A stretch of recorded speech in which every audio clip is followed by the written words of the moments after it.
righty, good morning, Housing Authority Board of Directors, and over to you, Director Harrington. Good morning, everyone. Thank you for joining us on this day, Tuesday, June 17th, 2025. We are hereby in the Housing Authority Board of Directors meeting. Clerk Moss, could you do us the official honors, please? Certainly, Director Harrington. The Housing Authority Board of Directors is now being this regular session, June 17th, 2025. Director Snyder? Here. Director Roper? Yep. Director Willie? Here. Director Fye? Present. Director Treese? Here. Director Harrington and Director Savage should be joining us momentarily, either online or in person. Thank you. I wasn't expecting him, given that he's on family leave. That is right, yes. So this window here is just our sense of hope as opposed to he's there but his camera's not working. Okay, so what I was just saying is Director Savara has become a parent now, and he is taking this month as family leave, and so we respect and honor that. Thank you, Director Roper, for joining us today, and as such, we have 6 members of the Housing Authority Board of Directors. So the next item on the agenda for the Housing Authority is public communication. Clerk Moss, do we have anyone who wishes to address the Housing Authority, providing us with comment for up to 2 minutes an individual? Thank you, Chair Harrington. I did not see anyone specifically in the auditorium sign up. Would any member of the auditorium wish to provide public comment to Housing Authority items only for up to 2 minutes? Give you a moment to raise your hand, start coming forward. Not seeing any in the room. Would any member online via Zoom wish to provide public comment specifically to the Housing Authority? Give you just a moment to utilize raise hand function. Not seeing any hands, Chair Harrington. All right. So that brings us to today's consent agenda for the Housing Authority. We have 2 items, the approval of minutes for our May 6th meeting, and another item to approve the updates to the Housing Choice Voucher Program Administrative Plan and the Public Housing Admissions and Continued Occupancy Plan effective July 1, 2025. What are the wishes of the board with regard to today's consent agenda? Motion approved. We have a motion from Director Willie, a second from Director Roper. Thank you. All those in favor of adopting today's consent agenda, please vote by raising your hand or saying aye. Thank you, directors. Any opposed? The motion carries unanimously 6-0. Today is a big day. Today we're going over and hopefully adopting the Housing Authority of Washington County's requested budget, as well as all the other budgets for the full Washington County agency and that for clean water services. Here with the Housing Authority, we're going to be focusing on its budget today. And as such, we'd like to have the appropriate staff come up and present their budget, which is available in our packet, and there's also a presentation as well.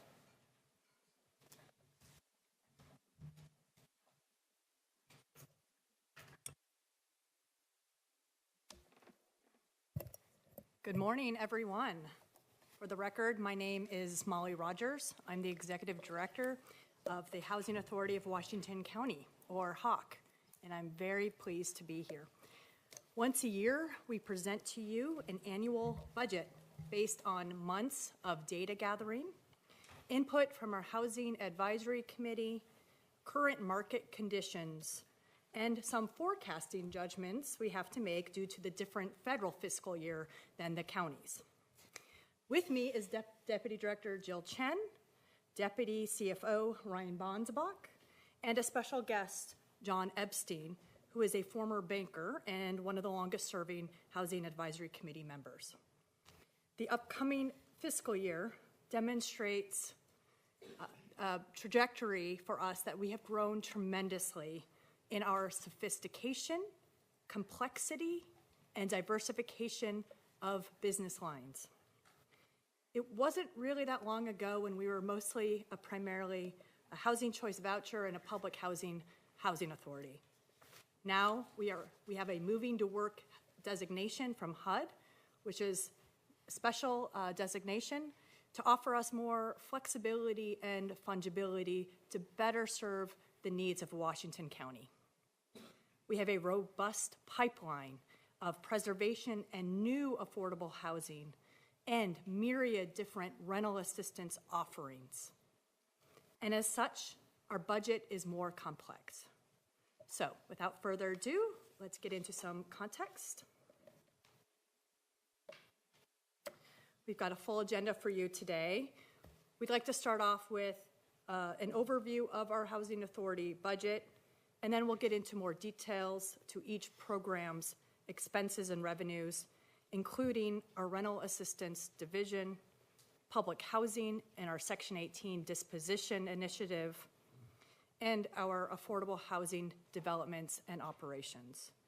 We will wrap it up with some considerations for you and also some reflections from John Epstein's and open it up for any questions.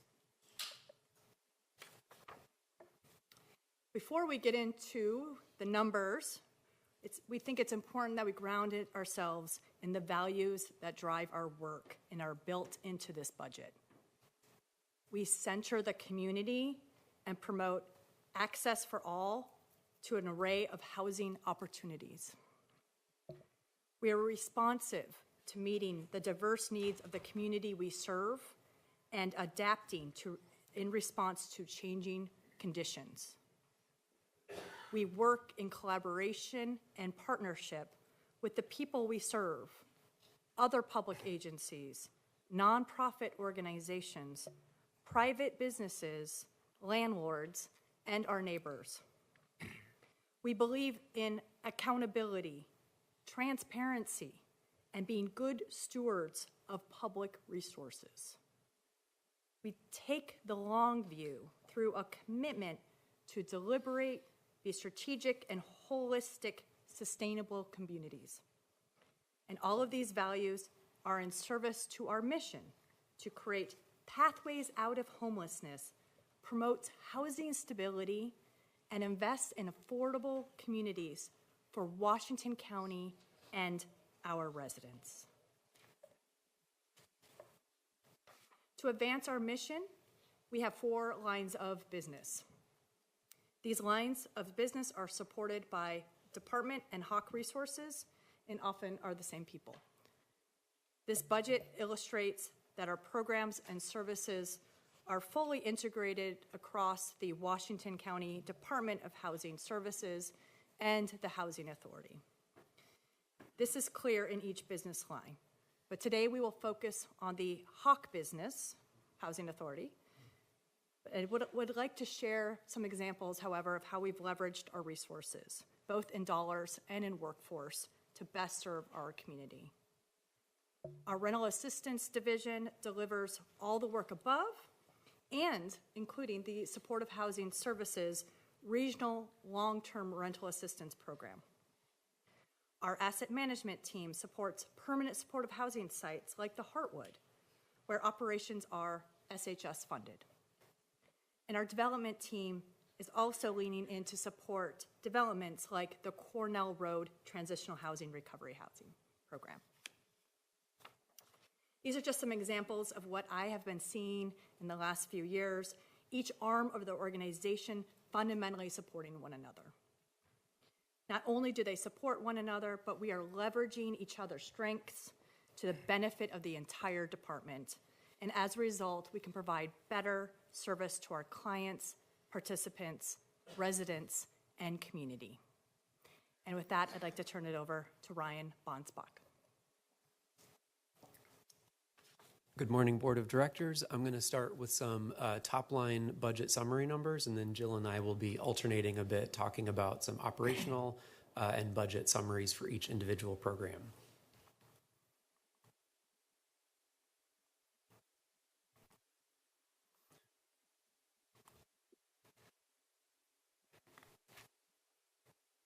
We have a jumpy mouse today. Thank you. So the top line message that I want to get across is that Hawk's budget is overall cash positive when you're excluding our non-cash expenses, which for us is primarily depreciation of our assets. The Housing Choice Voucher Program is projected to go into shortfall status by the end of calendar year 2025. This is due to the high cost of the rental market in Washington County. We are exploring and in communication with HUD for any shortfall funding that may be available as time goes on. And also looking at the federal funding lens, we are using current year HUD funding assumptions, and that is also something that we're watching really closely as Congress engages in appropriations work for fiscal year 26. The other thing that this budget really highlights that Molly mentioned is the growing diversification of our business lines and the integration with DHS and within our other programs. And over time, we're expecting improved financial conditions as a result of selling off some of our public housing assets and continuing to raise revenues through our partnerships and affordable housing development.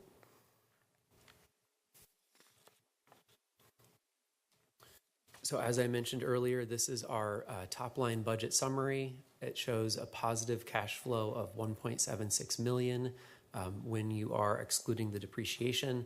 Depreciation is a non-cash accounting of assets losing value over time.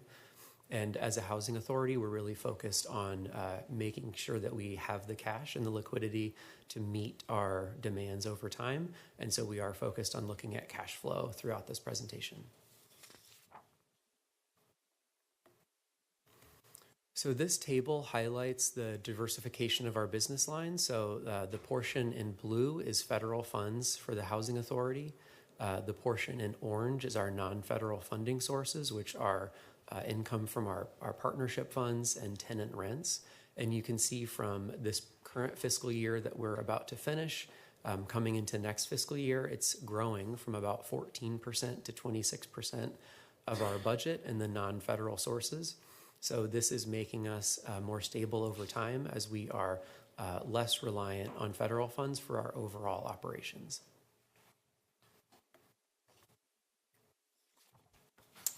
So here we're looking at our FTEs over the past 5 years in the Housing Authority. You can see the gradual climb and ramp up as we brought different funding sources online, like the Metro Bond and the Supportive Housing Services revenue. We are showing a reduction of 9 FTE for next year. And what that is half of that is reflective of some reductions in force this year. The other half is really looking at how we integrate across our business lines. So it is employees in the Housing Authority who are funded with funds that reside in the Department of Housing Services as we integrate our business lines together. It's really important to note that while we are showing fewer FTE next year, we are not reducing any level of service to the people that we serve.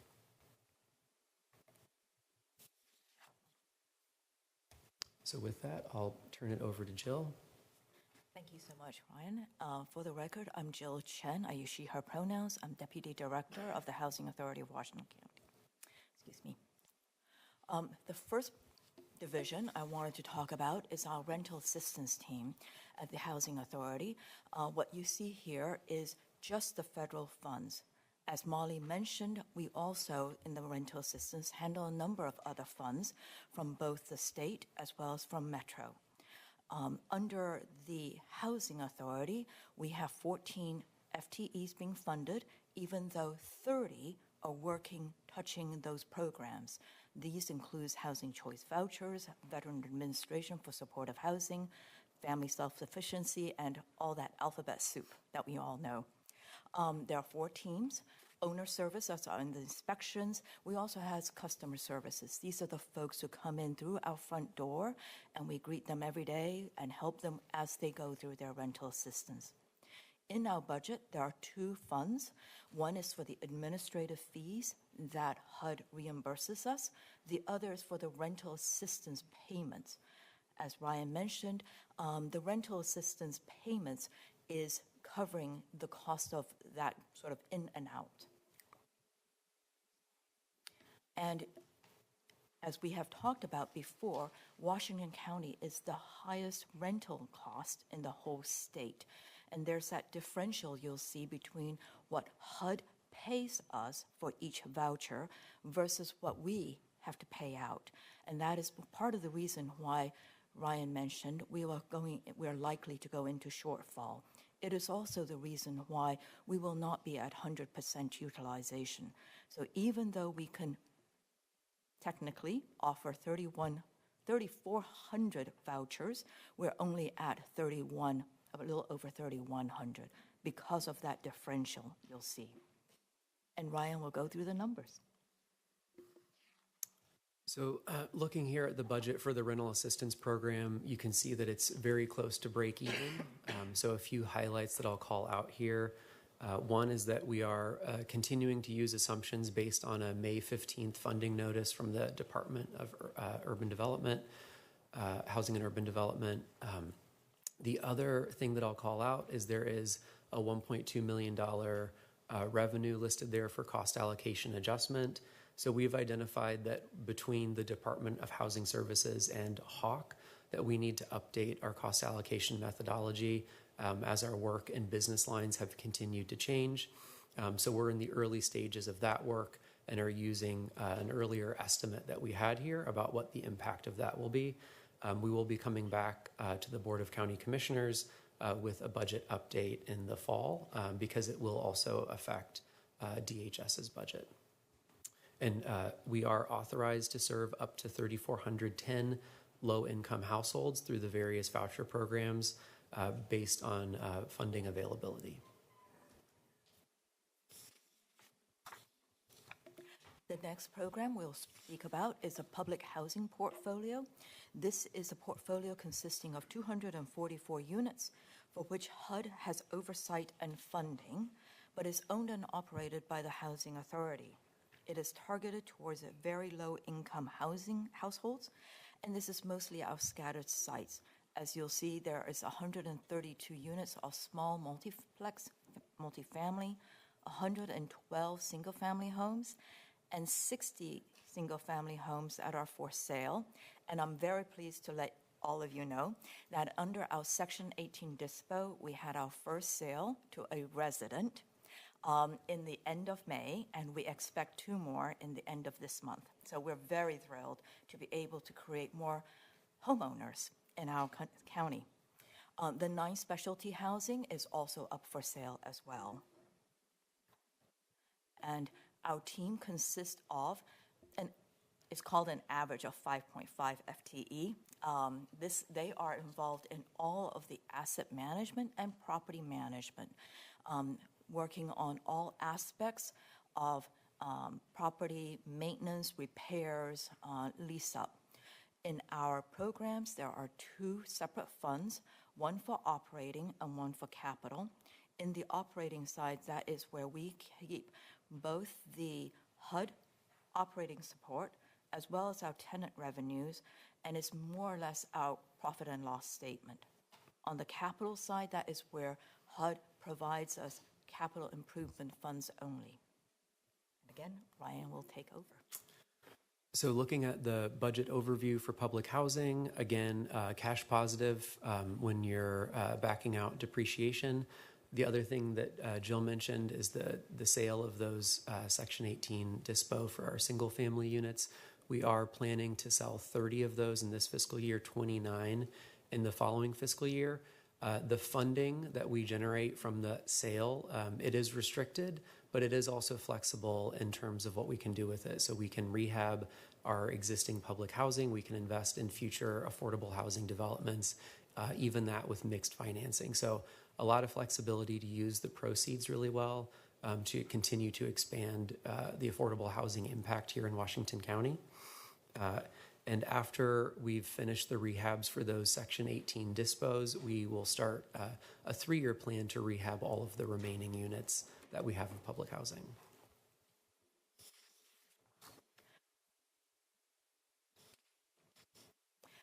The next program we'd like to present is our Affordable Housing Development and Operations.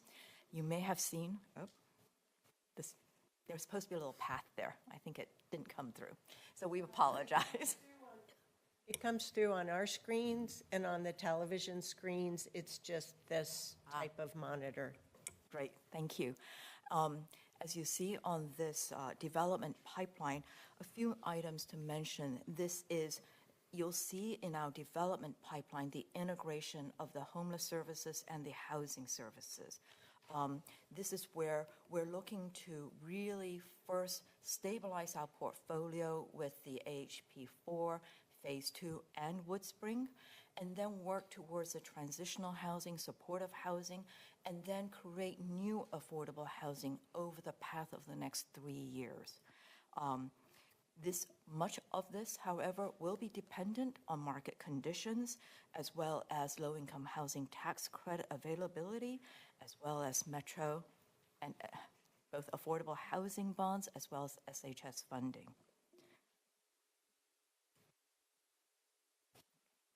In terms of our affordable housing development team and funds, we are currently dedicated on the housing side, Housing Authority side, excluding all the Department of Housing Services, is 5.5 FTE. We have 7 projects in the pipeline, over 1,000 units. As you'll see on the funding sources, this is where that integration really takes place. There is local Housing Authority funds. We also have Section 18 disposition funds that Ryan spoke about, as well as Metro Affordable Housing Bonds under 218, as well as our Supportive Housing Services measure under 221. Our uses this coming fiscal year is estimated to be over $22.8 million, and as Ryan mentioned, will mention, there'll be a lot of different projects. So looking at the sources and uses here for our affordable housing development budget, I think a few things to note. It is cash positive, leaving a balance of $4.8 million for future development in subsequent fiscal years. The other thing that Jill mentioned is not only are we leveraging Section 18 disposition funds and our local developer funds, we're also leveraging funds from DHS, from the Metro bond and the supportive housing services revenue. So really using all available funding to continue to meet the needs of the community and improve the overall program portfolio and the sustainability of the overall program. In terms of our affordable housing property operations, we've broken them down in terms of large multifamily properties, small or mid-size, and then our permanent supportive and transitional housing. On the large multifamily, you'll see most of these are put under tax credit partnerships, and these are discrete component units and not on the Housing Authority books. However, we do have what we call operational control. We will also be receiving income from those as well as fees.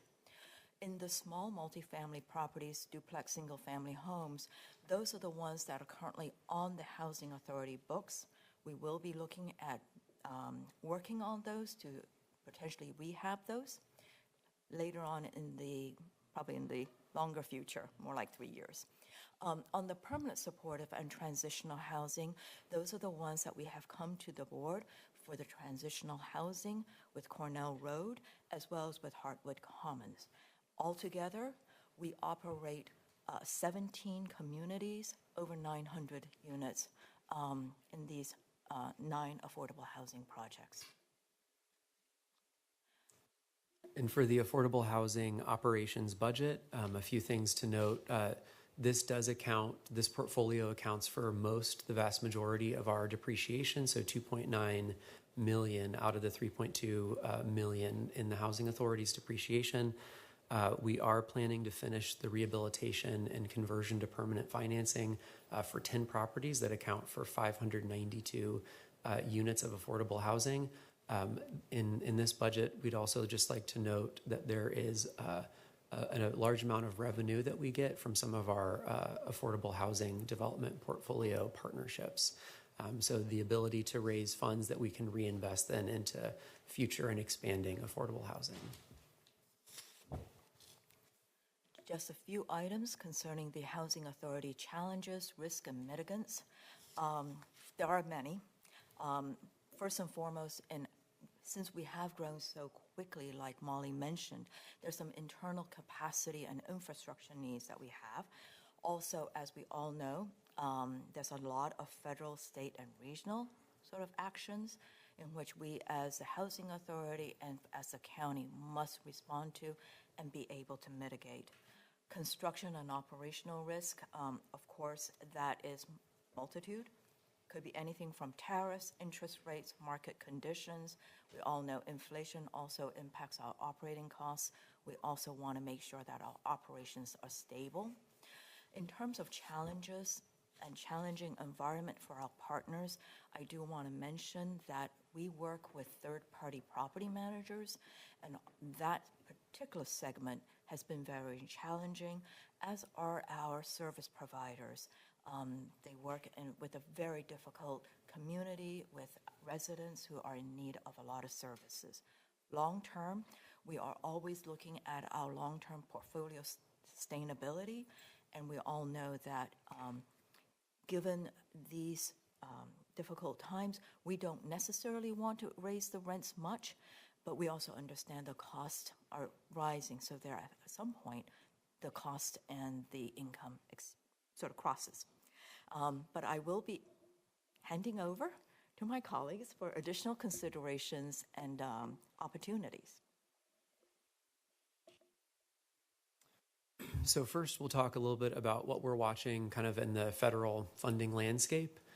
So in late May, the Trump administration released its full budget proposal for fiscal year 26. And it is just the opening bid of a long negotiation process that will result in hopefully a full year appropriations. But it is important just to know kind of the policy signals that are included in there. And so what is included would have really significant impacts on housing authorities across the country. But some notable provisions would be a 43% cut for rental assistance, the conversion to state block grants for those programs, and a 2-year limitation on rental assistance for able-bodied adults. There are a number of consolidations for homeless assistance programs included, the Continuum of Care program, the Emergency Solutions Grants, and the HOPWA program, Housing Opportunities for Persons with AIDS. That would be consolidated and also cut by 12%. The Family Self-Sufficiency Program, which serves 83 households here in Washington County, would be outright eliminated. And there's a proposed 43% reduction in both the operating subsidy and capital subsidies for public housing.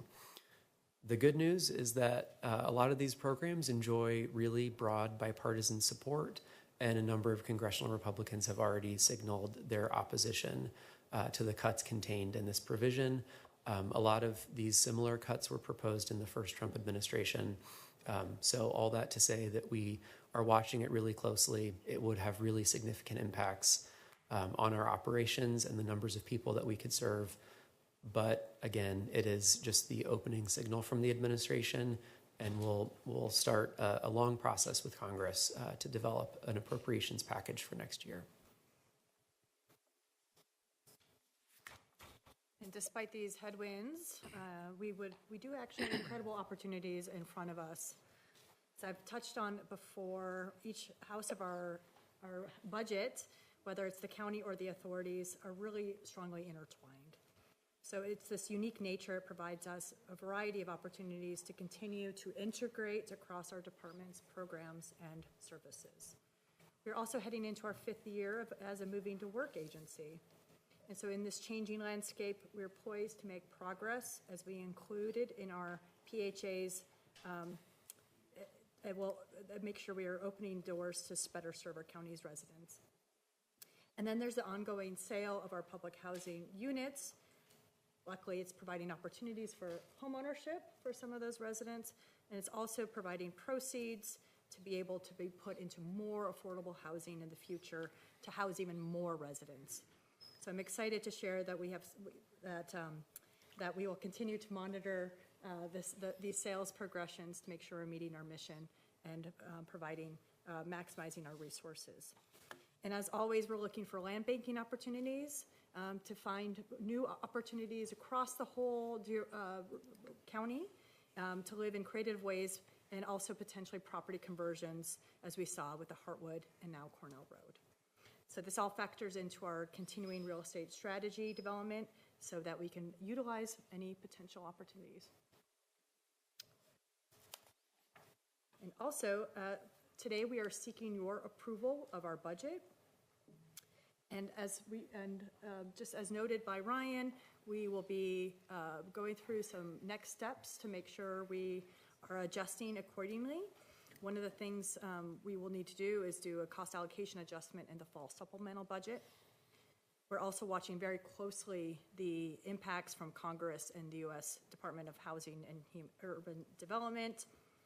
There's seems like every day there's new rules around subsidy levels, timing, and of possible elimination of programs, early sunsetting, and there's just a lot of unknowns to navigate. So we just want to be really upfront and clear that that the planning that we're doing behind the scenes is providing a range of scenarios for us that we may need to navigate and bring back to you at some future point. While the Hawk and department budgets are complex enough on their own, we know that to best understand the totality of our resources, we must develop them together. So with that, we want to maximize the best use of our resources. We're looking at these across all of our various programs, and with that, we hope to be able to develop our budget in combination next year. And with that, I wanted to provide an opportunity to have some words, reflections from our HAC member, John Epstein, who went through this journey with us. Right. Hello, directors. Again, I'm John Epstein, and I'm a member of the Advisory Committee for the Housing Authority.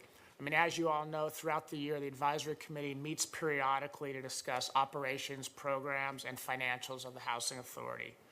Last month, the Advisory Committee met, and we reviewed the budget with staff. And based on our review of that, our focus was on the mission, the reasonableness of the budget, sustainability for the Housing Authority, and financial prudence of the budget. In reviewing the budget, on a little more detail than you have here last month, what we found good in the budget was current programming basically was maintained. All the different departments either had a surplus or a balanced budget. While some reserves were used to make some of these surpluses, there was adequate reserves for future operations if needed.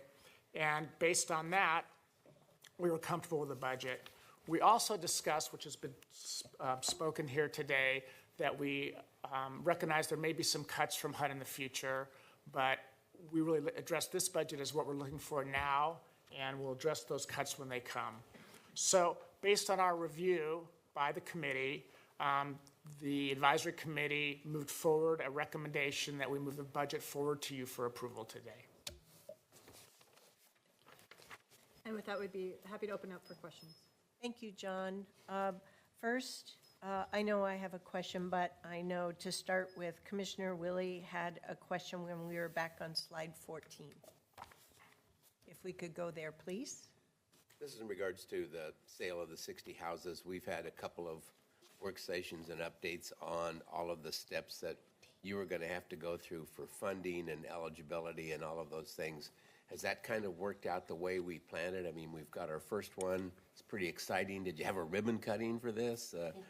But it's pretty cool what opportunities that we're providing there. We got 59 more houses, so I'm just hoping that the program is rolling out and working the way we had intended it to do. We did have a little, you can call it hiccups, just sort of getting the documents in order, but it has worked out where we are able to get a 10% discount to all of the qualified buyers, low-income buyers, and we're very pleased to have these 3 initial purchasers. Our community-based organizations are also in the process of getting their residents or their qualified residents to purchase. We've been working very closely both with Beaverton and Hillsborough, as well as Forest Grove, to get the different community-based organizations to look at the different houses. And we're hopeful that both Beaverton and Hillsborough have a few units coming up in the next couple months that we're hoping will be sold. And we hope to have a deeper update for you later in the summer, actually, that's planned for on our agenda for you. That'd be good. Yeah, it doesn't have to be detailed, just kind of a rolling update as to how we're progressing there. So that'd be great. Thank you. Thanks for your work in this. Other commissioners, questions or comments?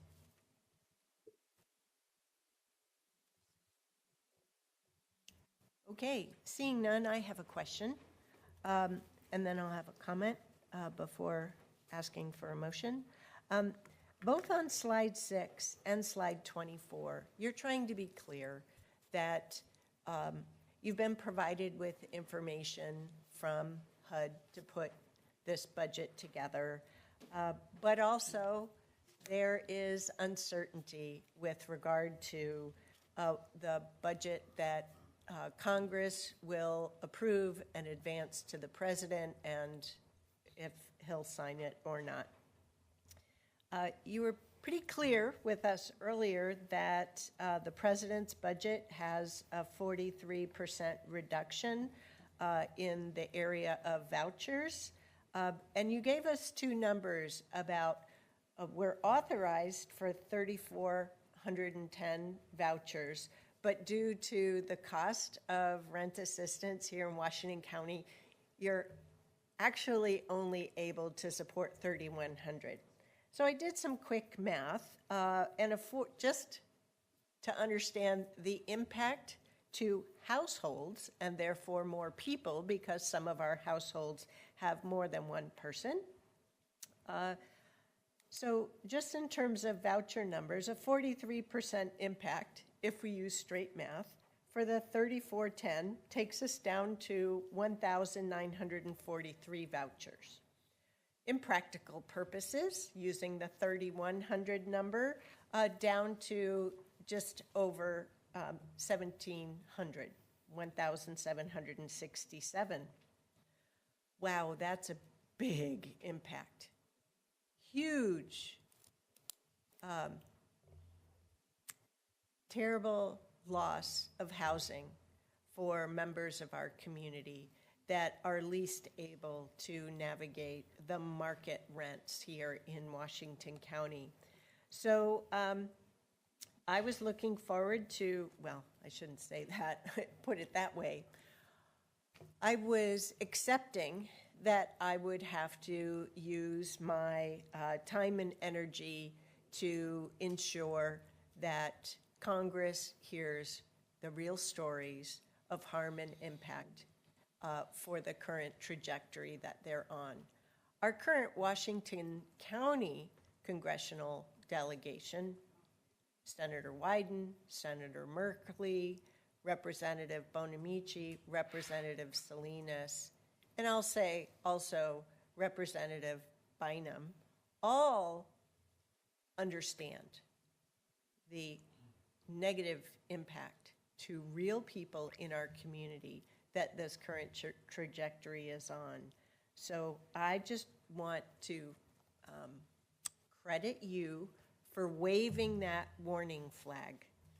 Just like in a race car race, there's a real caution flag here. It's incredibly difficult, very hard times, a lot of rhetoric, a lot of misunderstanding. I have tried to be very pragmatic and not stoke fear, but rather be upfront about the conditions that we're navigating. But this is getting very real, very fast. And we're just going to have to do the best we can to help people and keep helping people. I want to thank you very much for bringing this clear budget forward to us, for all the work that all members of the Housing Authority staff and the Department of Housing Services have put into expanding the business line, but also ensuring that there's clarity and pushing the edge of the envelope every single day to help ensure that members of our community have the opportunity of stable housing and to thrive in our community. And the Housing Advisory Committee, thank you for your diligence in all meeting. Thank you, Mr. Epstein, for coming once again to provide us with that, bringing to life the work of the committee in providing counsel for the work that the Housing Authority and the Department of Housing Services provide. As one of 5, I'm very comforted to know that we have such experts trying to help us navigate the best of the times and the worst of times. Thank you. Thank you. With that, directors, if we could remove the slides, please.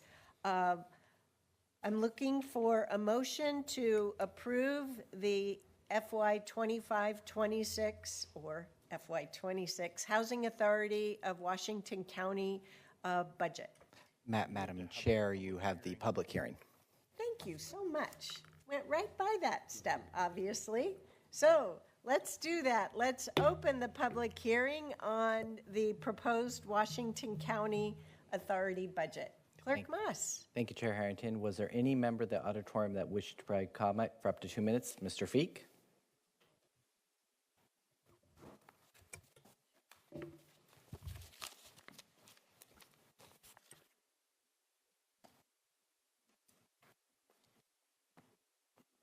And I would ask Mr. Feek that you please keep your comments limited to the action that is actually before us. Thank you.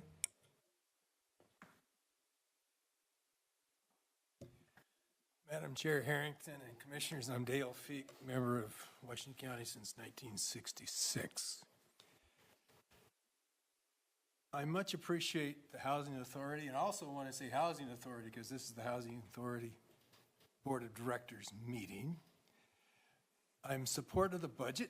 I'm in support of the hard work that they do. I've listened to Housing Authority presentations before, and we have an excellent staff that knows what's going on and has the reality of most of the time what's going on. In particular, I want to thank Chair Harrington for her analysis and understanding of what's going on, especially after listening last night at the meeting. It was called, anyway, it's the acre meeting that was last night, talking about the reality of funding and the federal government maybe taking away money. And the proposal by Chair Harrington to get real about how to protect housing. And there is a discussion that happened today at the work session that's going to be brought up later, and I think it's going to be something that will be presented. It's very important that people know that the federal government is taking money away and that money needs to be protected the best way possible to do that, and that would be to follow the direction of the county council and of our county administrator and the recommendation they gave to you in taking action to preserve the money necessary for housing in this county. So I'm advising you to please take seriously the resolution that Chair Harrington presented to you. This is in favor of our housing department and authority and their budget. Thank you. Thank you. Was there any other member in the auditorium that wished to provide public comment for up to 2 minutes on Housing Authority budget? As you've heard from staff, not seeing any hands or anyone coming forward. Would any member by Zoom wish to provide comment on this Housing Authority budget? As you've heard by staff, give you just a moment to utilize raise hand function. Not seeing any hands. Chair Harrington. Thank you, Clerk Moss, and to my colleagues for making sure I remembered to hold the public hearing. And with that, we'll close today's public hearing on the proposed Housing Authority of Washington County budget. Next, I would once again ask for a motion to approve the FY 26 Housing Authority of Washington County requested budget. I move to approve the budget. My second. We have a motion and a second to approve this budget. All those in favor, please vote by raising your hand or saying aye. Thank you, directors. Any opposed? The motion carries unanimously 6-0. Thank you. Next, we'll move on to an action item. We have an action item before us, a resolution in order declaring the intent to issue a not to exceed $47.5 million of revenue bonds for the Wood Spring Apartments and to authorize the reimbursement of eligible project-related expenses from proceeds of the bonds. At this juncture, I'll turn it over to our team of experts. Thank you and welcome. Thank you, Chair Harrington and board members. For the record, I'm Jill Chen, Deputy Director of the Housing Authority of Washington County. And with us today is my colleague, Lisa Varon, who's the Real Estate Division Manager. Today's discussion will focus on the Wood Spring project as an update, as well as the intent to issue $47.5 million of revenue bonds. But first, I want to sort of lay out the project and some of the background, the project financing, and the resolution, as well as give a quick update on the timelines. As background, this was a project that was 172 units built in 1991 using low-income housing tax credits. In December 2020, the project had its regulatory agreements expire, so the 30-year affordability, covenants expired. In July of 2023, the Housing Authority purchased the building, and we wanted to prevent the displacement of the existing households. The acquisition was financed with $25 million from the Oregon Housing and Community Services, $4 million from the Housing Authority, and a $20+ million bridge loan from Banner Bank. In our current project, we are looking to do a redevelopment of the site. This was one in which we had always anticipated will need to be redeveloped since it is over 30 years old. The team consists of Washington County as the sponsor and general partner. We've got Bronner, who is our development consultant. They're also the ones who have done our previous portfolio rehabs. We have relocation consultant DDV, as well as design build partners, Walsh Construction, who is well known, who has done many rehabs, and NWA as their architect. The folks who are on the design build and DDV, they were all procured through a competitive process. We intend to bring in the low-income housing tax credit investor, as well as the lender.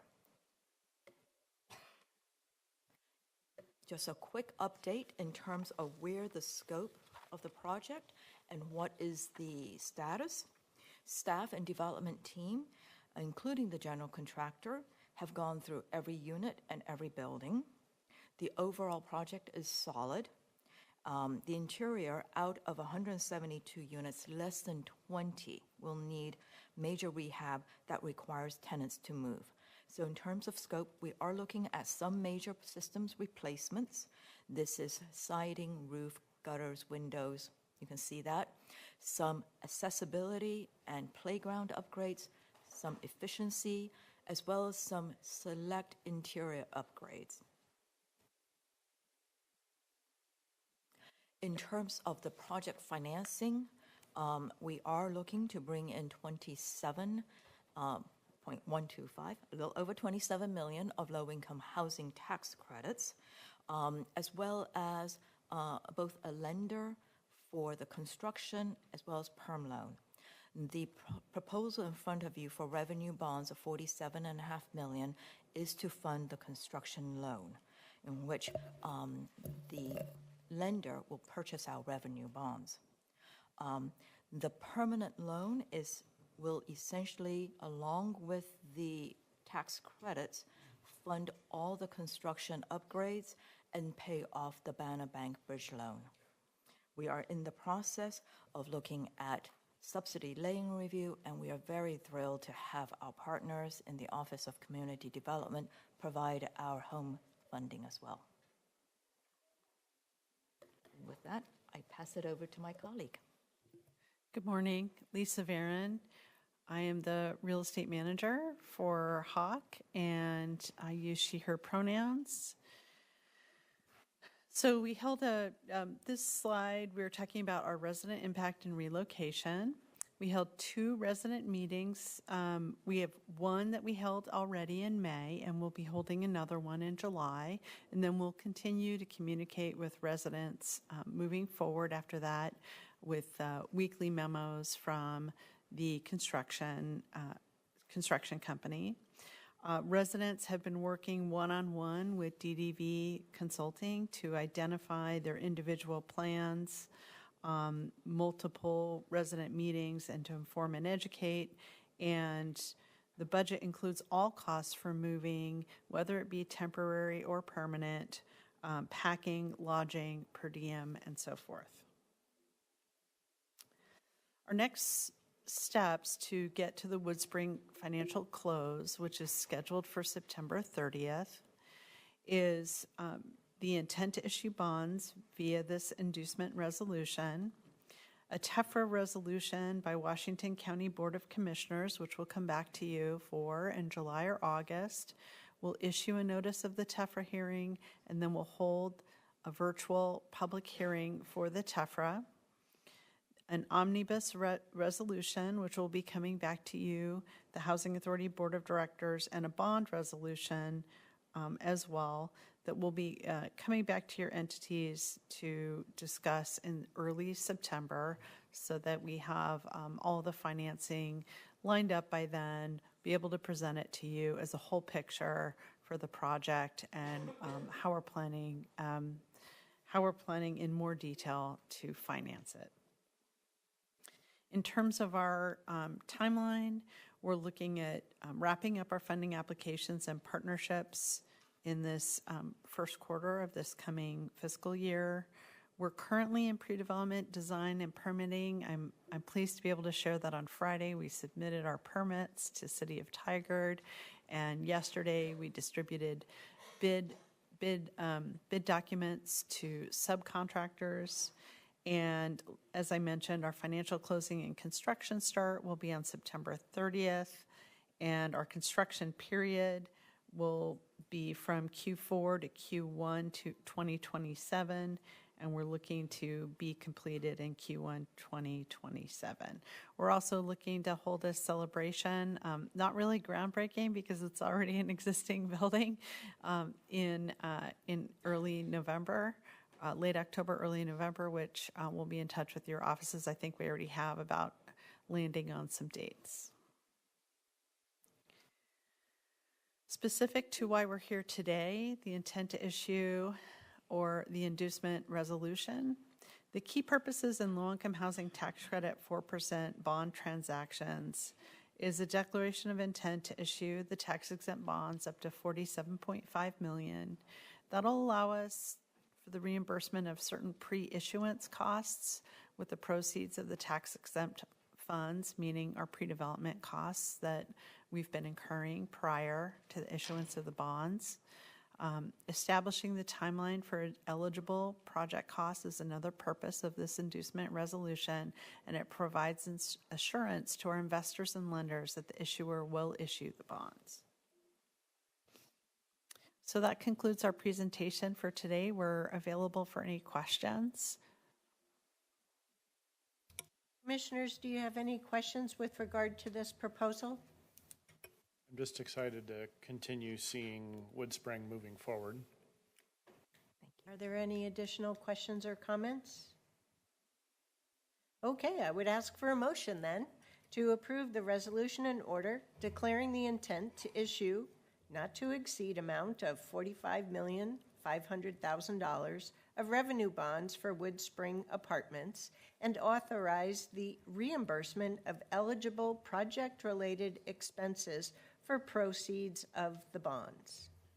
I would move that, but clarify the not to exceed amount as $47,500,000. I'm sorry for making that mistake. I just want to, For the correction on the record. Motion. We have a motion from Director Roper. Do we have a second?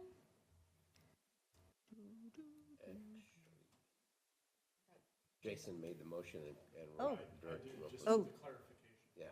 sorry. I heard Commissioner Roper say motion as well, so I got confused. We have a motion from Director Snyder. Do we have a second? We have a second from Director Roper. All those in favor, please vote by raising your hand or saying aye.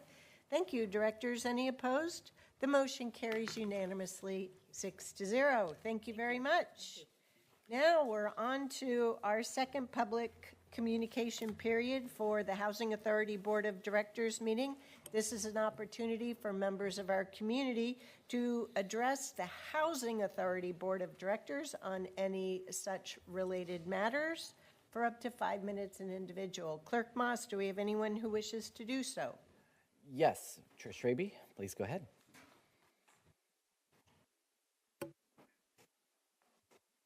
Good morning. Good morning, and thank you for your time. I appreciate all of you.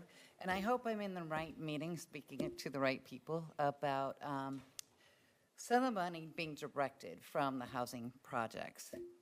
And this is pertaining to Project Homeless Connect.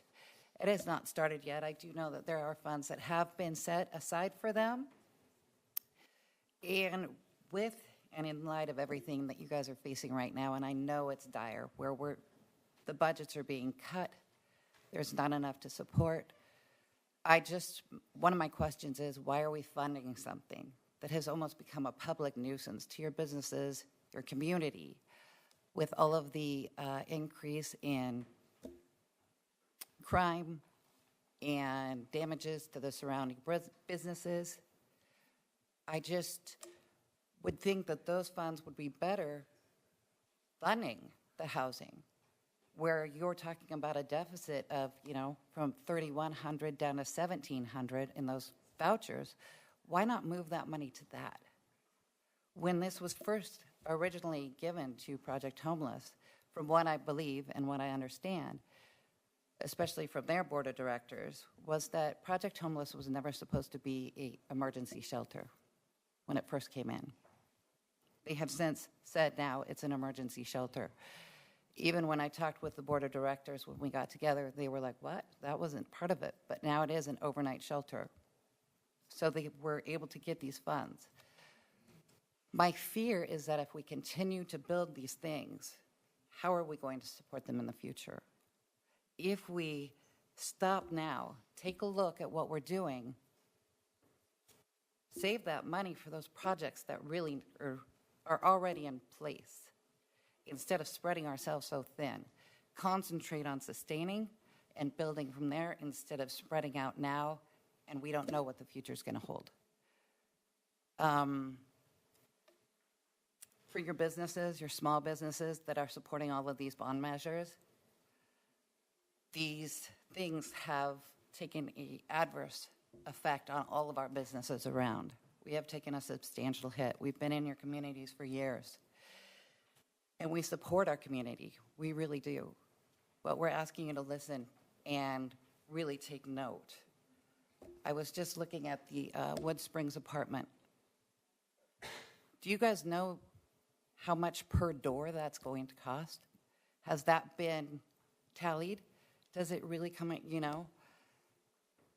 And how much is that? I don't know, but I'll look it up because I'm interested in knowing that. And the other one said that you guys are going to get, I think it was $9 million in 1 year for selling the 60 houses, and then in the next year. That's $300,000 profit on low-income housing. Maybe I'm doing my math wrong, but it's a little hard for me to look at stuff like that and wonder why. But if that's what we have to do to make these programs great. But this program that you're talking about here, that money could be redirected and sustain a lot more families than putting literally not even a Band-Aid on this problem, because we have no mental health facilities to put these people in.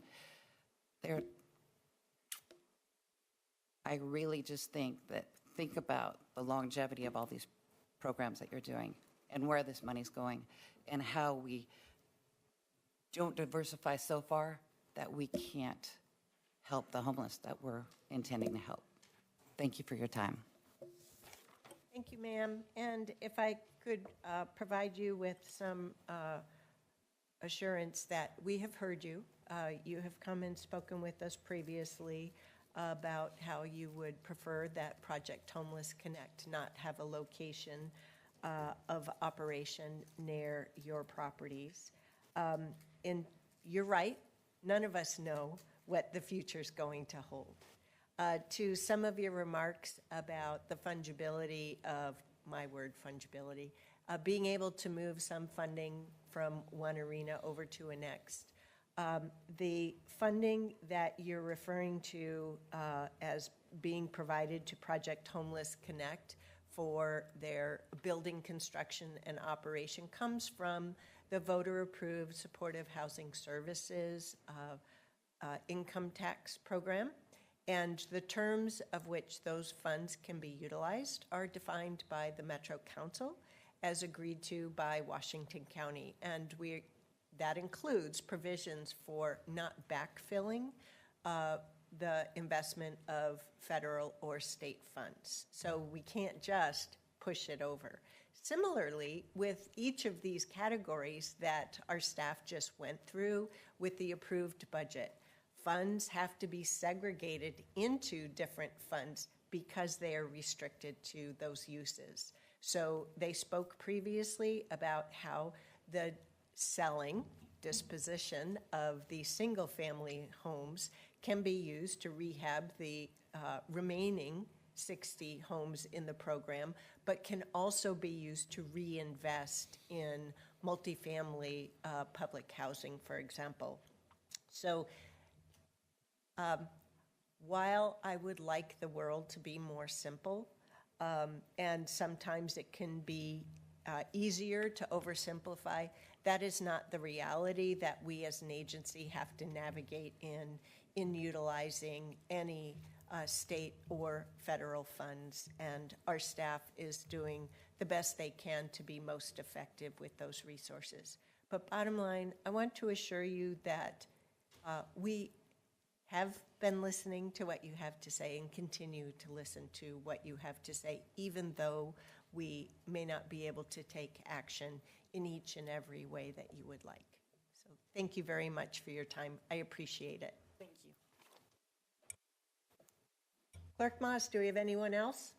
Not seeing anyone else raising their hand in the auditorium. Would any member online wish to provide public comment to the Housing Authority for up to 5 minutes? Give you just a moment to utilize raise hand function. Not seeing any hands. Chair Harrington. Thank you, Clerk Moss. That brings us to Board of Director announcements. Other than announcing that Director Savaro is now a father to a wonderful baby girl, I think, if I remember it right. And we wish him well, and I thank him for raising our future. Are there any other Board of Director announcements for today? Here we are at the cusp of summer. No? Okay. Well, then with that, I ask for a motion to adjourn the Housing Authority Board of Directors meeting. So move. We have a motion from Director Willie, a second from Director Roper. All those in favor, please vote by raising your hand or saying aye. Thank you, directors. Any opposed? The motion carries unanimously, 6-0. The Housing Authority Board of Directors is hereby adjourned, and we will regroup and restart in our other Board of Commissioners, Board of Directors meeting within the next 5 minutes. I know there's some logistics that our IT team and Clerk Moss need to take. So at 11:23, is that okay, Clerk Moss? Will that give you enough time? Okay, thank you.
All right.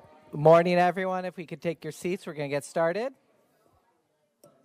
Commissioner Jason Snyder, calling Commissioner Jason Snyder, if you could return to the auditorium. Oh.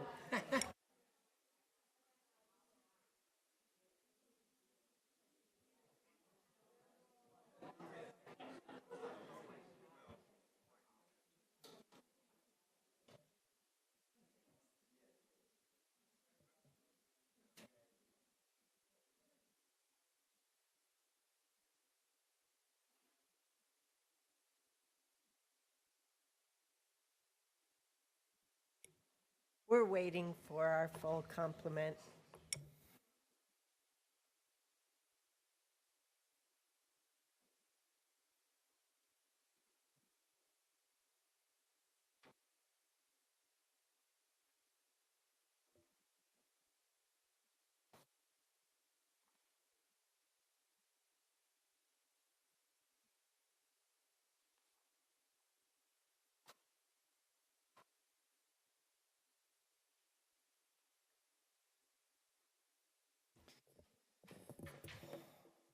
All right. Good morning, Board of Commissioners, and over to you, Chair Harrington. Thank you, Clerk Moss. Welcome, everyone, to our very, very long meeting of Tuesday, June 17th, 2025. Clerk Moss, could you do us the formal honors, please? Certainly, Chair Harrington. The Washington County Board of Commissioners also meeting as the Board of Directors for Clean Water Services and all other county service districts is meeting this regular session, June 17th, 2025. Commissioner Schneider? Here. Commissioner Willie? Here. Commissioner Fye? Present. Vice Chair Treese? Here. Chair Harrington. Here. Would everyone please stand and join us in the Pledge of Allegiance?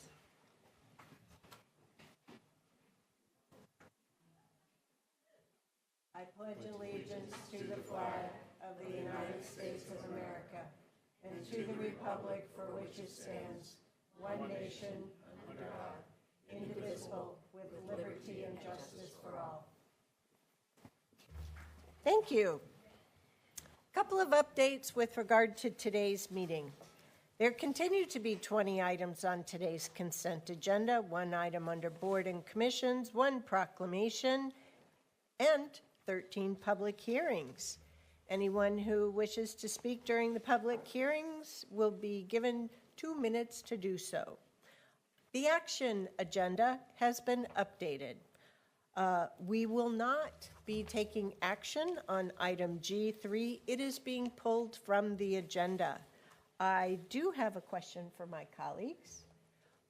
Would you like me to continue to provide the presentation for the context? And the reason that I'm offering this up is because much has been misrepresented in our community already, and I anticipate that we may hear some of that as I have seen it in emails as of yesterday afternoon. And so I just want to make sure that our full public, as well as the media, have the opportunity of what it is we're actually, the conditions we're under, and the actions that you actually may be taking next week. I think from a preview and setting the stage perspective, it makes sense to, at a minimum, give your presentation perhaps in a little bit condensed manner. I don't know what you exactly had planned, but It's I think in the you should. packet. I think you should. It's everything you Okay. used last night. I think you should present it. And we will have Board of Commissioners comments to that, but I have pulled my sponsorship of said resolution and order, and the remaining Board of Commissioners who will be here at the meeting next Tuesday may or may not take action on something that resembles that. So those are the updates to today's consent agenda.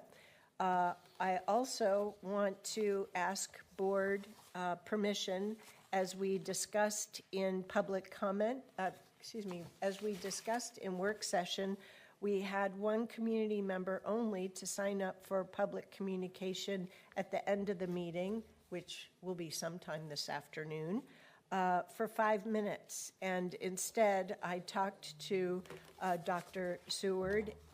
He has written testimony that he can provide, and he said he would try to provide the elevator message in 2 minutes in the first comment period. That would bring us to 16 people total, and as we discussed in work session, rather than holding to the 10-minute total update, will allow each of the 15 people, 16 now, who have signed up, whether they're here in person or on Zoom, to provide their 2-minute testimony.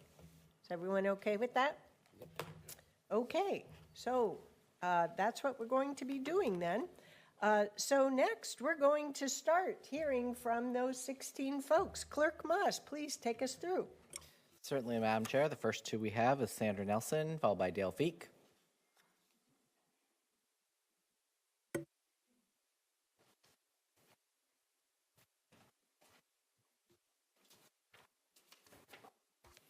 Good morning, Chair Harrington and Commissioners. My name's Sandra Nelson. I'm a resident of Washington County. We just celebrated Father's Day this past Sunday. I heard a powerful tribute by Victor Davis Hanson to his own father. He told 3 stories about his dad. First, for a full week, when his children were forced to fulfill a job they couldn't get out of, his dad suffered with his kids, working with them in the almond field and providing water and drinks for them in 100-degree heat. Second, his dad saved his life when Victor was overseas and had a medical emergency. Third, his dad provided food for him when he was going through a particularly financially challenging time as a student at Stanford University. Every time Victor was in serious trouble, his dad helped him survive. Victor says he finally asked his dad, "Why do you always do this?" And his father said, "Because that's my responsibility, to keep you going when you can't go on your own." I was reminded of George Washington, called the father of his nation. Like Victor's dad, Washington suffered with his troops and for our nation, sacrificing his own comfort to help birth a new nation. Through his integrity, example, and faithful perseverance, he served the needs of his countrymen. He assumed responsibility because of his love for our country, and the people responded with love and respect. Pray. Father in heaven, you are the best example of fatherhood, of love, perseverance, sacrifice, of keeping us going when we can't go on our own. Help us, and especially our commissioners, to turn to you for help, for wisdom, guidance, and direction. Thank you for being our good, good Father. In Jesus' name we pray. Amen. Dale.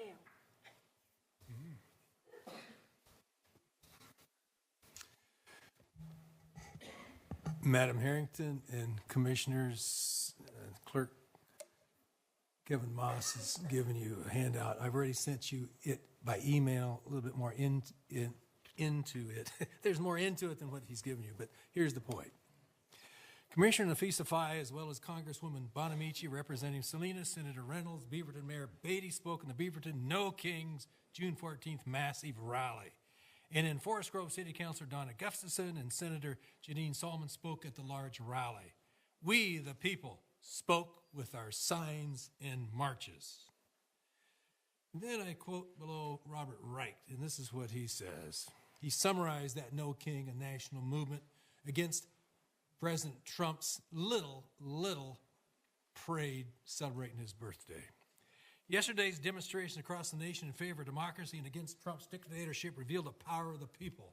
The energy, the exuberance, and the solidarity of these demonstrations stood in sharp contrast to Trump's noxious display of tanks and military equipment on Constitution Avenue in Washington, D.C. While Trump continues to politicize the military, hundreds of thousands of us are saying no to his usurpation of power that belongs to the people.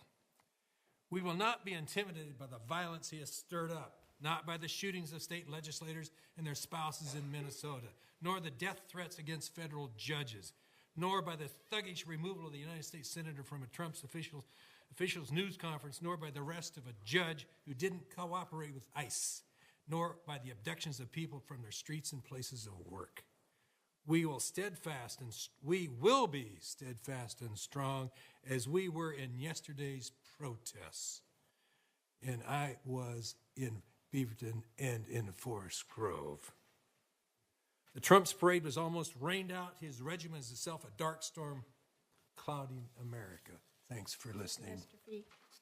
Right, next, do we have Doug Renault or Joanna Wilson?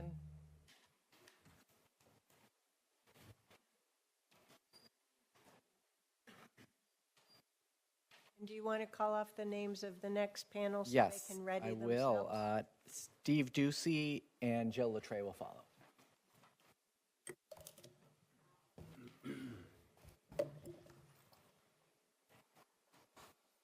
Doug, please.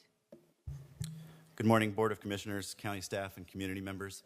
My name is Doug Renault. I am a Beaverton resident, musician, husband, stepfather, and member of the American Federation of Musicians, Local 99. I was disheartened to learn that the board was scheduled to vote today on a resolution calling for the disbandment of all Washington County DEI programs due to President Trump's slew of executive orders. The resolution recommended destroying these programs but did not reference any specific executive order. It seems odd to me that the board should want to craft such a drastic resolution without clear reference to a specific order or law. Additionally, language in the resolution calls for the board to, among other things, reaffirm their commitment to advancing the civil rights and access to county services of all Washington County residents, regardless of their race, color, religion, sex, including pregnancy, sexual orientation or gender identity, national origin, age 40 or older, disability and genetic information, including family medical history, and veteran status. We cannot simultaneously advance the civil rights of those most vulnerable in our community and remove completely those programs and services that directly benefit those same people. There are already multiple challenges in court to these executive orders, some of which have already been successful. I am urging the board not to comply in advance with suggestions or executive orders from the President of the United States that are likely to be ruled unconstitutional. And lastly, I would like to thank you for pulling that resolution from today's agenda. I would like to recognize Commissioner Fye for her objection to this resolution in the meeting last Thursday, and again, urge the board not to comply in advance with orders from fascists. Thank you. Ladies and gentlemen, we ask for you to hold applause as it may discourage others from exercising their right of free speech here in our meeting today. Thank you for your tolerance. Hello, my name is Joanna Wilson, and I am here to ask the councilors to not comply with fascist orders. The attacks on DEI are merely a new way to attack people who aren't white and who aren't straight, cis men holding some amount of social, economic, or political power. To give into an order to end DEI is to give into racism. Please do not act like this is business as usual. Please do not preemptively comply. On May 2nd, the Trump administration agreed to stop trying to freeze funds for a Maine child nutrition program after suspending those dollars because Maine refused to back down on supporting trans people. Meanwhile, Columbia University has bent over backwards to please Trump, and he just keeps demanding more. Complying with fascists gets you nothing. Make them have to fight for every right they strip away from us. Our neighbors are literally being disappeared by federal agents. They are working to block life-saving health care from all trans people and end vaccine development. They are trying to stop anyone who isn't white from coming to this country. They have made statements like that. Fascism is here, and I need each of you, my elected officials, to show that you understand that. Thank you.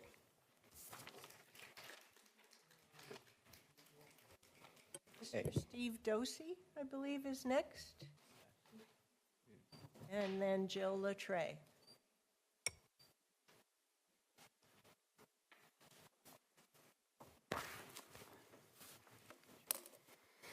My name is Josie Kerner.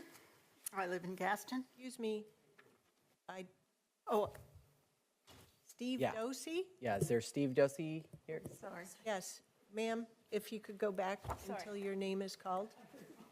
Steve Dosey, please. This is why the panel was called previously. Go ahead, Ms. Latreille. Good morning, Chair Harrington and Commissioners. My name is Jill Latreille, a resident of Washington County. On November 19, 2024, our citizens informed this board about the Secretary of State's 2021 contract with No Inc., a company hired to replace Oregon's existing centralized voter registration system with its own total vote system.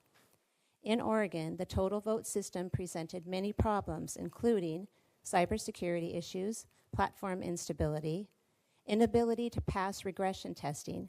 Every time a new release was uploaded, something in the previous release or releases broke. The system was uncertified, yet parts of the election require certified software. Scrambled data. Data is being altered. Altered data on total vote software has been noted in several states. No Inc. software has been proven to allow backdated voter registrations in Hawaii, unnatural injections of voter registrations in every county in New Mexico, and states in their contract that election workers can override election results. In its October 2024 risk report, Gartner Inc. research firm showed that most No Inc. projects benchmarks were in the high-risk category. The project was 2 years behind schedule, over budget, and by all indications incapable of meeting the terms of the contract. On March 16, 2025, the Secretary of State canceled the project with a stop work order to all parties. To date, the amount paid to No Inc. is more than $11 million, with over $835,000 being owed to Gartner, altogether more than $12 million. Not only have Oregon taxpayers lost that $12 million, but we are left with an outdated, corrupted system which is vulnerable to security risk and has cost taxpayers an additional $20 million. Local registration and hand counting of ballots makes more sense. They engage the community, provide transparency and chain of custody, and are far less expensive. How many ballots could have been counted with $32 million? Thank you. Mr. Dosey, go ahead, please. Hello, members of the committee. My name is Stephen Dosey, and I'm speaking as a resident of Hillsborough to urge that you don't pass the resolution that will end Washington County's diversity, equity, and inclusion programs. I thank the committee for pulling this resolution from the agenda today, and I thank Commissioner Member Fay for her opposition to this resolution. Many of President Trump's anti-DEI executive orders have already faced challenges and have been blocked by judges, so we cannot give in to threats to make us comply with his illegal actions. If we do so, we show that these threats work, and it means we will continue to face more and more threats like this in the future. If we won't stand up now, what will happen when he uses these same threats to go after immigrants, as we've already seen him violating the Constitution to do so? What will happen when he uses these threats to go after LGBTQ members of the community, who he has already shown hostility towards time and time again? What will happen when he uses these same threats to go after political opponents, people who disagree with him, as he's already openly called for the arrest of a political opponent? We have to stand up to these attacks, and now, to show that we won't give in to these attacks on our community. As we all know that diversity is what really makes our community strong. This coming together of ideas from people of different backgrounds to make sure that the county serves the needs of everyone. Without diversity programs, we would silence the voices of those in our community whose needs are already underserved. I do understand the tough position the county is in, with the need for these federal funds to fund the programs that people in the county rely upon. However, if we allow the Trump presidency to continue to dangle these funds above us as a method to enforce his immoral and illegal actions, then even more harm will be brought upon our community. I again urge the committee to oppose this resolution and to not give in to these threats and attacks upon our community, and I thank you for pulling the resolution today. Thank you. Right. Clerk Mouse, who's our next panel of two? Next, we have Marcus Mundy and Jackie Poppin, followed by Todd Embry and Liz Hirschman, and then we'll follow up with Bob Seward as the last in person.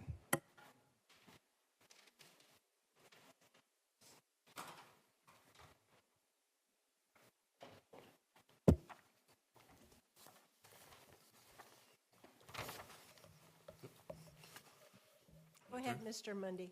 All right. One bit of housekeeping. Two of my colleagues had signed up, Wajdi Saeed and Maria Rubio. They texted me they will not be able to make it to this hearing, so that's for the county clerk. Chair and Commissioners. It's good to see you again. I haven't met you, Commissioner Snyder, but I look forward to it. I'm coming here today just to testify. I was coming here to testify in opposition to item G3, and now I'm here to say I'm happy to say this has been tabled, that my organization and a lot of our members are anxious to work with this commission on a go-forward resolution that is useful to both the members of the community and Washington County. But I do want to thank you for tabling it. I want to thank you for your proclamation on Juneteenth, which is somehow happening at the same time we were talking about rescinding this very thing. I will suggest to you 5 legislators that whenever you vote, you must not, like many of the people have said before me, you must not acquiesce or capitulate to national figures that lead with their basest, most morally bankrupt positions, which hurt the least among us, the longest disenfranchised, and those with the most difficult path to recovery once their regime is out of power. They're inevitably going to be out of power, and so we have to remember that. The only other thing I'll say is that Washington County must protect the civil rights and resist preemptive compliance with executive orders that conflict with existing laws and the county's established governing authorities. We must support our service providers and contractors upholding vital equity work. Thank you. Ms. Popham. Good morning or afternoon, Chair Harrington and Commissioners. My name is Jackie Poppin. I have been a Washington County resident for 13 years. As we previously reported in October 2024, Judicial Watts filed a lawsuit against the Oregon Secretary of State for violations of the National Voter Registration Act. The lawsuit was filed to enforce basic NVRA voter list maintenance provisions after uncovering a broad failure to clean up voter rolls in dozens of Washington counties. The case was filed as a result of Oregon's refusal to produce public records detailing efforts to clean up its voter rolls as mandated by Section 8 of the NVRA. In responding to Judicial Watts' public records request, Oregon admitted that it would take 5,000 hours to produce such documents due to the lack of central coordination. In other words, they could not produce records showing that the law had been followed. On June 6, 2025, the U.S. Department of Justice filed a statement of interest in support of Judicial Watts' case and making it clear that lack of bureaucratic coordination was no excuse for not following the law. The DOJ statement confirms that Oregon's Secretary of State is ultimately responsible and cannot hide behind its counties or bureaucratic red tape to avoid its clear legal responsibilities under the NVRA. Both documents state that the NVRA supersedes any Oregon law or practice that precludes the Secretary of State from conducting required NVRA-related tasks. Oregon is finally being held to the task of following federal law. We, the citizens, are watching to see what the state will do going forward and what will happen in Washington County. Thank you very much. Clerk Moss, who are the next two? We had Todd Embry or Liz Ershman. Are either of you here? Not seeing either of you. Mr. Seward, it's up to you. And then we will move to online.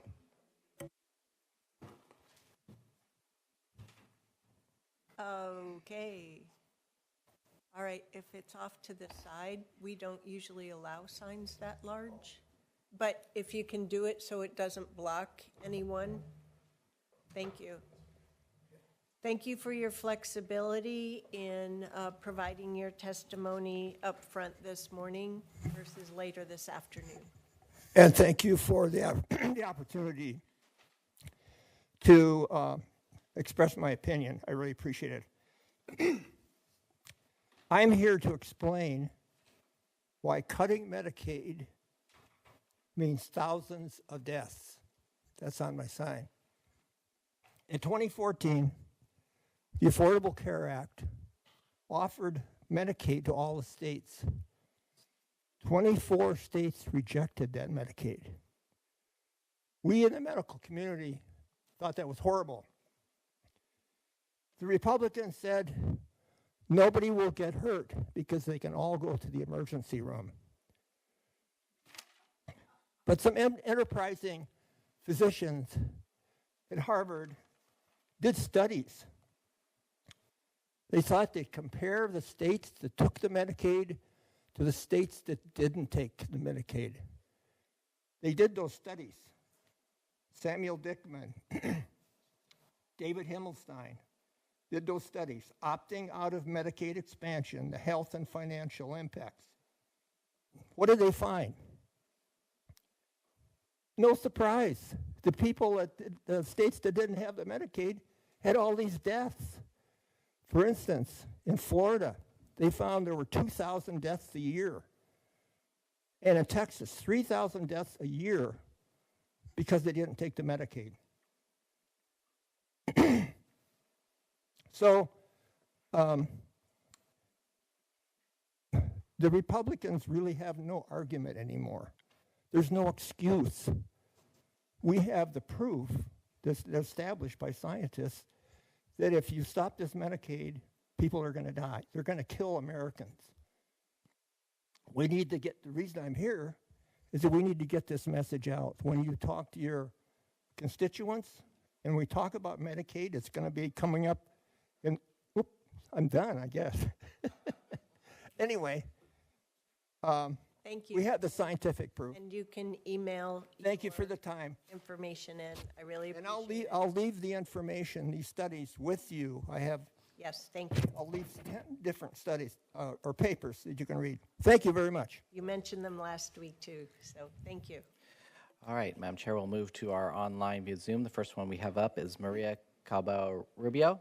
Maria, can you hear us? That is one of the names that Marcus Monday reported would not be available. Okay. Cool. Next, we have Dirk Knudsen. Dirk, can you hear us? Can you unmute, Dirk? We'll come back to him. Come back to him. Next is Alex Redinger. Alex, can you hear us? Yes, I can hear you. Can you hear me all right? Yes, we can. Please go ahead for up to 2 minutes. All right. County Chair Harrington, Commissioners, my name is Alex Riedlinger. I'm a registered lobbyist, and I work as the advocacy manager for the Coalition of Communities of Color, who I'm also representing right now before you. The Coalition of Communities of Color appreciates the board's decision to remove the proposed resolution to ensure compliance with all local, state, and federal laws from today's agenda. We believe that had the G3 resolution passed, it would have posed significant challenges for BIPOC communities, culturally specific organizations, and for the effectiveness of programs supported by this board. The concerns raised regarding federal funding, while understandable, might have inadvertently created conflicts for county contractors, requiring them to navigate existing state and philanthropic DEI requirements alongside conflicting federal directives. This could have led to practical difficulties in contract execution and disruptions in service delivery, ultimately impacting the vital resources provided to Washington County residents. Beyond these practical considerations, the board opposing such an action would build trust with BIPOC communities and reinforce our shared commitment to fostering an inclusive and equitable environment for all residents. We respectfully encourage the board to continue with a collaborative process that reaffirms its commitment to equity while ensuring compliance with all applicable local and civil rights laws and resist any preemptive compliance with federal executive orders. We look forward to working with the board to advance our goals, and thank you for this opportunity to testify. Thank you. Dirk, can you hear us now? Yes, I can. Can you hear me? Yes, I can. Please go ahead for up to 2 minutes. Yes, I just wanted to give some testimony about your decision today on the CWS rates. I did provide testimony prior that I'm very concerned about the amount of that budget increase for the Ripple lab out in Forest Grove. To my knowledge and records, there are 24 people that work in the labs at Clean Water Services or provide that type of function. That building, upon review of the plans, I hope you all looked at the detailed plans, can hold 200 to 300 employees. So my question is, what are we doing? looking at this, I know we have a tough job. They have a tough job, but I just really wish you would reconsider that. The information I have is that's aspirational. There was a lot of talk about making money off of an expanded lab, working for other municipalities and worldwide governments, and it's an awesome looking building. But I've had current and ex-employees tell me that is a boondoggle that will bury us into money that we do not have. Beyond that, I do want to know who I can talk to about getting any answers. I'm at 6 public information requests have gone unanswered. I can't even get an answer on what the policy is about how long they have Clean Water Services has to provide me an answer. So what I do know is the former CEO is being now officially investigated for ethics violations, and this is the person you all relied on to get us to this point. So if somebody in county admin could tell me where my redress is for the non-response, and Commissioner Snyder, you were very clear, you wanted to know what these inquiries were. I'll provide them to you, and maybe you can help me. Maybe any of you will help me. This is not okay. Thank you for all your efforts. All right, thank you. Next, we have Evelyn Coker. Evelyn, can you hear us? Yes, I can hear you. All right, please go ahead for up to 2 minutes. Thank you so much, Commissioners, Chair Harrington. My name is Evelyn Cocher. I'm a lifelong resident of Washington County. I grew up going to Bilal Masjid. I went to Beaverton High School, and I just wanted to thank you for withdrawing your proposal today and tabling the proposal to comply with all local, state, and federal laws, which is the provision that would have eliminated DEI in the county. It is extremely important to not comply in advance with illegal orders, and considering that this order, this executive order, does not hold force of law and has already been challenged for its constitutionality in multiple federal courts by multiple jurisdictions. Changing this executive order in advance and showing the diverse communities of Washington County that this element of our strategic plan, that this element of our county was so easily disregarded when push came to shove, is absolutely the right decision. It's really disheartening to see county leadership, instead of displaying leadership when our extremely diverse communities in the most diverse county in Oregon have come under attack by this administration, that instead of doing what they could to preserve the county funding and the programs for these communities, instead capitulated to an executive order that had no legal bearing, was unconstitutional, and was not based on the power of the purse, which only Congress holds. And we're willing to give that up at the first opportunity in order to preserve any potential conflict with this administration. We have the privilege of living in one of the most diverse counties in Oregon, in one of the most economically active counties in Oregon, and I am living proof of that. I am an immigrant, I am transgender, and I am a lifelong Beavertonian.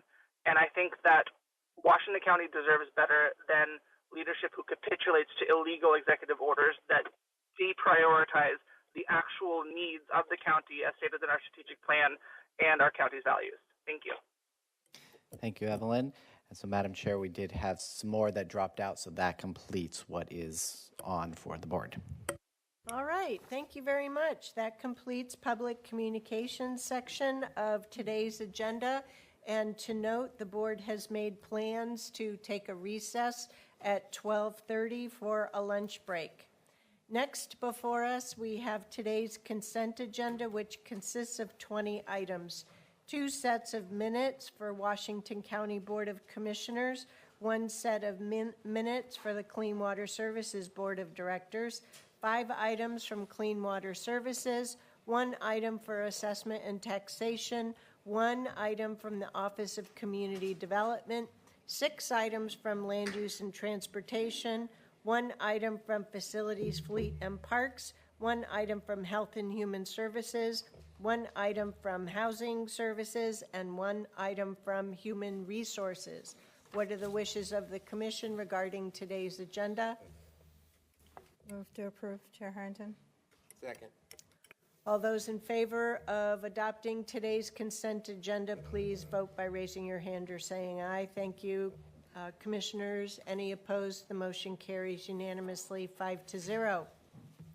Next, we have a proposal before us from Clean Water Services to appoint a Clean Water Services Audit Committee with the following individuals: Michelle Waring, Scott Winkles, and Peter Parmenter to the Clean Water Services Audit Committee.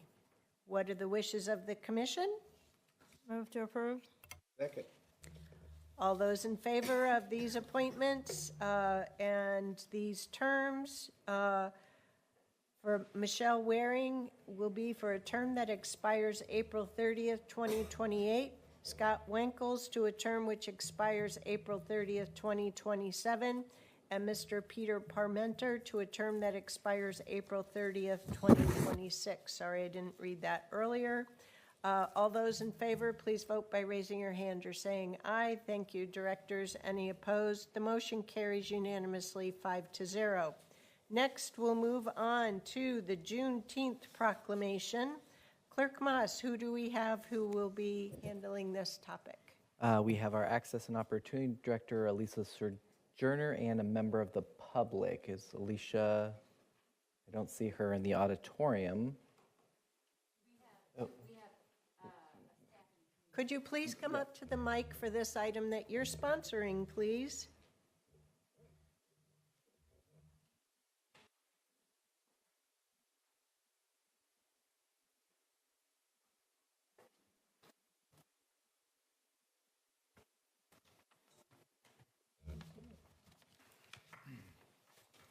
I don't know, I'm only going by what I was provided in the packet previously.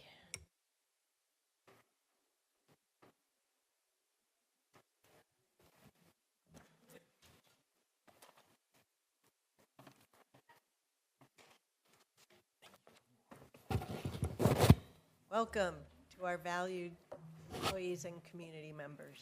Thank you. Good morning, Chair Harrington, Commissioners. My name is Michael Hunter. I'm one of the operations supervisors here for the Facilities Department in Washington County. I'm honored to introduce this proclamation as well as offer a few introductory remarks. Washington County Cultural Heritage Celebration and resource pages are an important starting point for our collective organization, engagement, and learning about the community we serve. The diversity of lived experiences, equality, and inclusion. They offer an opportunity to enter and strengthen relationships with staff and community who recognize the important role that Juneteenth plays in the story of Black and African American history. The Black and African American community, like all cultures, is not monolithic and encompasses a range of diverse lived experiences, contributions, and opinions. Even with a wide range of Black and African experiences, the one thing we know to be true in Black history is American history, and is essential to understanding the nation's full story and how Juneteenth is an integral part of that story. Thank you to all of the Planning Committee members in partnership with Clean Water Services for their hard work and dedication to help educate the community. With that, I would like to turn it over to the community member and retired Air Force veteran, Catherine Staffney, to read the proclamation. Proclamation, Board of Commissioners for Washington County. Whereas Juneteenth is often referred to as the country's second Independence Day, and has long been celebrated among the African American community, its historical significance has largely been omitted from the educational curriculum, making it relatively unknown to the widespread population. And whereas despite the Emancipation Proclamation by President Abraham Lincoln on January the 1st, 1863, and the passage of the 13th Amendment by the U.S. Congress, more than 250,000 enslaved Africans and their descendants remained in bondage in the United States, in the state of Texas, until the arrival of the Union troops at Galveston on the 19th day of June in 1865. And whereas when the news of their emancipation spread following the reading of General Order Number 3 by Major General Gordon Granger, the former enslaved people of Texas enacted with joyous celebration, launching what would become an annual event known as Juneteenth. And whereas early celebration of Juneteenth consisted of family and community gatherings filled not only with special food and festivities, but also prayer, reflection, and respect for the ancestors who suffered under slavery. And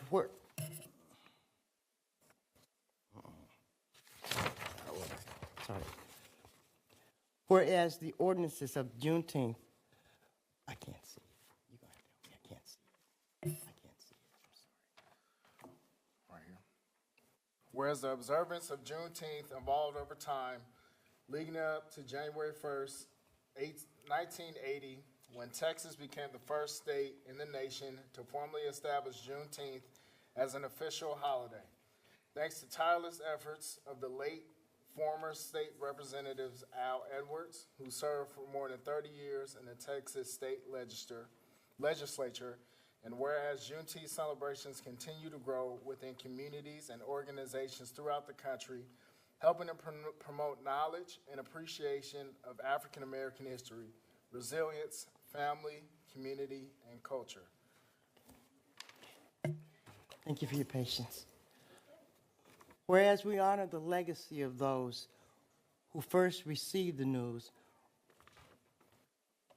on that unforgettable day in Galveston and understood that the joy reflected in the celebration of Juneteenth provides a salve, a buffer against the generational trauma of slavery, and understood and widespread systemic racism that limited African American prosperity and health to this day. And whereas we pledge to continue our efforts to lift up the importance and the history of Juneteenth and to work tirelessly to root out institutional racism wherever it exists and advance equity and inclusion for all members of our community. And whereas the Juneteenth National Independence Act 415-14 created for the people of the United States to acknowledge and celebrate the end of the Civil War and the emancipation of African Americans, and to commit together to eradicating systemic racism that still undermines the founding ideals and collective prosperity. Whereas the Juneteenth flag, created by the National Juneteenth Celebration Foundation, is a representative of a new freedom, a new people, a new star. The symbol of the star and the colors red, blue, and white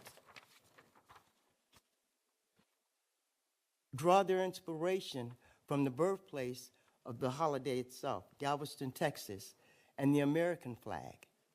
The arc that extends across the width of the flag represents a new horizon, the opportunities and the promises that lay ahead for the descendants of American slavery. Whereas we recognize the effort put forth by various individuals and organizations to acknowledge the African American community, their historic and their current contributions, as well as the experiences and the struggles for equity and justice, we see that we need to continue pushing forward the African American experience to the forefront, working to correct systemic racism. Whereas the Oregon legislation codified House Bill 2168 on September 25th of 2021, making Juneteenth an official legal holiday for the state of Oregon, noting specifically the contributions of African Americans have made to promote freedom, brotherhood, and equity, and to strengthen the social fabric of the state of Oregon. And whereas the Washington County Board of Council Commissioners voted in favor to approve the resolution in order to amend that the Washington County personnel records and regulations on November the 30th, 2022, to recognize Juneteenth as paid county holiday. And whereas Washington County displays flags to underscore our values as a community and a county, the common community, and this year will again fly the Juneteenth flag in recognition of the holiday from June 16th through the 20th. Now, therefore, be it resolved that Washington County Board of Commissioners does hereby proclaim June 19th, 2025 as Juneteenth, and calls upon the people of Washington County to observe this month with appropriate programs, activities, and reflections to continue the efforts to create a world that is more just, equitable, and prosperous for all. Thank you for your patience in my reading. I can't see. All right. Thank you very much for bringing that proclamation to life to each of you. And I will note I have turned the gavel over to Vice Chair Treese.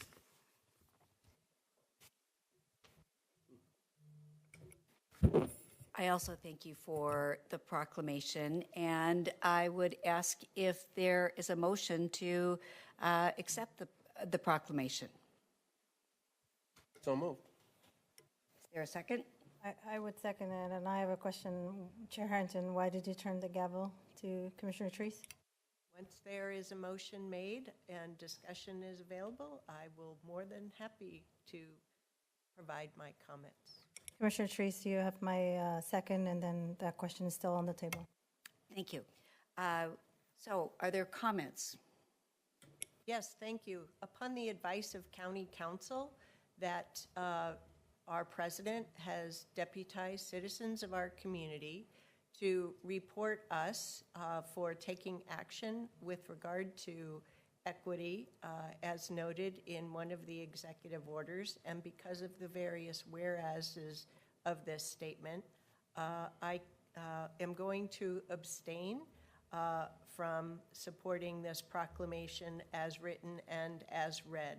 I do agree with the third from the bottom whereas, as it is completely factual with regard to stating the aspirations of Oregon House Bill 2168. Beyond that, I do not wish to risk my being charged with a federal crime. Thank you very much. Madam Commissioner, could I have 2 minutes? We need to finish the discussion here, please. Are there any other comments from commissioners? I will comment and say thank you to the three of you that came and the staff that worked on this proclamation. Washington County continues to have an equity resolution. Washington County continues to be one of the most diverse counties.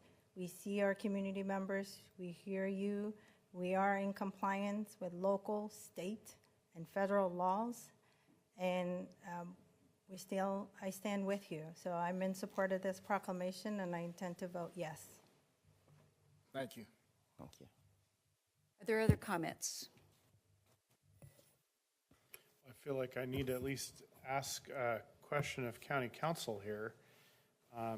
Do you view this as something with significant or moderate amount of risk? I mean, we have Juneteenth established as a holiday, which is already the case in our personnel rules, and I think we just passed another proclamation in the last few weeks that I would surmise the same concerns would or could have been raised about. So I'm curious to know the county council's perspective on risk here, and if this proclamation really somehow represents a different approach. Commissioner, thank you for the question. I'm going to have to get back to you on that one and think through the impact on our legal advice to your board. Thank you. Are there any other comments? I'll just add that I'm uncomfortable not voting on this today, so I guess I'm going to take what some might perceive as a risk, but to me this is too important to not act on. Thank you, Commissioner Snyder. Thank you, Chair. Thank you, Commissioner Fye. Commissioner Willie, do you have any comments? Thank you. I also will be taking a vote on this. We have tabled the resolution for today. It will be coming back, and I want to make sure that our audience is aware of that. Given the situation that we're in right now with our equity resolution in place, I feel comfortable as well taking the risk to vote on this. I think it's a very important thing. I will also take this moment to say that it is our responsibility to continue to operate under laws that are set by the federal government and the states in which we function. So with that, I would like to call for a vote. All those in favor of the proclamation, please raise your hands. Are there any abstentions? First, procedurally, are there any dissensions? Oh, excuse me. There are no nays, and there's one abstention. Yes. Okay. You need to announce. Thank you. With that, I will announce that the proclamation has passed. 4 votes in favor and 1 abstention. Thank you very much. And I will return the gavel to the chair. If you wish, commissioners, to take a picture, I suggest you do so now. Let's do that.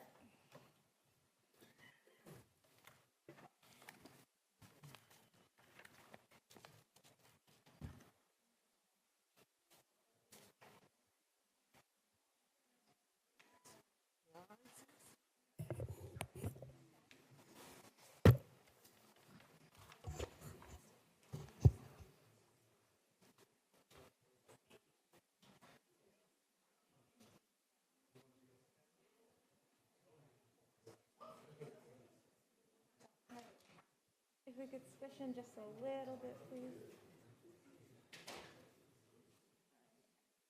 Do we have everybody? All right. 1, 2, 3. And I got it. Thank you.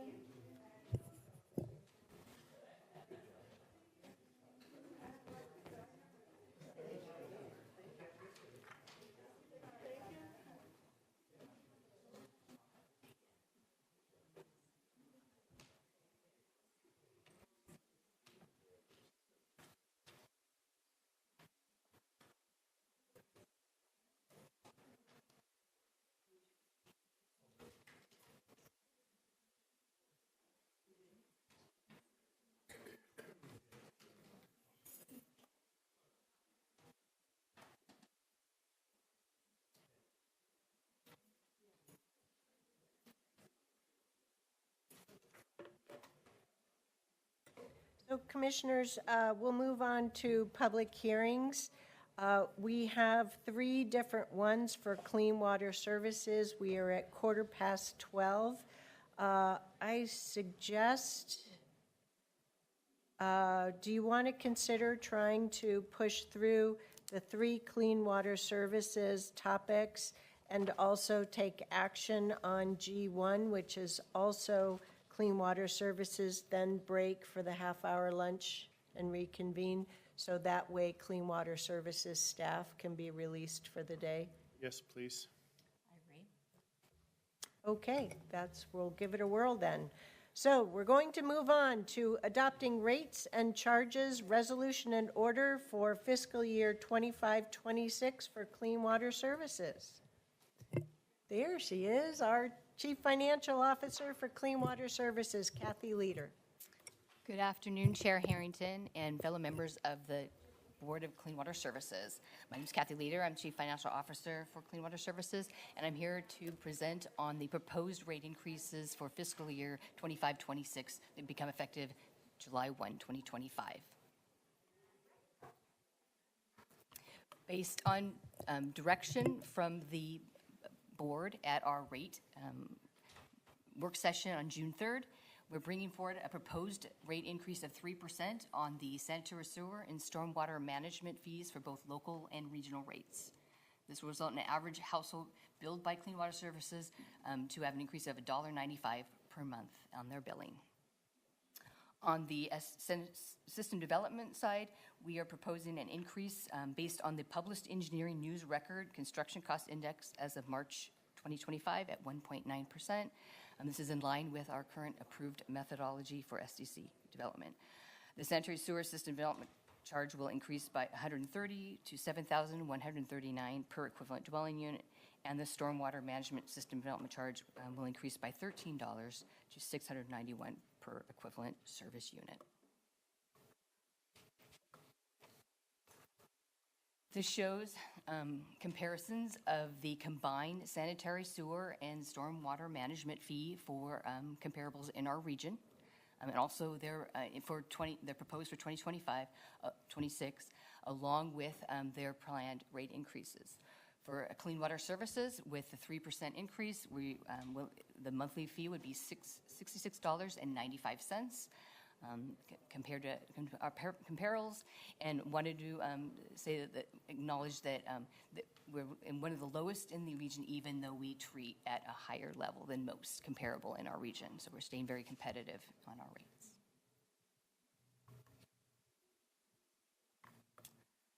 With the 3% increase in 2026, the plan, the 10-year annual average increase of combined sanitary sewer and stormwater management rates is at 3.4%, and this is in line with inflation at 3.3% over that same time period. This trending is reflecting the district's adopted policy of reasonable rate increases on a regular or annual basis.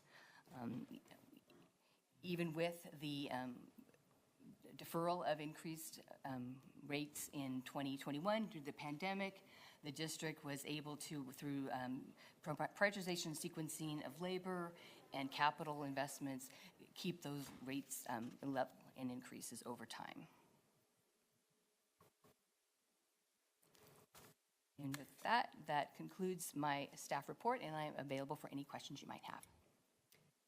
Directors, do you have any questions for Ms. Leader at this time?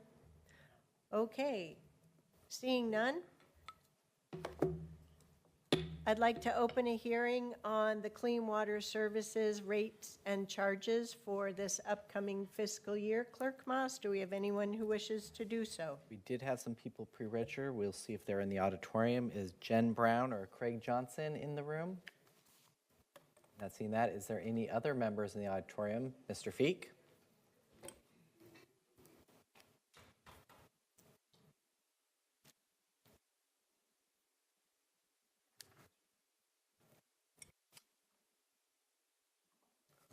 Slow today, sorry about that. Worked in the yard a lot.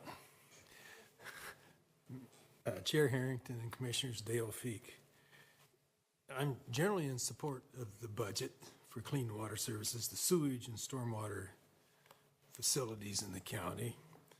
I just have a couple statements to make. I think it may be germane, it may not. Bear with me. I attend the Clean Water Service Advisory Committee meetings. I've been doing that for years. The last meeting, Elizabeth Edwards, the Chief of Staff, said that maybe we won't even have enough water to service. Clean Water Service is what they want, because Scoggins Dam is not going to be reinforced. They didn't get the money, I think, to do that.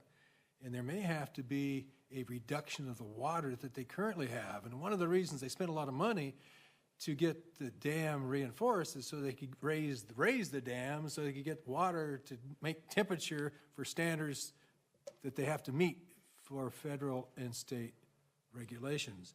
So now they may even not have it high enough yet. So that's a concern. And my concern is that Clean Water Services appears to be okay in pumps. Quail Valley Pump Station has been approved. That was approved before. The Banks development may be approved. There's a huge, huge industrial development. It surprised me. I drove it because they didn't have no trespassing signs. So I drove the whole thing. And then I ended up going over and talking to Kerr, who's doing this stuff and making it actually happening. And they've already, Clean Water Services already put a pump station in there. I think we need to take a halt on some of this development. Jobs, jobs, jobs for all cost. I don't think we can afford the jobs. It was because we can't afford the pump stations. We can't afford to get the water to service them. So I'm just saying, in this budget, please consider what's going to happen if we can't even get the water to do the treatment. That's my public comment. But I'm still in support of the budget. Thank you, Mr. Feek. Is there anyone else in the opportunity? Sir, please come forward.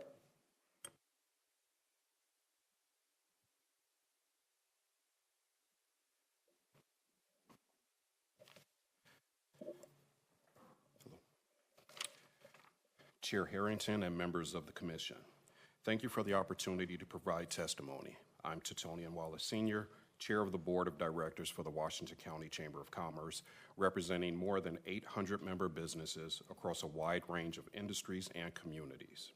We respectfully oppose the proposed 3% rate increase from Clean Water Services at this time.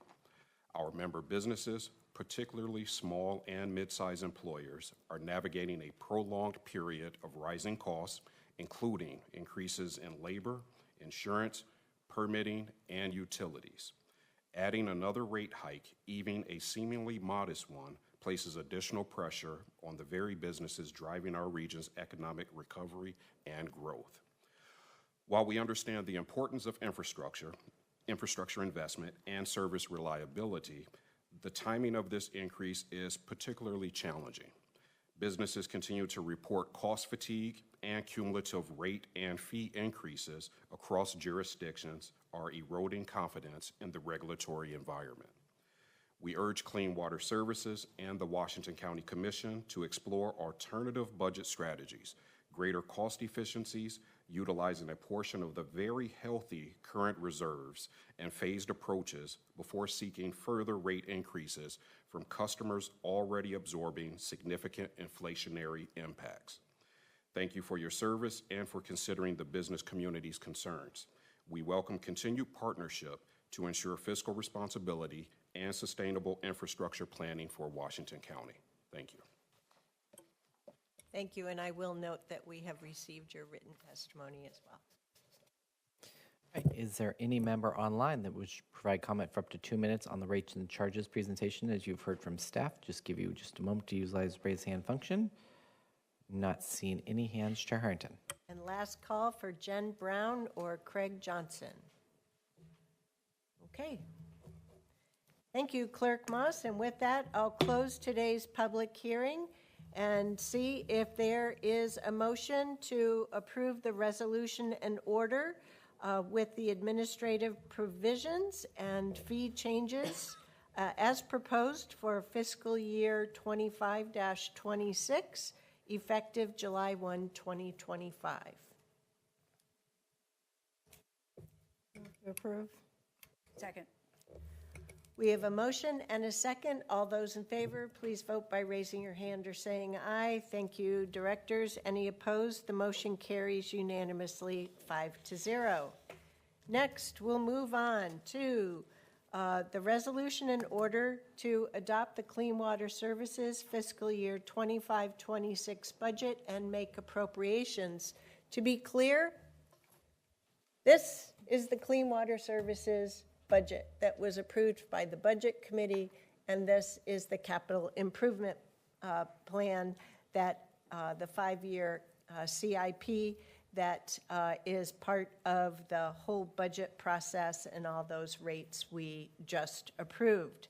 So at this juncture, I'll turn it over to Kathy Leader, our Chief Financial Officer, and the Chair of the Clean Water Services Budget Committee, Terry Song. Thank you. Thank you, Chair and members of the board. I'm going to start with a presentation of the staff report, and then I'm going to have Terry talk about the budget committee. Okay. So the approved budget before you today for adoption includes current revenues of $247.9 million. Those revenues are going towards operating and other outlays of $151.2 million, debt of $19.6, and a capital program and investment of $147.1 million in that year.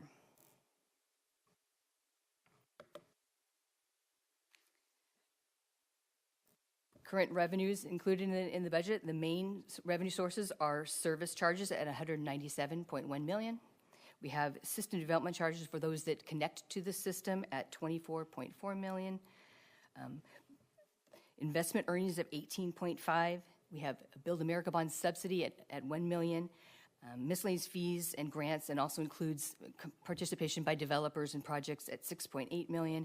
And the budget was produced with a planned bond proceed and issuance of $75 million related to investments. We see some large investments happening in the next 3 years for the district, so it would fund some of those projects. On the expenditure side, a total of $378.9 million in funds. That includes $139.9 million in operating expenditures, $147.1 million in capital construction, debt service at $19.6 million, and other outlays at $11.3 million. And this really relates to bad debt and some of the payments to the cities for row fees and their local share on industrial customers. And the budget was also developed with a $61 million contingency allowed for unanticipated expenditures during the year. So as we mentioned, total expenditures are at $317.9 million. That was a 20% increase over the prior year in the budget. One of the largest increase relates to our capital program. We see a lot of investment happening in this next year, and it increased by $42.7 million. We have a $7.5 million increase in our operating budget, $2.4 million debt service really related to that new issuance if we go forward with it, and $798,900 in other outlays. On the operating budget side, $7.5 million, or a 5.7% increase. Two components of that: personal services showing a 7.9% increase, and it reflects the 4 new position adds along with pay plan increases and benefits, one in particular our public employee retirement system employer rate that went up this past year. On the material and services side, it's showing a 2%. That's really in line with inflation, but we do have some drivers that are regulatory in nature that are also going up in that year, really related to chemical and energy, and we also have some software licensing fees that are seeing some increases. At the ask of the board, in reducing our planned rate from 4% to 3%, there was about a $1.8 million impact to our budget. The board had directed us to go forward and find cost savings through operations in order to not impact our reserves for capital spending. And the executive team is committed to this, and we're looking at planned reductions, in particular in our labor area. We're looking at vacant positions that are currently there, along with people leaving and attrition, evaluating those positions, and prioritizing fills and positions that are daily critical operational needs and regulatory in nature. So we hope to find that 1.8 in that.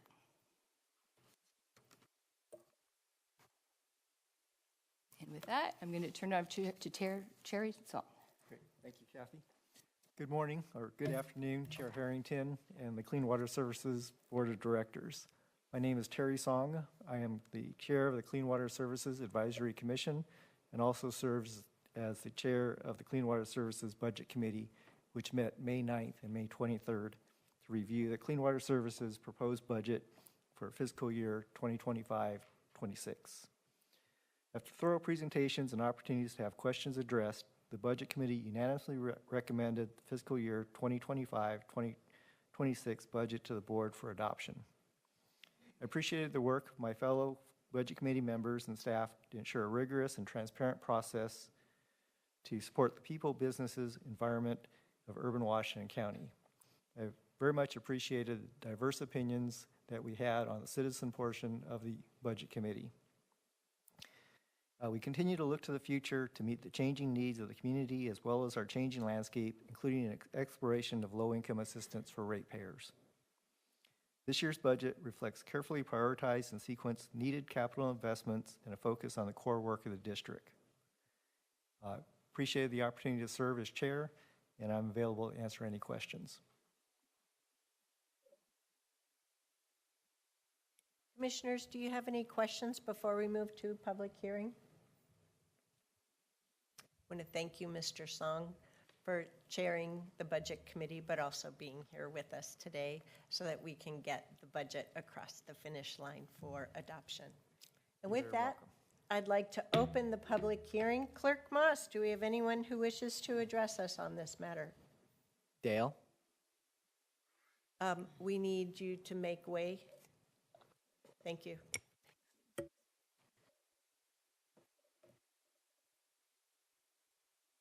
Welcome, Mr. Feek.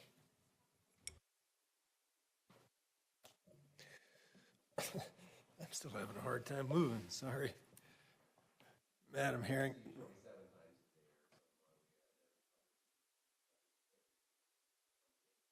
Would you erase part of my time there? He just took it. Thank you. Madam Harrington and esteemed County Commissioner 4, Jerry Willie, my commissioner. Thank you for giving my time back.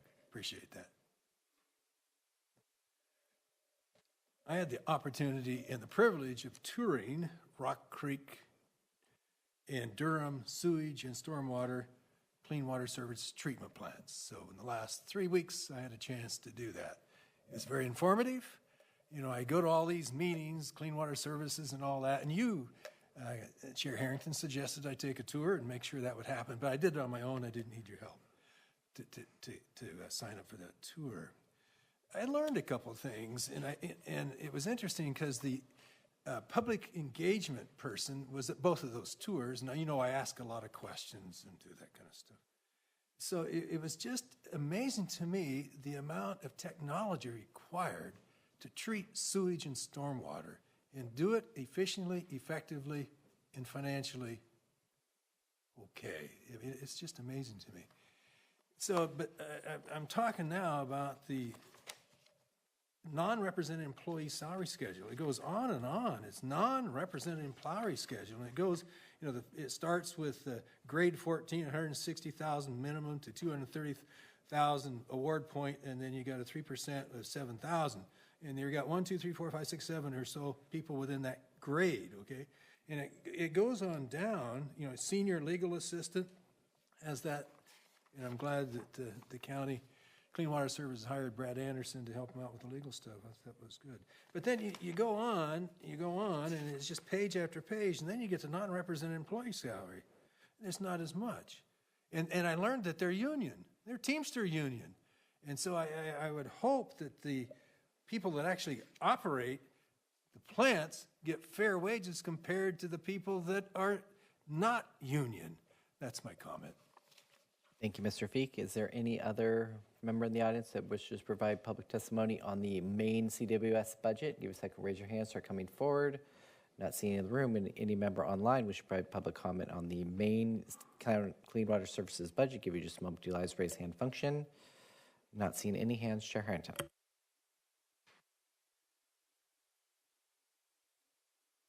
Lost where my button was. Thank you, Clerk Moss. I appreciate hearing from everyone today. And with that, I'll close today's public hearing and ask for a motion to adopt the resolution and order, which by action will adopt the Clean Water Services fiscal year 2025-26 budget and make appropriations. And it's a budget of $929,134,300, as detailed in Exhibit A to the resolution and order. I move to adopt the order to adopt the Clean Water Services fiscal year 2025-26 budget and make appropriations. There's a motion and a second. Any director comment before we take a vote? Nope, I'll provide it from myself. I really want to commend the detailed work of our staff for putting together the budget presentations and all of this documentation. They did an incredible job of answering each and every question that not only I posed, but other members of the Budget Committee. It truly is excellent staff from each department. They represented their work very well, and they, as Ms. Leader spoke about, with the reductions that the Budget Committee asked for, as well as the Board of Directors directly in our subsequent meeting, they do a terrific job of collaborating with one another and problem solve for the betterment of public health in our region, as well as for water quality for the entire Tualatin River watershed and the Tualatin River itself. So I thank you very much to staff for giving us this opportunity. And with that, all those in favor of the motion to adopt the Clean Water Services budget, please raise your hand or say aye. Thank you, directors. Any opposed? The motion carries unanimously 5-0. Thank you. And we have one last item for the Clean Water Services public hearings, and then we'll have another action item. And this one is for a resolution and order approving the Clean Water Services pay plan for non-represented and represented employees for fiscal year 25-26. Welcome, Ms. Dober. Thank you. Good day, Chair Harrington and Commissioners. Thank you for having me today. My name is Holly Dober. I'm the Director of Human Resources and Risk Management at Clean Water Services. The item before you is a public hearing to adopt a resolution and order approving Clean Water Services pay plan for non-represented and represented employees for fiscal year 2025-2026. As required in the district's employment policies and guidelines, the district is recommending that the board adopt the pay plan establishing salaries for non-represented and represented employees based on the adopted budget for fiscal year 2025-26. The pay plan represents a cost of living adjustment of 2.8% based on the Consumer Price Index for urban wage earners and clerical workers in the Western region. The district utilizes a performance-based pay compensation system, and employees receive pay increases through the annual performance appraisal process, with a maximum allowable increase of 3%. Exhibit C summarizes 3 new classifications and 1 redesignation that are included in the funded and approved fiscal year 2025-2026 adopted budget. Thank you, and if you have any questions, I'm happy to answer those. Directors, do you have any questions on this item? Okay. The only thing that you didn't read, Holly, was the last part. District employees do not receive a step increase. I think that's very important. Yep, that's correct. Thank you. At this juncture, I would like to open a public hearing on this matter. Clerk Moss, do we have anyone who wishes to do so?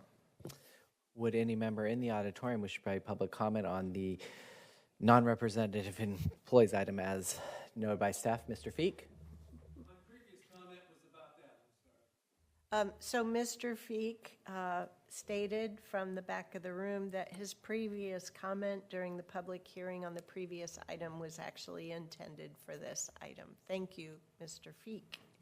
Clerk Moss, anyone else? Is there any member in the auditorium that wish to provide comment? Not seeing any hands go up or anyone come forward. Is there any member via Zoom that wish to provide public comment as you've heard the staff report here on this public hearing? Give you just a moment to utilize the raise hand function. Not seeing any hands, Madam Chair.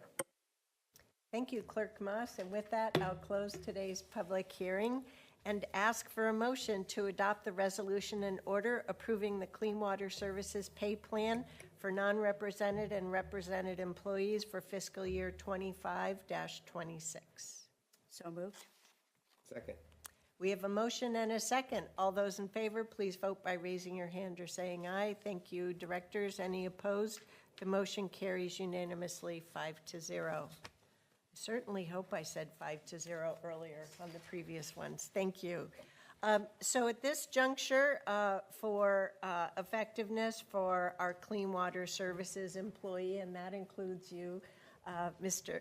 Rick Shanley, our acting CEO, General Manager, we're going to consider item G1, to adopt the Capital Improvements Program. That's all this really good stuff. For fiscal year 26 through 2030. And Ms. Leader? Oh, Mr. Shanley, thank you. I wasn't quite pass the baton on the so ball for that. Thank you. The CIP.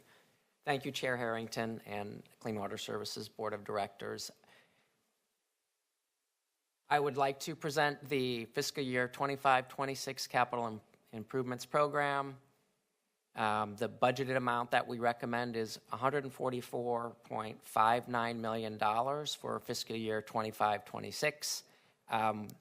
We will have a similar amount next year. This budget represents what we believe are the key projects that are critical for the district's mission, and as well as looking to level the CIP over future years to come.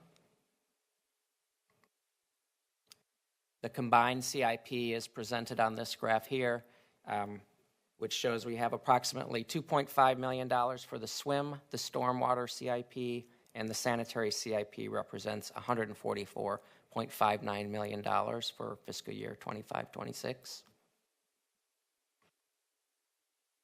Like to just present, that's a very thick book of projects. Just take a moment to present some of the notable projects that we have for next year. The ones on the top, sanitary projects, are critical for compliance. Forest Grove primary treatment to meet our copper compliance limit. We have about nearly $30 million of expenditure for the next fiscal year. The digester project at Durham represents solids treatment and stabilization. Conveyance project represented by the Brookman Sanitary Trunk Sewer. And as presented previously, the Rock Creek Biogas Utilization Project, opportunity to create non-rate revenue, about a $6 million investment for next year. Additionally, we present some surface water management projects and the occupied building projects, the Ripple, that is our regulatory compliance lab, as well as the Clean Water Services Central Renovation Project.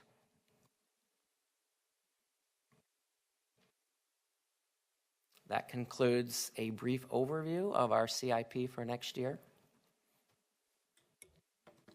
And before I ask for a motion, I will just add that I really gutted through reading every single page of the CIP. I let no stone go unturned. And if there wasn't enough description for me to understand what the proposal was, I asked for that. And in every single case, you and your team came back with all of the explanation that I ever could have wanted. So thank you very much. We've had some critical planning programs with the East Basin Master Plan and the upcoming West Basin Master Plan, and all of the major equipment that is needed to both satisfy our current permit and set the stage for the future permit. So thank you very much. We do not have to have a public hearing on this item, just to be clear. So commissioners, any further comment, questions, or a motion? I move to adopt the Capital Improvement Program for fiscal year 2026 to 2030 for Clean Water Services. Second. We have a motion and a second. All those in favor of adopting the CIP, please vote by raising your hand or saying aye. Thank you, directors. Any opposed? The motion carries unanimously 5-0. And that ends all of the Clean Water Services budget work for this upcoming fiscal year. So thank you in advance to our finance team and treasury team for completing all of the work that must be done to deliver the budget and file it with the state of Oregon. Thank you very much. Sleep well. Hats off to all of you, and onward we go to another exciting fiscal year. So we are left back at item F4, and then we still have one action item on the action. We still have one item left for the action, plus one overview of the G3 topic that we'll be coming back to. At this junction, I recommend that we take a lunch break as previously discussed for a half an hour, so we would reconvene at 1:20. Is that everyone on the board okay with that? Okay, so we will take a pause here and reconvene at 1:20. Thank you.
All righty, welcome back, commissioners and members of the public. So back to you, Chair Harrington, for public hearing number 4.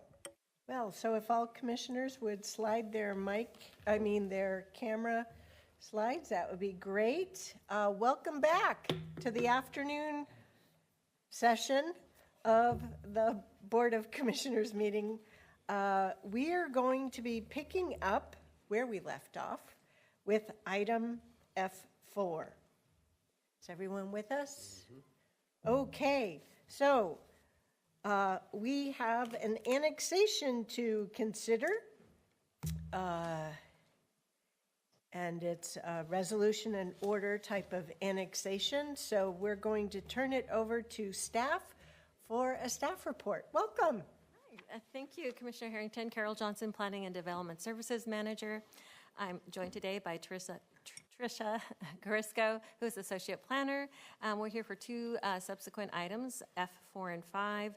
Both are boundary changes. One is item 23-005. The second is 23-006, request to annex 1 tax lot, first into the Tualatin Hills Park and Recreation District, and then secondly into the Tualatin Valley Water District. Tricia is here to present the staff report.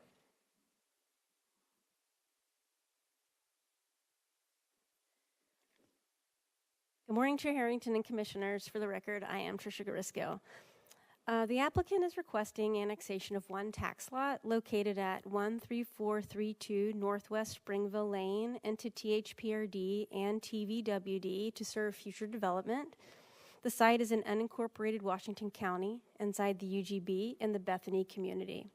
The property is approximately 9.33 acres in size and is shown here in the blue and white stripes, north of Northwest Lombardy Drive, south of the Multnomah and Washington County line, and east of Northwest 137th Avenue. The light blue area shows the current extent of the THPRD boundary in the vicinity. And the next slide is the same map of the property, but this shows the current extent of the TVWD boundary in the area. Please note that for the initial packet, Exhibit B, the site map was repeated in 23-006, but this has been updated and is in your packet and online. These proposals are requests from the property owner, Noyes Development Company, with a request to annex 1 tax lot totaling approximately 9.33 acres into the Tualatin Hills Park and Recreation District and the Tualatin Valley Water District in order to serve future development. These annexation requests were initiated by a consent petition from the property owner. County staff has reviewed the requests and found that they meet the criteria for boundary changes as outlined in the staff report.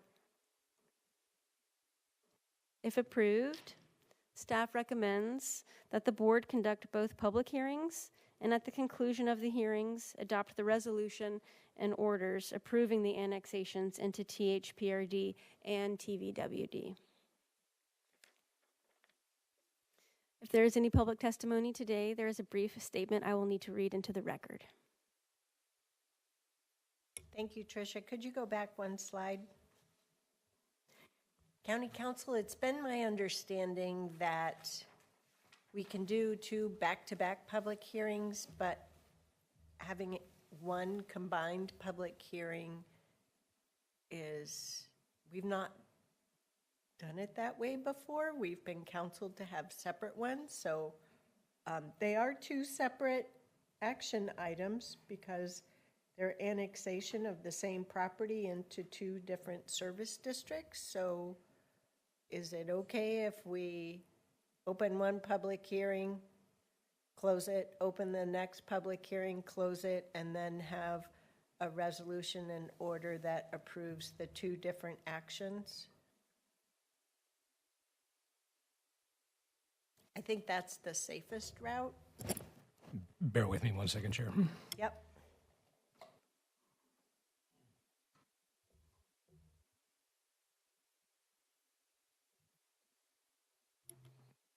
Yes, I concur that is the safest route. Okay, thank you very much.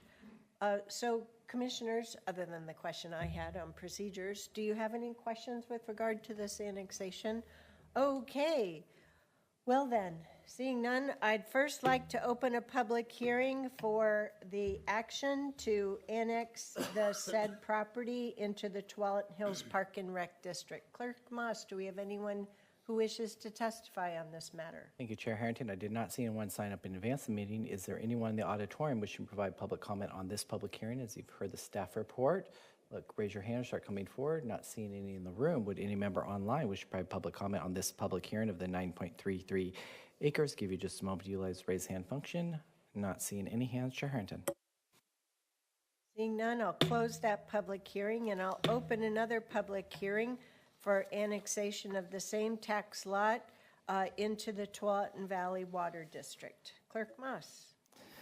Thank you, Madam Chair. I did not see anyone sign up in advance of this one. Would any member in the auditorium wish to provide public comment on this public hearing? As you've heard the staff report, just raise your hand, start coming forward. Not seeing any in the room. Would any member online via Zoom wish to provide public comment? As you've heard the staff report, give you just a moment to utilize the raise hand function. Not seeing any hands, Chair Harrington. With that, I'll close the public hearing and ask for a motion to adopt the resolution and order approving the annexation for this property of approximately 9.33 acres into the Tualatin Hills Park and Rec District, as well as to annex the same property into the Tualatin Valley Water District. So moved. Second. And that resolution and order also authorizes the chair to sign it for each of the annexations. We have a motion and a second. All those in favor, please vote by raising your hand or saying aye. Thank you, commissioners. Any opposed? The motion carries unanimously 5-0. Thank you to our staff for doing everything properly so we can get things done for our community. Next, that took care of F4 and F5. Next, we'll move on to F6. So now we're into Washington County budget detail. And welcome. And please take it away for Service District Lighting number 1. Can I ask a quick question?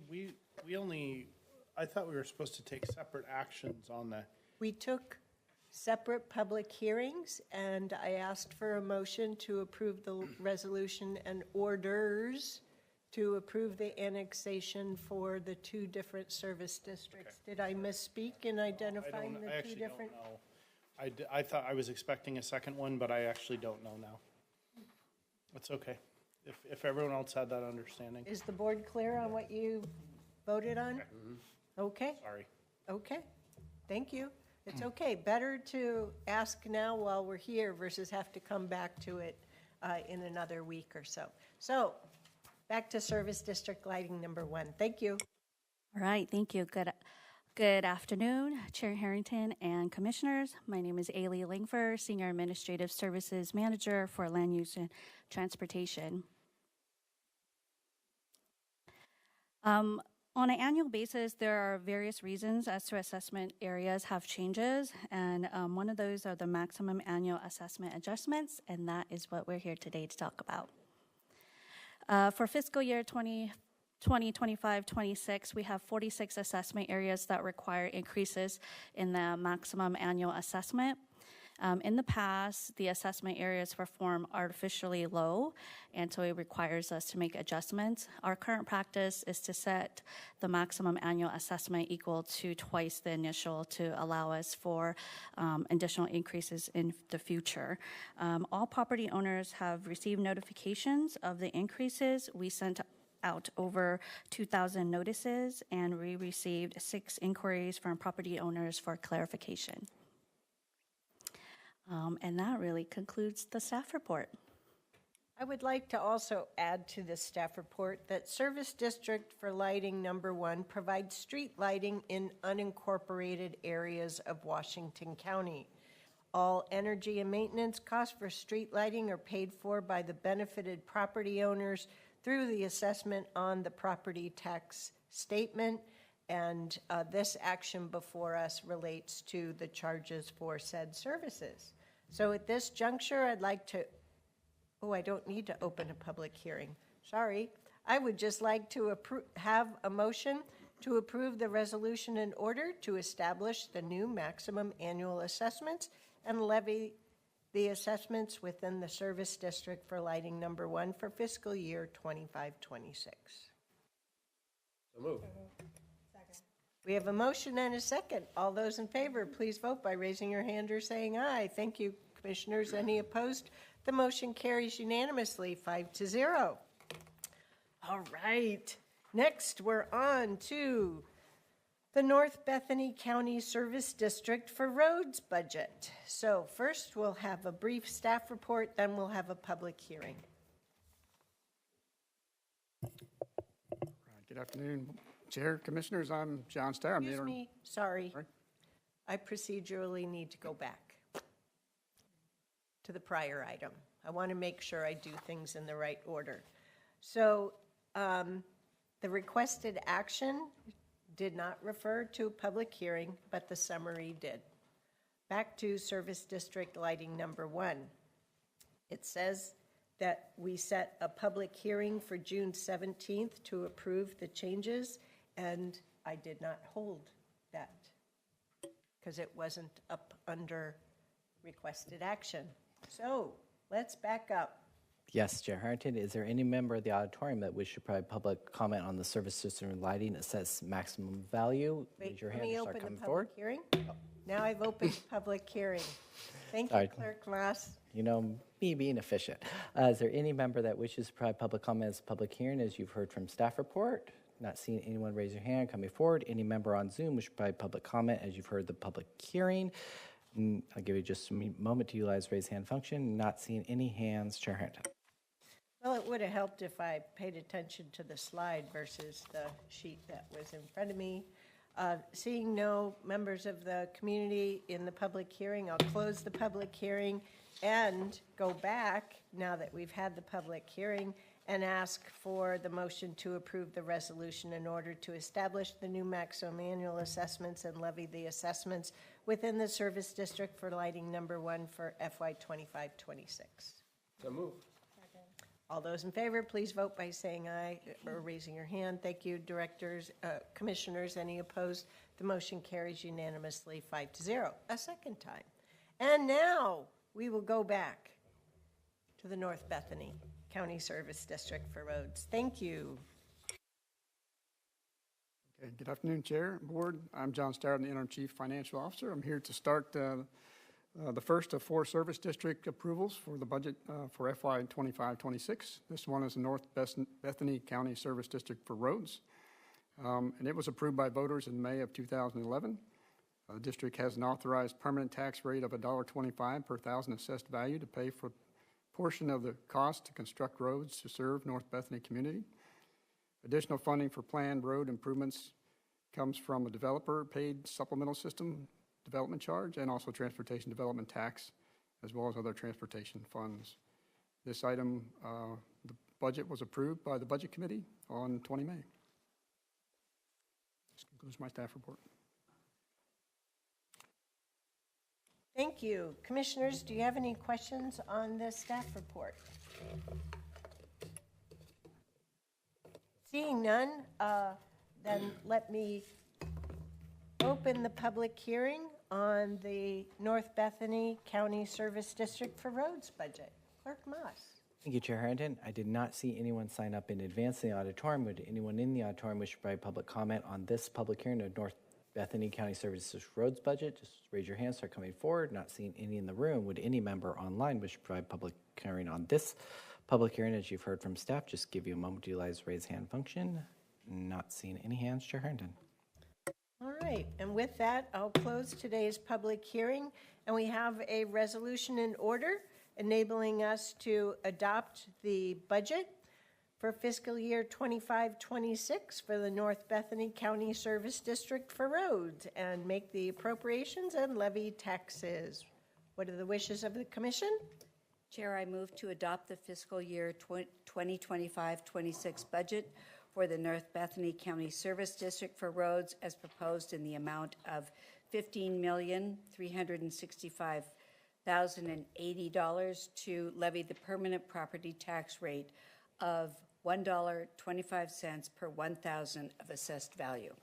Wonderful. So we have a motion. Do we have a second? Second. All those in favor, please vote by raising your hand or saying aye. Thank you, Commissioners. Any opposed? The motion carries unanimously, 5-0. One down, many to go. So next before us, we have the Enhanced Sheriff Patrol District. Mr. Steyer. Yes, the Enhanced Sheriff Patrol District provides law enforcement services supporting 216,000 residents in urban unincorporated Washington County. Fiscal year 25-26 is the third year of a 5-year local option levy property tax passed by the voters in May of 2022. The levy rate is 83 cents per 1,000 of assessed value, and that supplements the ESPD permanent rate of 64 cents per 1,000 of assessed value. And the budget was reviewed and approved by the Budget Committee on 20 May. Thank you. Any questions on the staff report? All right, seeing none, I'd like to open a public hearing on the Enhanced Sheriff Patrol District budget. Clerk Moss. Thank you, Chair Harrington. I did not see anyone sign up in the auditorium. Would any member in the auditorium wish to provide public comment on the ESPD budget, as you've heard from our staff? You raise your hand, start coming forward. Not seeing any in the room. Would any member online via Zoom wish to provide public comment to this public hearing, as you've heard from staff? Give you a moment, just utilize raise hand function. Not seeing any hands, Chair Harrington. Okay, seeing none, I'd like to close today's public hearing and ask for a motion.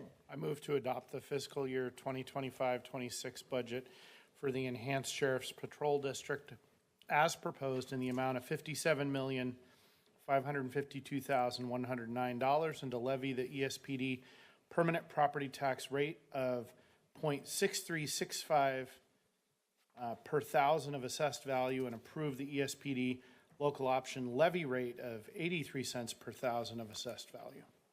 Thank you. We have a motion. Do we have a second? Second.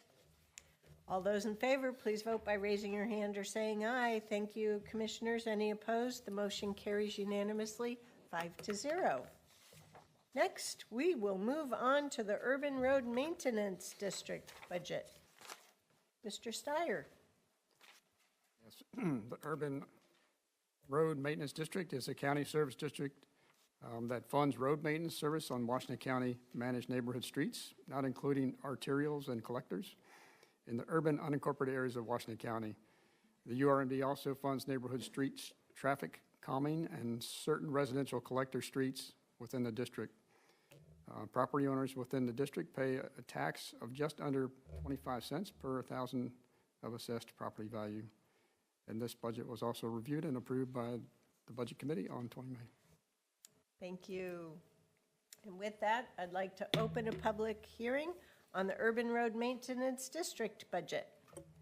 Thank you, Chair Harrington. Would any member of the public I did not see sign up in advance like to provide comment on the UMRD budget, as you've heard from staff? Give you just a moment to raise your hand, start coming forward. Not seeing any in the room. Would any member online via Zoom wish to provide public comment on this public hearing topic, as you've heard from staff?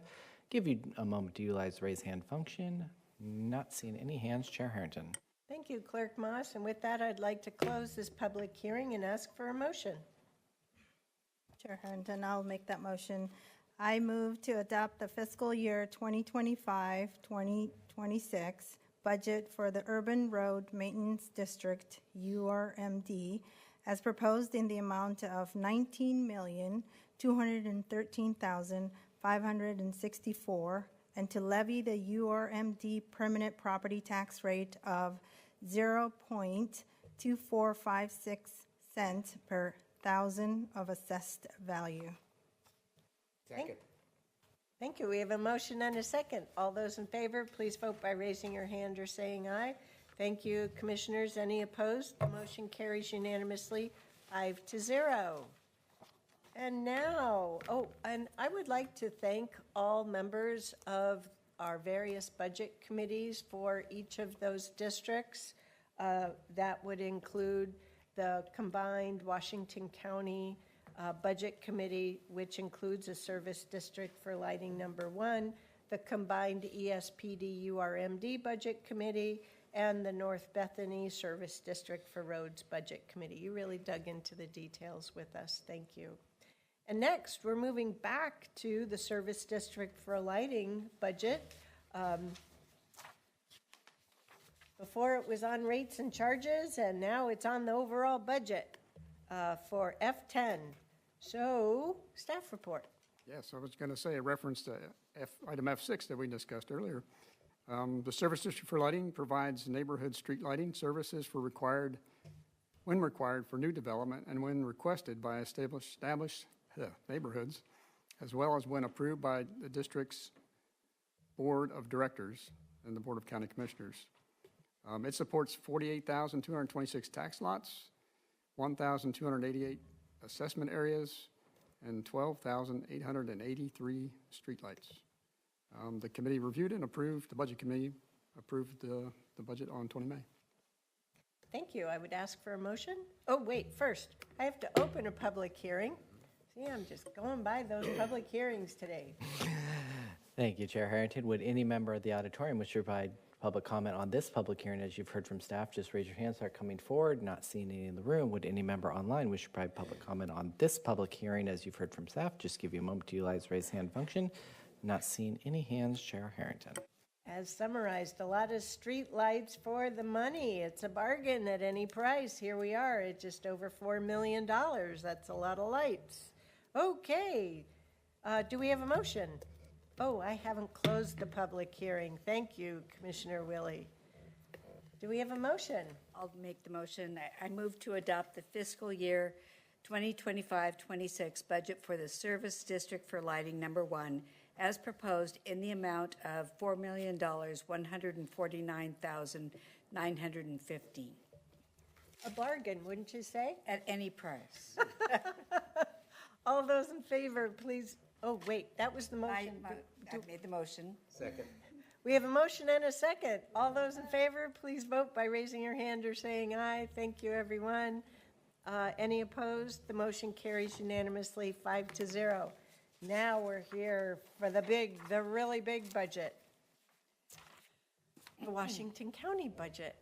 Actually, I think item 11, we're going to step back to this current year budget. We have to turn the Wayback Clock. Instead of talking about next fiscal year, we're going to end this current fiscal year. Okay, take it away, Mr. Steyer. Yeah, so we have 2 weeks left in this fiscal year. It has gone by very fast. A lot of great work across the whole budget staff in the county to work through the budget process. This is the third iteration of a supplemental request for this year's budget. The last opportunity to adjust requirements prior to closing the budget out at the end of the month. The purpose of supplemental requests is to increase the amount of appropriations based on several factors to include new or additional revenues received, projected expenditure increases, and clerical administrative adjustments that weren't known at the budget adoption or during the year at a previous supplemental opportunity. This also documents and provides an explanation of the changes, including the source of funding, and it requests the board's approval to increase appropriation levels. On today's supplemental request, there are 13 items. There are 2 from general government, 1 from public safety and justice, 5 from housing, health, and human services, 1 from culture, education, and recreation, and 4 from non-operational funds. Many of these are tied with grants. A couple of them are related to utilizing contingency in accordance with our rules for requesting use of contingency. The total requested supplemental adjustment is $9.3 million, and of that, only $71,000 is general fund. The rest are all special fund changes. So with that, I'm happy to talk about any one of the requests, but that's the overview. Are there any questions? Okay, seeing none, I'd like to open a public hearing with regard to the supplemental budget for this current fiscal year 24-25. Thank you, Chair Harrington. I did not see anyone sign up in advance in the auditorium. Was there anyone in the auditorium wish to provide public comment on this supplemental budget public hearing? As you've heard the staff report, just raise your hand, start coming forward. Not seeing any in the room. Would any member online via Zoom wish to provide public comment on this public hearing? As you've heard from staff, give you just a moment to utilize raise hand function. Not seeing any hands, Chair Harrington. Okay, and with that, I'll close today's public hearing on the current fiscal year supplemental budget and ask for a motion to approve the resolution in order to adopt the supplemental budget for fiscal year 24-25 as enumerated, including with Exhibit A for all of the summary and additional details. Second. We have a motion and a second. All those in favor, please vote by raising your hand or saying aye. Thank you, Commissioners. Any opposed? The motion carries unanimously, 5-0. Whew. Now we're moving on to the fee schedule for this upcoming fiscal year. Mr. Steyer. Yes. So the Finance Department manages the review of the department's departmental fees and charges. The fee schedule is developed by departments and reviewed annually by finance staff to ensure reasonableness of fees and charges. It's the county's practice to ensure that the fees reflect cost recovery needs, also remain in compliance with Oregon's revised statutes, Oregon administrative rules, and Washington County Code, and are comparable with the market rates in the region. The FY 25-26 proposed fee schedule was reviewed with your board on 6 May in the work session. And since the work session, we did have one change. A paralegal staff per hour fee was added to the fees structure. This schedule contains 1,319 fees. And changes for this fee schedule include 53 new fees and 674 fee changes and 11 fees that were removed. This concludes my staff report. Thank you. Commissioners, do we have any questions on the fee schedule proposal? Seeing none, I'd like to open a public hearing on our fee schedule, just in case. Thank you, Chair Harrington. I did not see anyone sign up for this public hearing in the auditorium. Would any member in the auditorium wish to provide public comment on the fee schedule public hearing? Just start raising your hand, coming forward, not seeing in the room. Would any member online via Zoom wish to provide public comment on this public hearing? As you've heard from staff, give a moment to utilize the raise hand function. Not seeing any hands, Chair Harrington. Thank you, Clerk Moss, and I'll close the public hearing on the fee schedule and ask for a motion to approve the resolution in order to adopt the fiscal year 2025-26 fee schedule for Washington County. So move. Second. We have a motion and a second. All those in favor, please vote by raising your hand or saying aye. Thank you, Commissioners. Any opposed? The motion carries unanimously, 5-0. Next, we move on to the big, beautiful budget for Washington County, Oregon. Yes, good afternoon, Chair, Board of Commissioners. I was going to say next slide. I decided to stay down here next to John instead of moving back to my spot. So I will briefly walk through a process that we've been through together to date, a brief recap of the budget message, review the amendment that's included in the approved budget. Today, you've already taken action on many components of our budget. So today, we are talking about the general budget. So process to date, at this point, I feel budget is year-round, and that is part of our fiduciary responsibility. The proposed budget was submitted to the Budget Committee on April 28th. That actually feels like a long time ago, but it actually, it's not that long ago. On May 14th, 15th, and 20th, budget presentations were presented to our budget committees. Chair, thank you for recognizing our budget committee members. Staff are really in gratitude not only for your time, but also our community members who choose to serve on these budget committees and their guidance and input. Budgets were approved by budget committees on May 20th, and now the actions in front of you today are adoption of those budgets. So now I'll go through just a very brief recap of the budget message. Going back to the budget committee meetings on April 28th, The budget message that I shared with the community at that point in time was well over an hour. We are not going to spend that length of time today. So for members of the community, if you are interested in hearing more content related to the Washington County budgets, please refer to the Budget Committee archived materials on our web portal. They have a rich amount of information. This year's balanced proposed budget is provided to the board and the public as our One Washington County organization has engaged in some of the most challenging work in over a decade to stabilize our financial situation. As your county administrator and budget officer, I know I'm not alone in having mixed emotions around how we've had to face these challenges as a local government organization. On one hand, we feel great pride in pursuing our public service mission every day. The commitment to public service and our proximity to the community we serve also gives us a deep understanding of the needs we are not fully meeting year after year. On the other hand, we feel the responsibility of living within our means. As a local government, we are obligated by state law to produce a balanced budget each and every year. To that end, the math has to be correct. 2 + 2 has to equal 4. As the Budget Committee and Board heard in our general fund update in March, the early outlook in our general fund forecast revealed a $20.5 million gap between revenues and expenditures.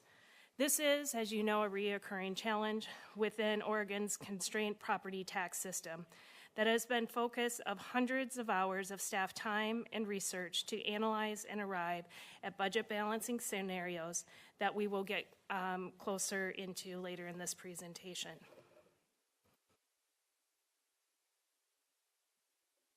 So the slide on the projection screen can be challenging to look, but I'm confident on the TV monitors it's easier to see. Washington County is not alone in our situation.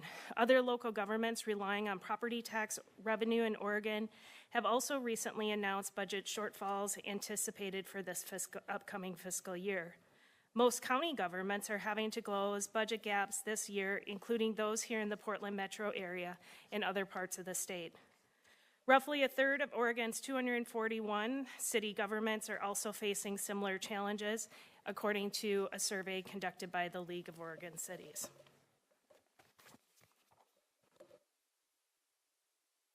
Washington County is also not alone in having to budget for unfunded or underfunded mandates handed down by the regional, state, or federal governments.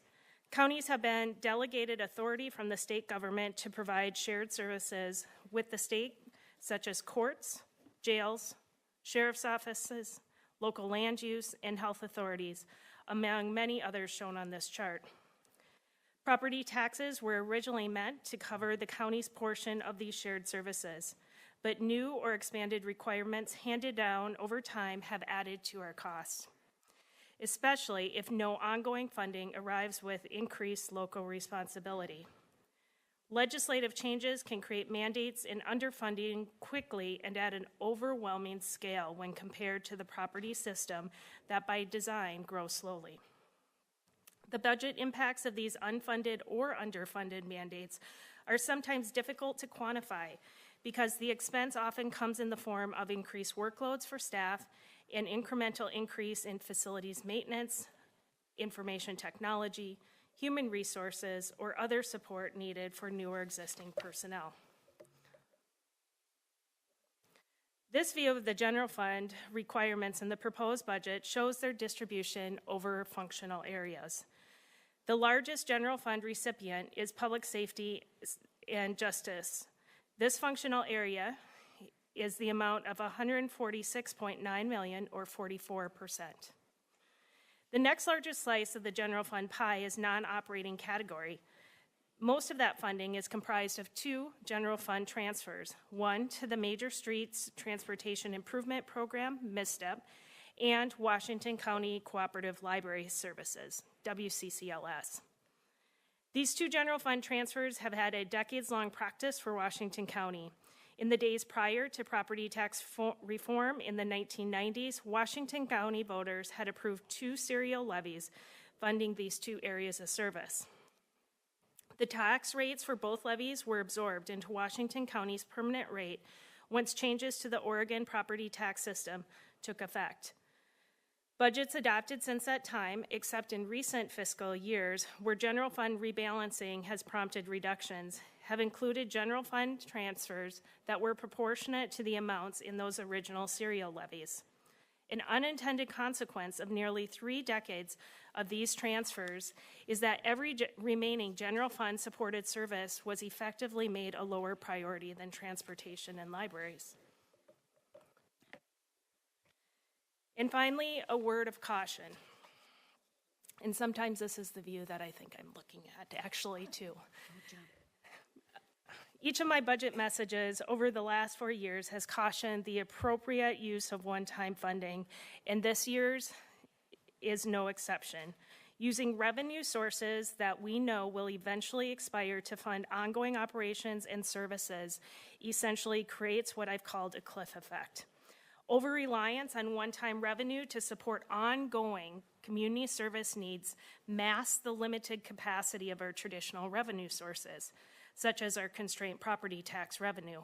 Our cautious approach to the use of one-time revenue sources in this proposed budget is described further in the budget summary section. It would be remiss to not note that I want to extend my appreciation to this board's leadership in helping us correct and use one-time resources for one-time expenditures. Over this last 6 months, I've noticed stories in the media that other governments, it's easy to use those revenues for ongoing resources, but they're facing the cliff effect, which we've tried to refocus to budget stability and sustainability. So I will briefly go over how we achieved general fund balancing. During this portion, I will talk about reductions. And I would also be remiss to note that while we did have to take painful reductions within this budget, there are service dollars, there are dollars delivering service each and every day here in Washington County. And I hope our presentations to your budget committee had helped lift some of that great work that will continue in this fiscal year. So let's start at general fund.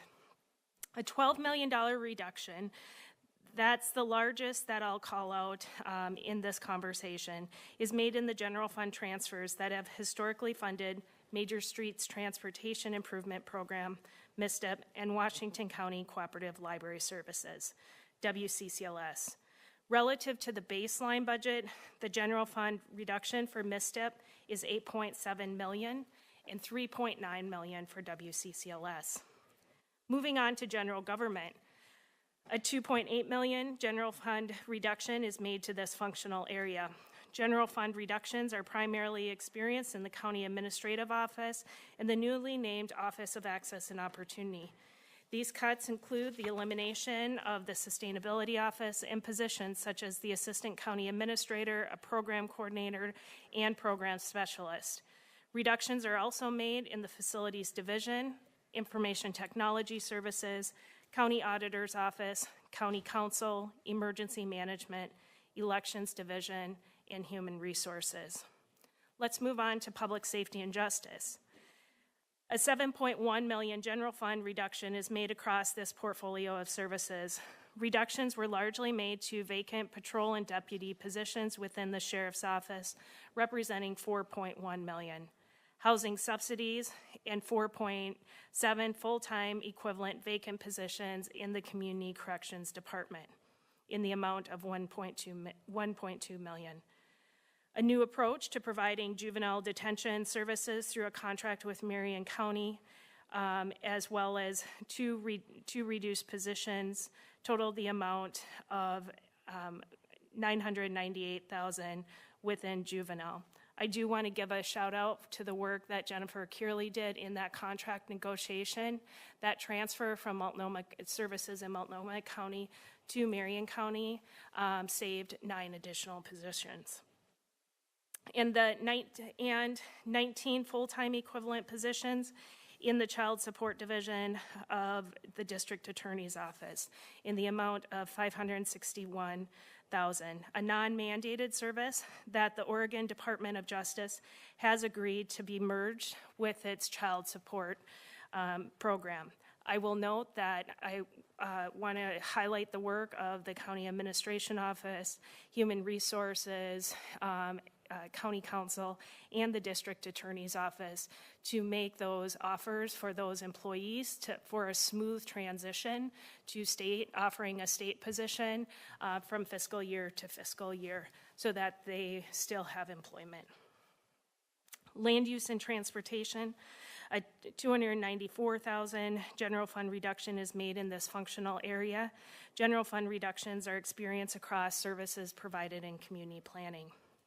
Moving on to housing, health, and human services, a $3.3 million general fund reduction is made. Most of the general fund reductions are experienced by the Department of Health and Human Services, largely through the elimination of 5 public health division positions, including vacant public health nurse positions that will reduce programming in the Nurse Family Partnership Program, amounting in $2.4 million.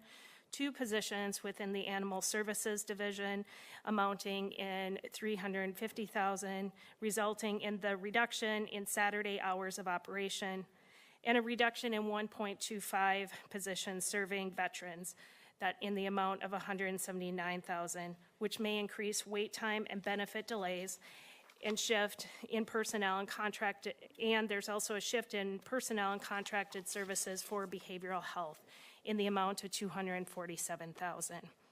Our last functional area is culture, education, recreation.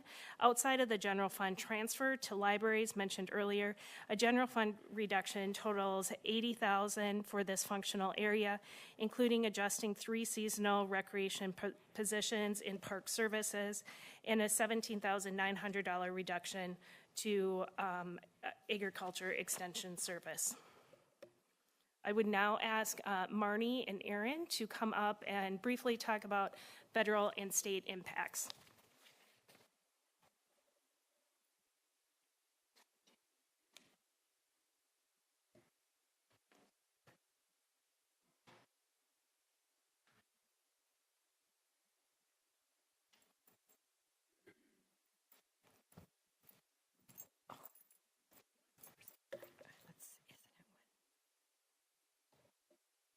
Oops, I went the wrong way. Okay, good morning, Chair Harrington and Commissioners. For the record, I'm Marnie Kyle. I'm one of the Assistant County Administrators.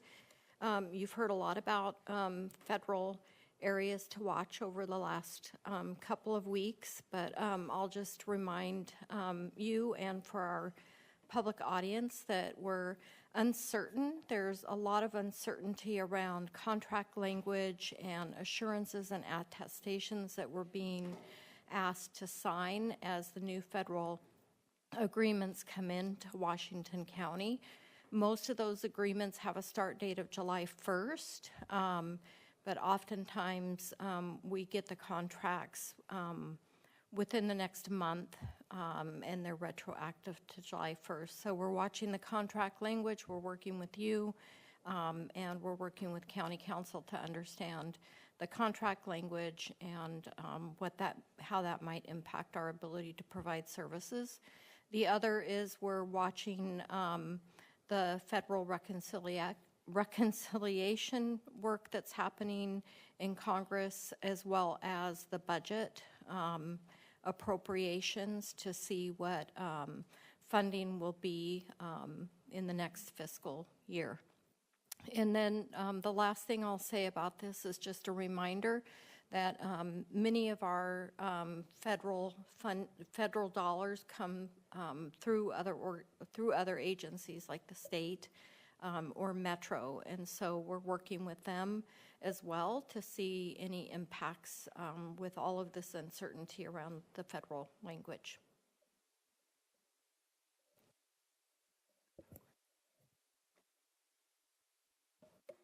Good afternoon, Chair Harrington and Commissioners. For the record, I'm Erin Calvert, another one of the Assistant County Administrators, and actually just sent a financial and service update to your board yesterday, and I believe that will become part of this budget packet regarding the sudden kind of changes to community corrections and the law library and state funding.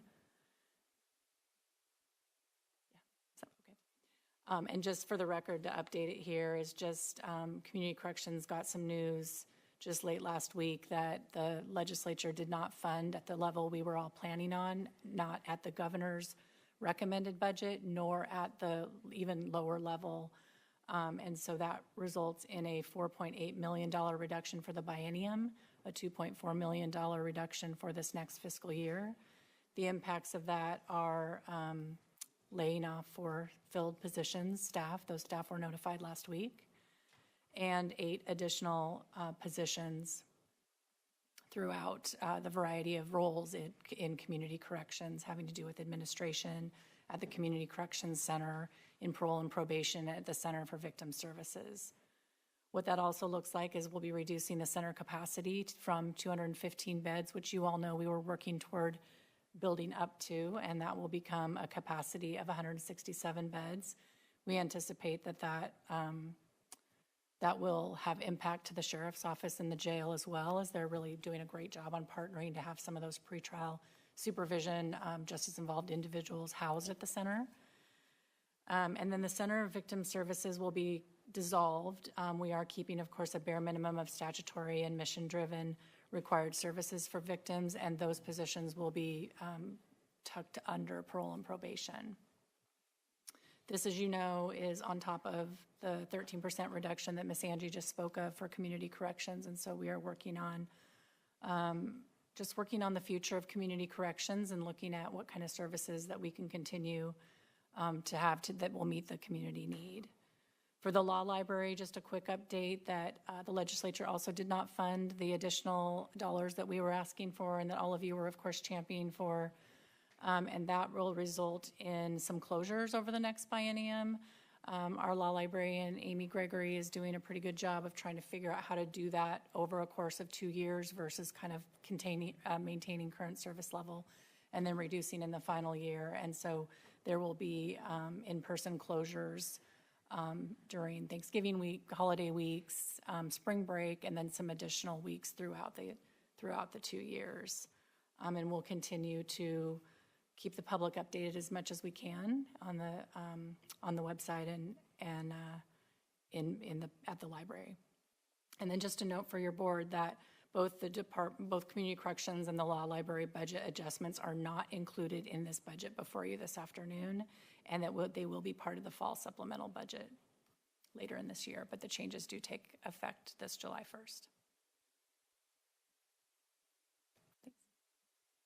Next slide. And just board, for your awareness and for the public, a document titled Financial and Service Update is attached in your packet as part of this item. As we continue to work through financial uncertainty, both at the federal level and service level, this will be the form that we will in mode to communicate with you and also to memorialize what actions we may need to take prior to a supplemental budget.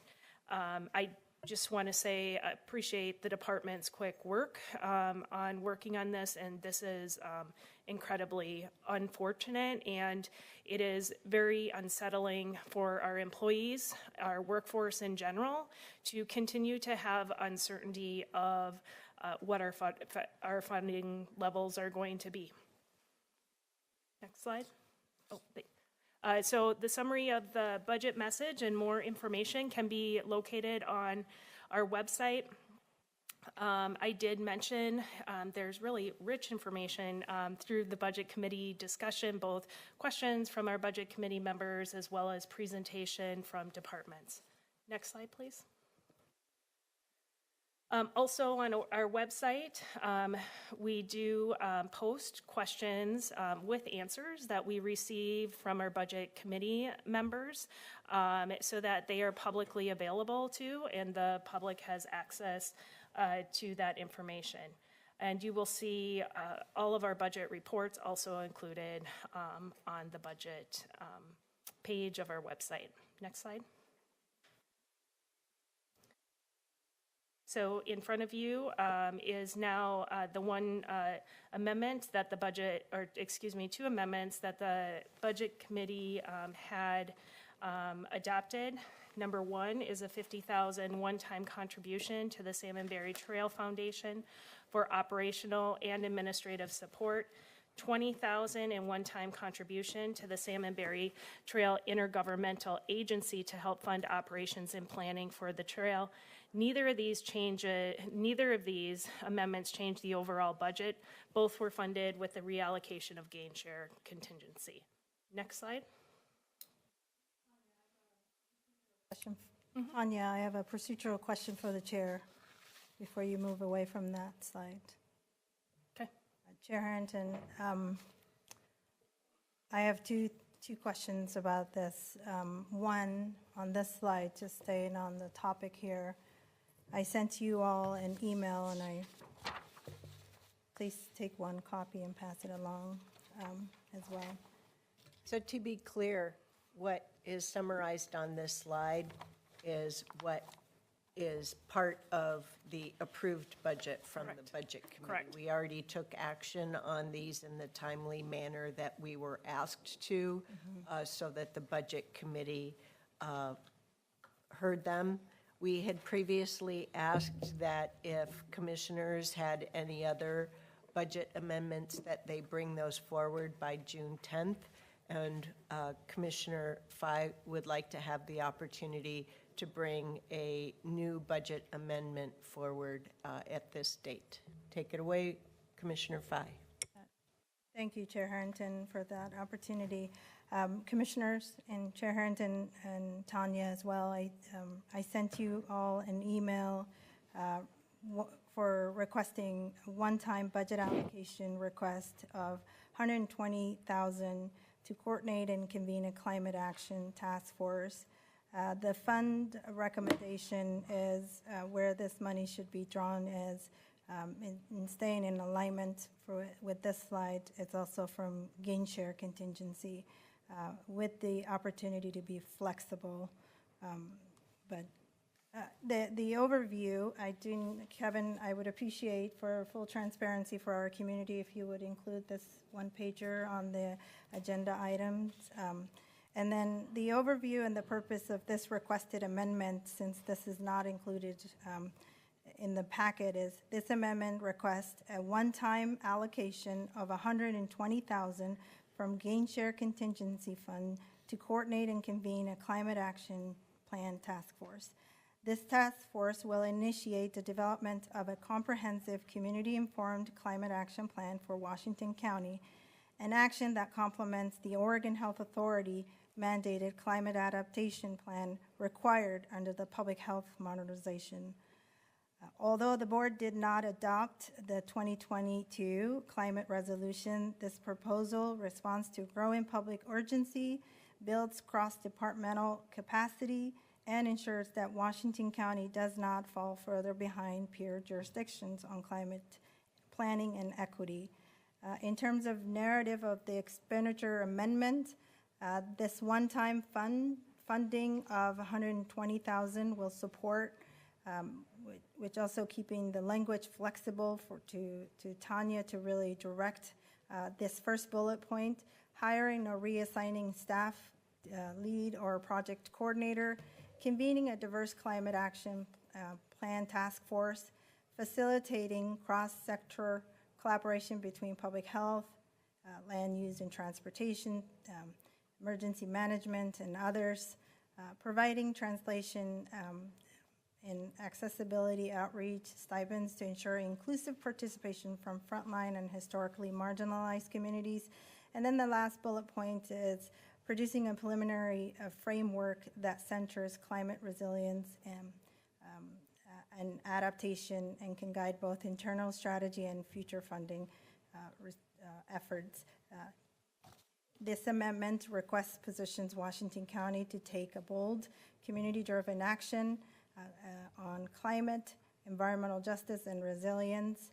And then the last thing I would read in terms of this request is the narrative of the revenue to support expenditure amendment.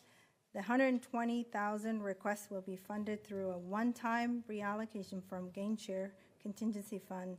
No new or ongoing revenue is required, and the amendment is fully balanced. This investment provides a critical groundwork for a long-term planning, grant readiness, and regional coordination.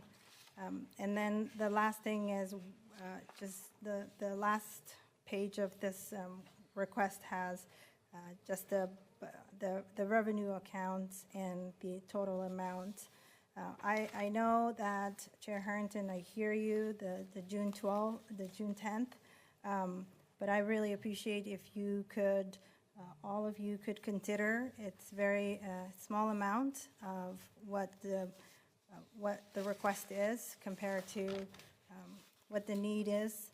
And I know that we've gotten a memo, if I could pull over a memo on February 2025, the Board of Commissioners, staff put together, delivered to us from Tanya, that really outlined what the department is doing around some of the grant deliverables and the grant requirements. And I recognize that these are not in competition with each other, what's outlined in the memo versus what this request is, but rather a gap filler and really responding to the needs from our community. So I would appreciate, I know it's this is a policy decision, and I would appreciate if we could support this.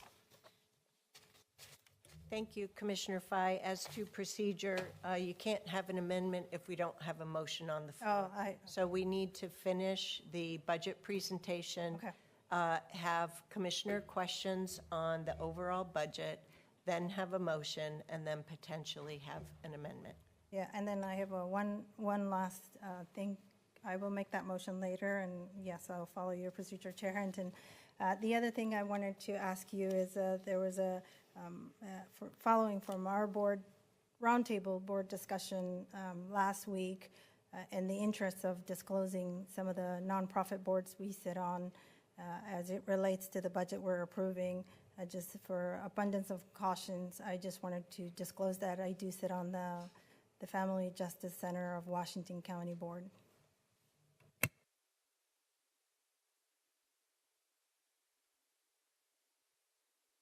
So if we could please pick back up to the presentation. Chair and board, in front of you is the recommended motion. Before we have a motion, could we take board questions, please? Are there any questions that Commissioner have? Okay, I have a question. Could you please summarize? We had a summary when we had the proposed budget of how many vacant positions were being cut, and at that time, how many actual filled positions the proposed budget was proposing for reduction. And I'd like to know in all the ensuing problem solving, we've had some employees that even though their positions remained, have chosen to seek other employment, many in public sector, but some have gone elsewhere or have chosen to retire. And so my question stands with this yet to be adopted budget. How many actual people-filled positions are we having to do a reduction in force? Yeah, and Chair, I would appreciate the opportunity to actually give a longer answer to your question. Yep. I just want to take the time to just really appreciate my Washington County colleagues that I get to stand beside each and every day doing this work. in service to community. When I said budget feels like it's year-round right now, it is, and that's because our departments are taking this so seriously. So starting last fall, as we started to look at the fiscal forecast, we knew the SIP agreement, which is the Strategic Investment Program, one of our agreements was expiring. And we knew that we were being impacted by inflationary costs even before we had our fiscal forecast complete.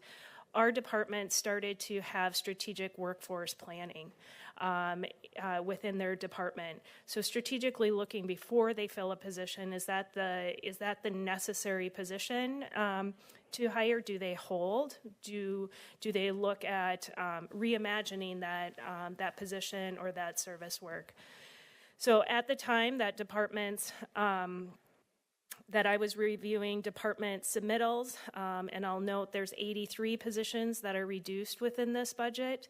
At that point in time, it was about 44 positions that were filled.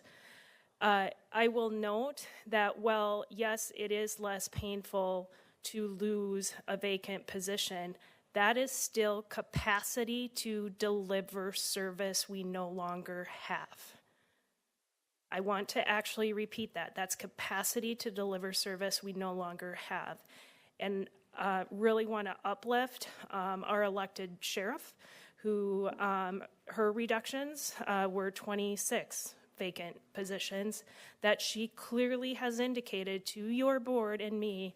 As soon as she is to full staff levels, she will be coming back and asking for reinstatement so that we can safely manage our jail, which is the smallest jail per capita in the state, and also so that we can meet the national known benchmark of officer per 1,000, which we're not meeting right now within our sheriff's department. So we took that opportunity upon receiving the budget, proposed budgets from departments, long problem-solving days.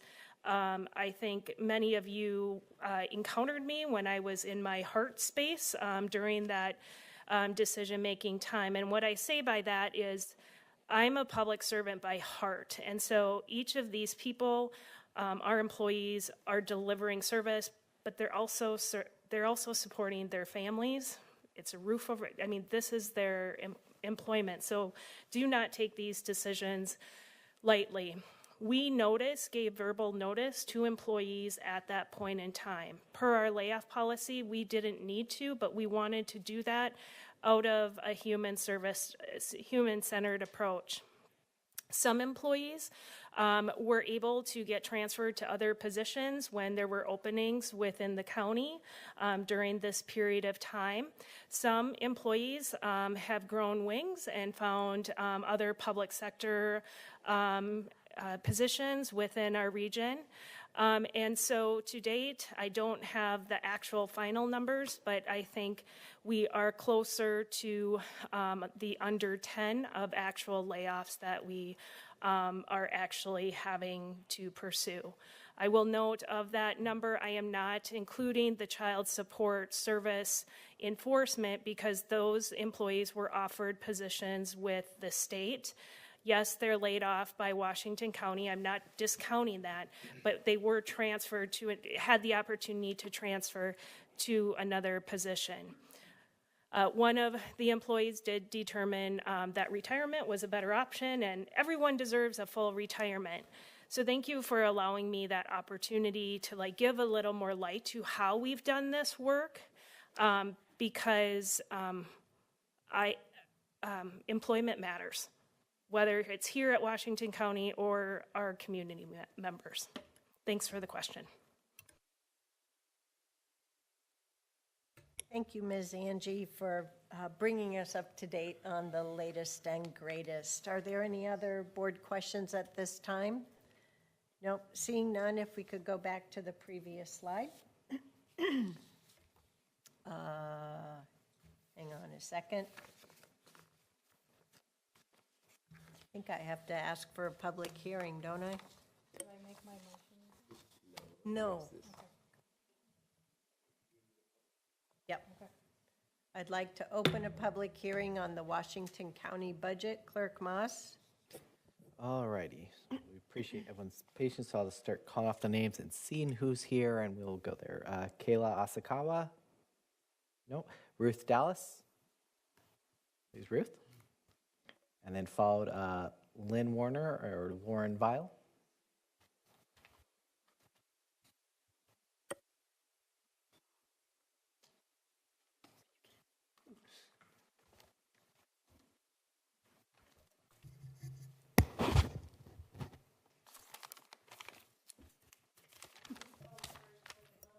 Who's called first, Clerk Moss?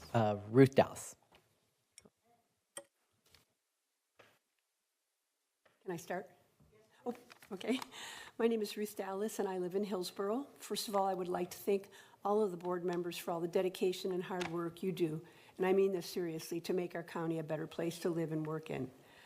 I imagine meetings like this are one of the more difficult things you have to do. You have to choose between a lot of different services that a lot of people need and want, and making those decisions is hard. You have a budget to meet, and I understand that. But I am here today to ask you to continue to fund the Office of Sustainability.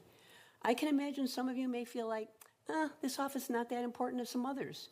Maybe you think that environmental stewardship and preparation for our changing climate seems less important than these other programs that seem to be urgent right now. But I understand that, but our changing climate has now become the urgent problem.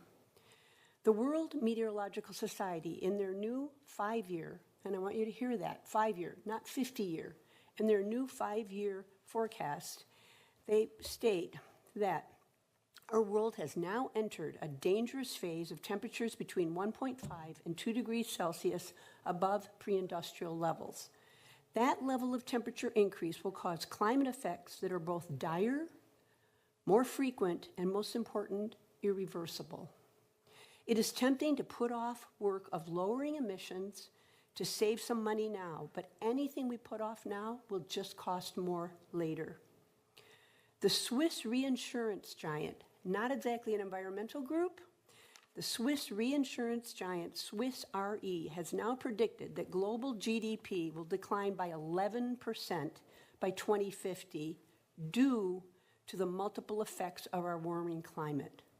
Washington County and every government body needs to put more resources into, and not less, into reducing emissions and providing resources and education to our communities on how to protect themselves from the dangerous climate changes that are increasing in the very next few years.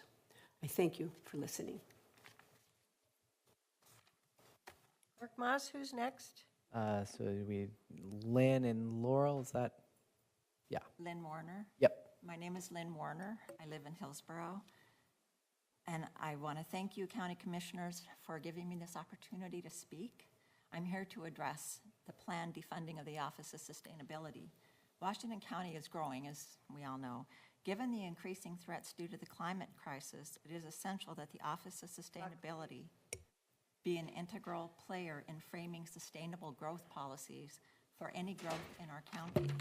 A growing population with more industry will cause more air pollution, tree loss, loss of wildlife, and increased demand for water and energy. This office serves to protect the natural environment, ensure clean energy growth, educate the public, and guide the way to reducing greenhouse gas emissions to help mitigate climate change. Growth without sustainability oversight doesn't have to and shouldn't happen. Even without growth, its services could be put to good use to help preserve our open spaces, keep up with technology, and offer ways to make a healthier community for us all. I implore you, our leaders, to please lead the way with a dedicated department to keep a climate action plan in motion and help make Washington County a leader in environmental stewardship instead of offloading these tasks among other departments that already have full workloads. If you are not willing to support the Sustainability Office, please approve Commissioner Fye's amendment. Thank you.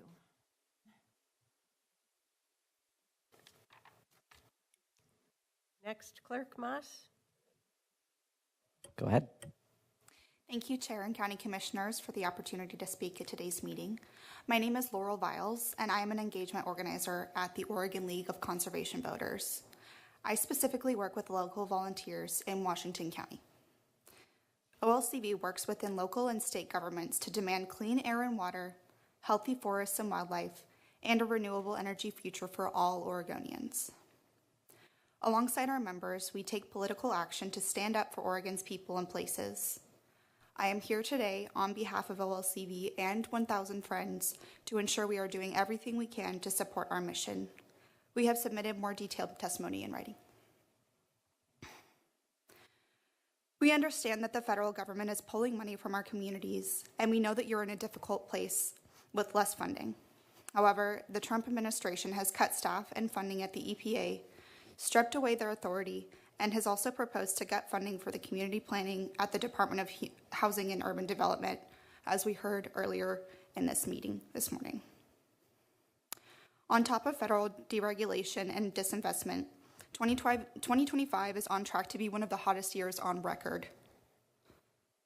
While we acknowledge the progress and aspirations in the county's update memo on February 26, we are not confident in that approach, and we would endorse and encourage the county to either allocate general funding for at minimum one staffer or choose the path offered in Commissioner Nafisa Fai's memo for special one-time funding of a special task force from the gain share monies.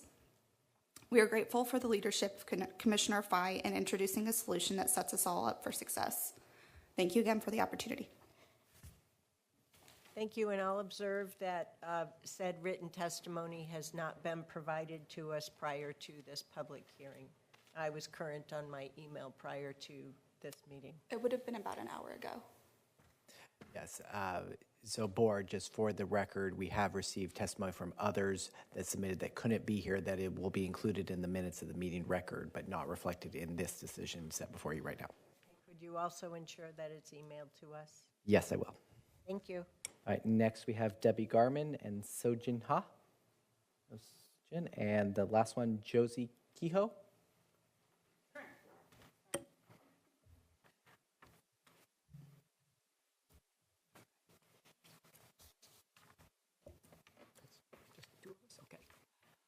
Good afternoon, Commissioners. Thank you so much for your endurance and dedication to very complicated issues, as has been clearly evidenced today.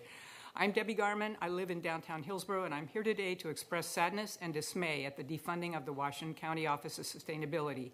I'm testifying for myself and on behalf of hundreds of local members of the Grassroots Climate Action Group 350.org, Washington County. I appreciate the efforts the county has made to respond to concerns I have expressed both in Administrator Angie's memo of February 26th and Coordinator Hartshorn's June 4th email to me. While the county's stated perspective is that it has successfully implemented numerous strategies and practices that have embedded sustainability goals into programs and services, the environment around us in my Washington County home continues visibly in rapid decline. There are dying trees, and pollinator populations are tanking. Water is becoming scarcer and more polluted. Crops will begin to fail. More people will die in heat domes in the coming years. The challenges are enormous and will only get worse. My personal perspective is that you have not been doing enough, and eliminating the staff lifeline of sustainability issue focus and expert skills is a disaster for all the citizens whose well-being you are charged to oversee. The loss of sustainability office staff not only leaves an expertise vacuum as climate changes become more frequent and more intense, but it also additionally has the impact of immediately putting undue burden on your already hardworking health department staff, as well as on the 15 county organizations and the Partners for Sustainable Washington County who had been supported by that office. I do sympathize with the challenges of making difficult choices in your continuing budget shortfall crunch, but your stated process of requesting all departments to offer percentage cuts to deal with shortfall is puzzling, because surely not all county programs have the same weight and value. And you seemingly targeted what I and many others see as a uniquely valuable office to reduce it to 100% in a very short time over the past few years. I deeply encourage you to please at least fund a part-time person in your staff budget, or alternatively accept Commissioner Fai's excellent and valuable proposal to use gain share money to fund her one-time allocation request to coordinate and convene a climate task force. Both these choices have value for the people of Washington County. Thank you for listening to me and other concerned constituents. Much appreciated. Chair Harrington, members of the Commission, My name is Josie Kerner. I live in Gaston, Oregon at Hag Lake.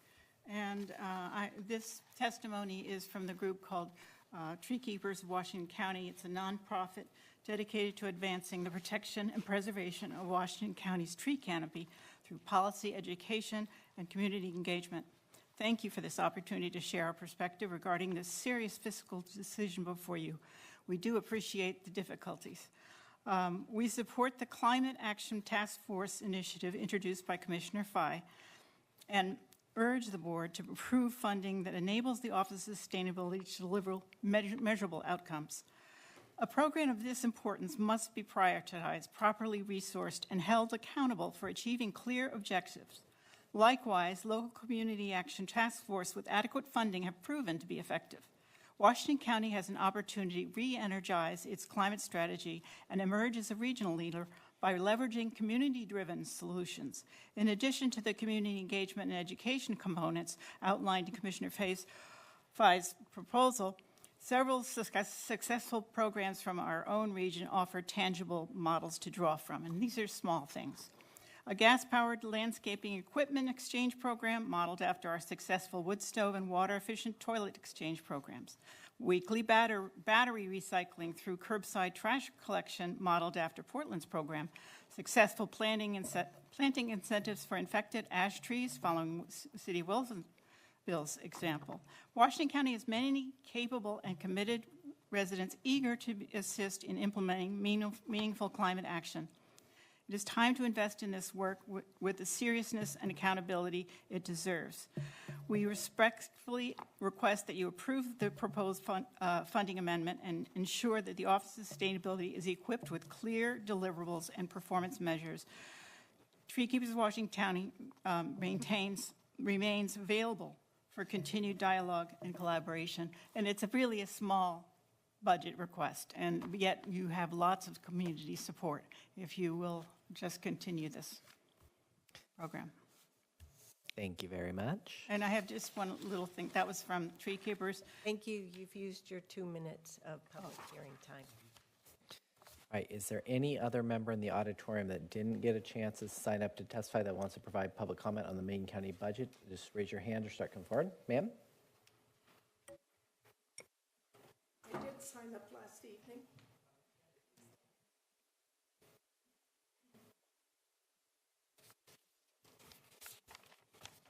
Good afternoon. My name is Roxanne Dalton. I live in King City. Thank you, County Commissioners, for this opportunity to speak at your meeting. I am deeply concerned about the proposed elimination of the Washington County Office of Sustainability. I moved with my husband to King City 2.5 years ago to be closer to family and to enjoy the natural beauty of the Pacific Northwest. We moved from a California county where wildfires had increased dramatically in size, destructive force, and alarming frequency, along with diminishing air quality over a 40-year period. Climate change was and is a major contributor to those fire disasters.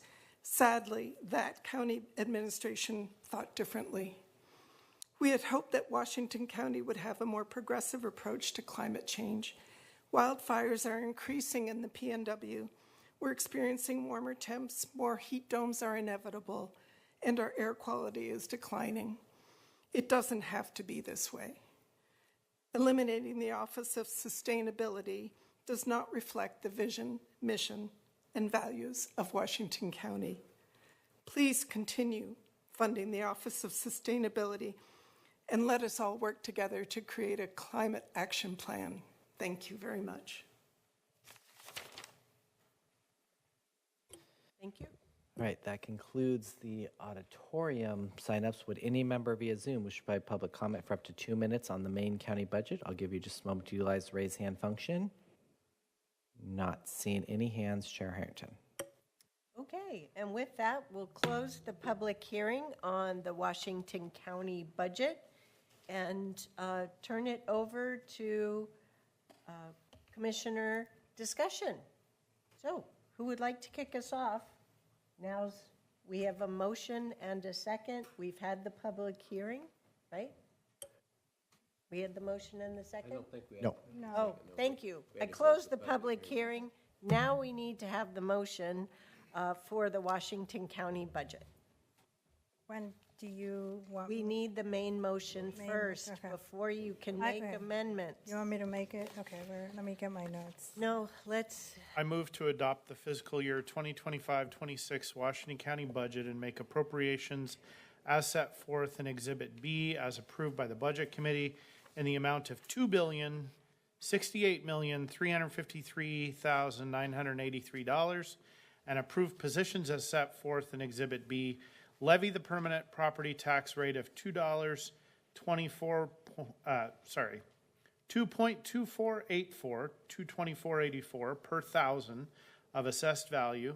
Levy the public safety local option levy at a rate of 47 cents per thousand of assessed value. Levy the library local option levy at a rate of 22 cents per thousand of assessed value, and levy the general obligation bond in the amount of $5,790,136. Second. we have a motion and a second. Now, Commissioner Fye, if you would like to make your amendment. Yes, Chair Harrington, I would like to make an amendment to the motion to add one-time budget allocation request of $120,000 to coordinate and convene a climate action plan task force. And that's the motion. I will second, but only for the sake of discussion. Commissioner Fye, do you have anything to add to your motion from previously? No, I think I spoke to this. Okay, thank you. So I have some comments to make on the amendment. So contrary to what has been represented, the motion of 2022 failed due to lack of support. We had quite an extensive effort going on, already board approved for our work, and we did not feel that, given the circumstance, we were in a position nor warranted to move forward with that then proposed resolution. We did continue to have engagement with our staff in a One Washington County approach. Our most recent update to that was provided in a memo dated February 26th of 2025, and we had discussion of it in a Board of Commissioners meeting in February, and then we followed up and ensured that this memo was publicly available through our work session packet of March 11th.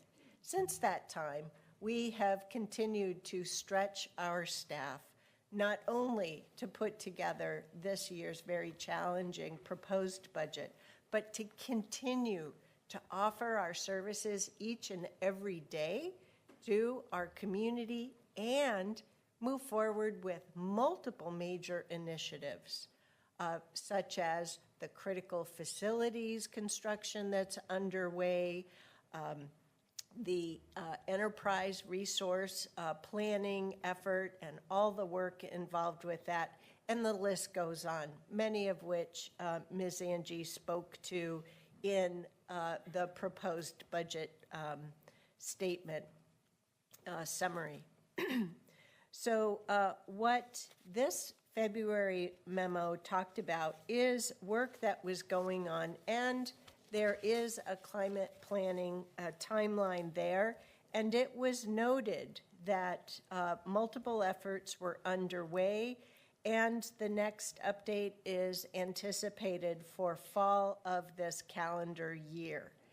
And so try as we would might, we're all very interested in an update from our staff in terms of the work they have been able to do and continue to do across our organization on this topic.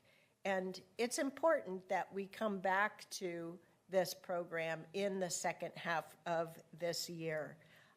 I asked Commissioner Fye yesterday in a one-on-one where she shared her amendment with me, how this effort through her amendment differs from what we've already had underway, which has included extensive community engagement as represented in the memo. I'm not hearing enough about what this is going to do other than potentially start a new task force of community members. And I feel very strongly we do not have the resources to do everything. We've had copious conversation about this in not only our board meetings, but also in the budget committee meetings.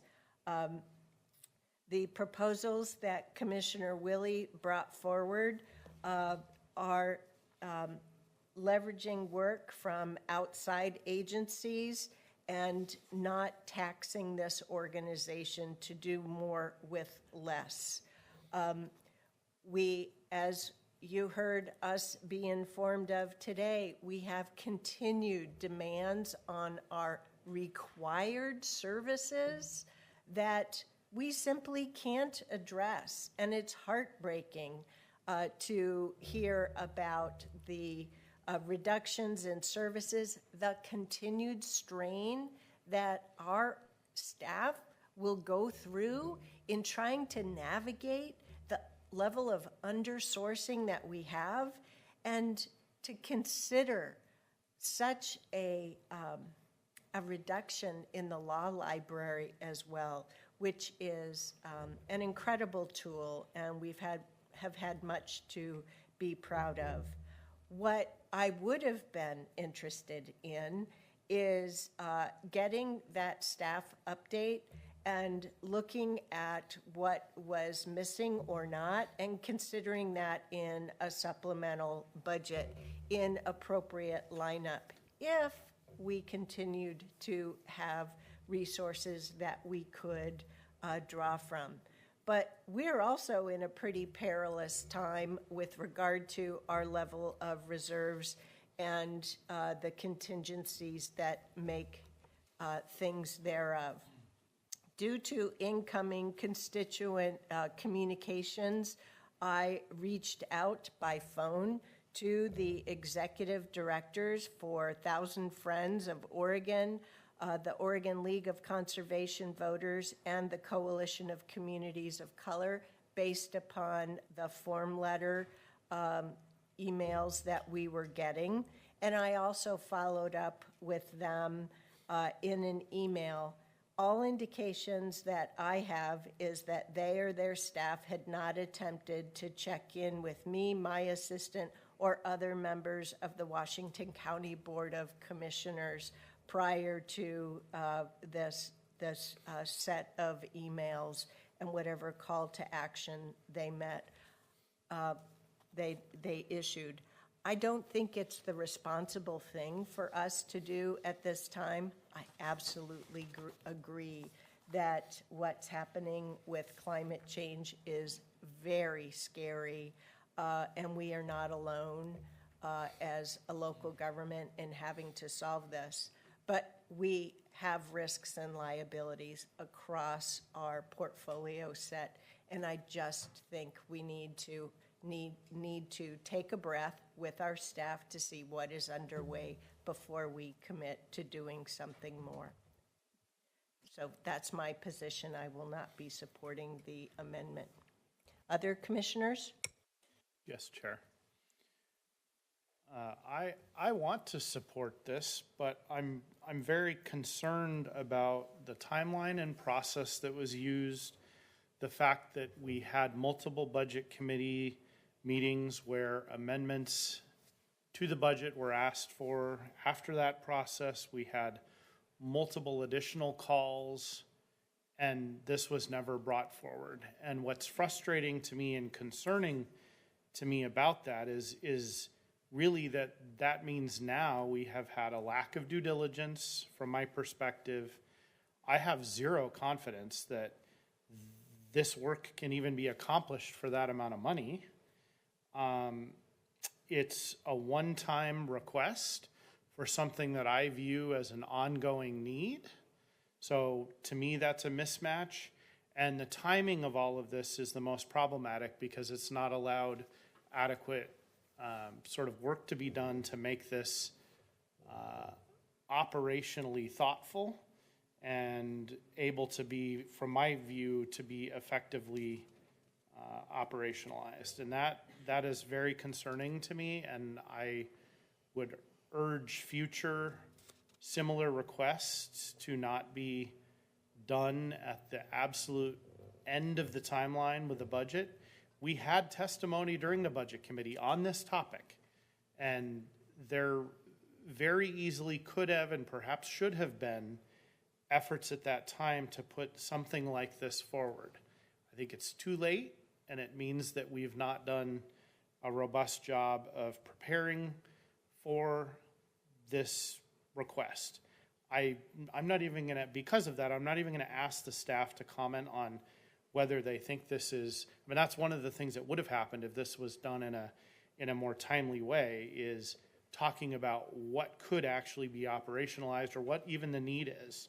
I just think this is way too late in the process and therefore lacking in due diligence or a realistic plan and a one-time funding request for something that is not going to be a one-time need.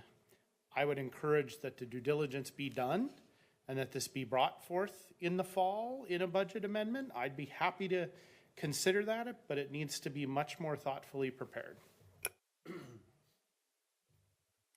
Were you going to say something, Pam? No, I appreciate the conversation, the focus that you've provided to us. We've had conversations about electric blowers, electric lawnmowers, those kinds of things, in addition to the cost of converting to those. We're pretty proud of our wood stove project, and so that was what I would consider to be pretty successful. But look at, I guess, using the wood stove project for an example, it covered several years, and it took us a couple of years to get that really up and going in a strong fashion. A position like this would have to be a multi-year position to get motion, to get support behind it, to get a plan in action. And I can't support investing $120,000 for a one-year project that a year from now very possibly could be canceled, and we would have not only lost the $120,000, but I doubt we could have got anything done in that time frame that would be significant to the overall environmental issues that you brought up. So, yeah, sorry, I can't support this either. Thank you for the opportunity to speak, Chair. I concur with both Commissioner Snyder in terms of the scope here is not consistent from my perspective on the request for money, and that with due diligence we could look at this more effectively. I also believe that it is incumbent upon us to work the plan that we have in place right now. And I would encourage engagement. Thank you for your public comments today. I thank you for the emotion behind the public comments. I share your same fears and the reality of where we are today. I think what we need to be doing now is looking at the plan that we do have in place. Your fears about whether or not the departments are, if this is just one more thing added in, I don't believe that is the case. I think that there is an embracing of the concepts that are behind climate mitigation, and that's what's important to me too, and the need to protect our residents in Washington County. I believe that to be true. The other thing that I would encourage is that as we work forward here, we look to the future in our next budget cycle. There are no guarantees that we are going to have the capacity in that place, but this proposal does not, I'm concerned about the aggressive nature of the work to be done and the fact that there's only $120,000 there to do it. And one of the last things I want to do is put together a plan that isn't fully funded and doesn't meet the expectations of those that have worked behind it. So I am not going to be supporting this. I support the engagement of our community, and I appreciate your engagement today, and I appreciate the thought behind the amendment, but I will not be supporting the amendment today.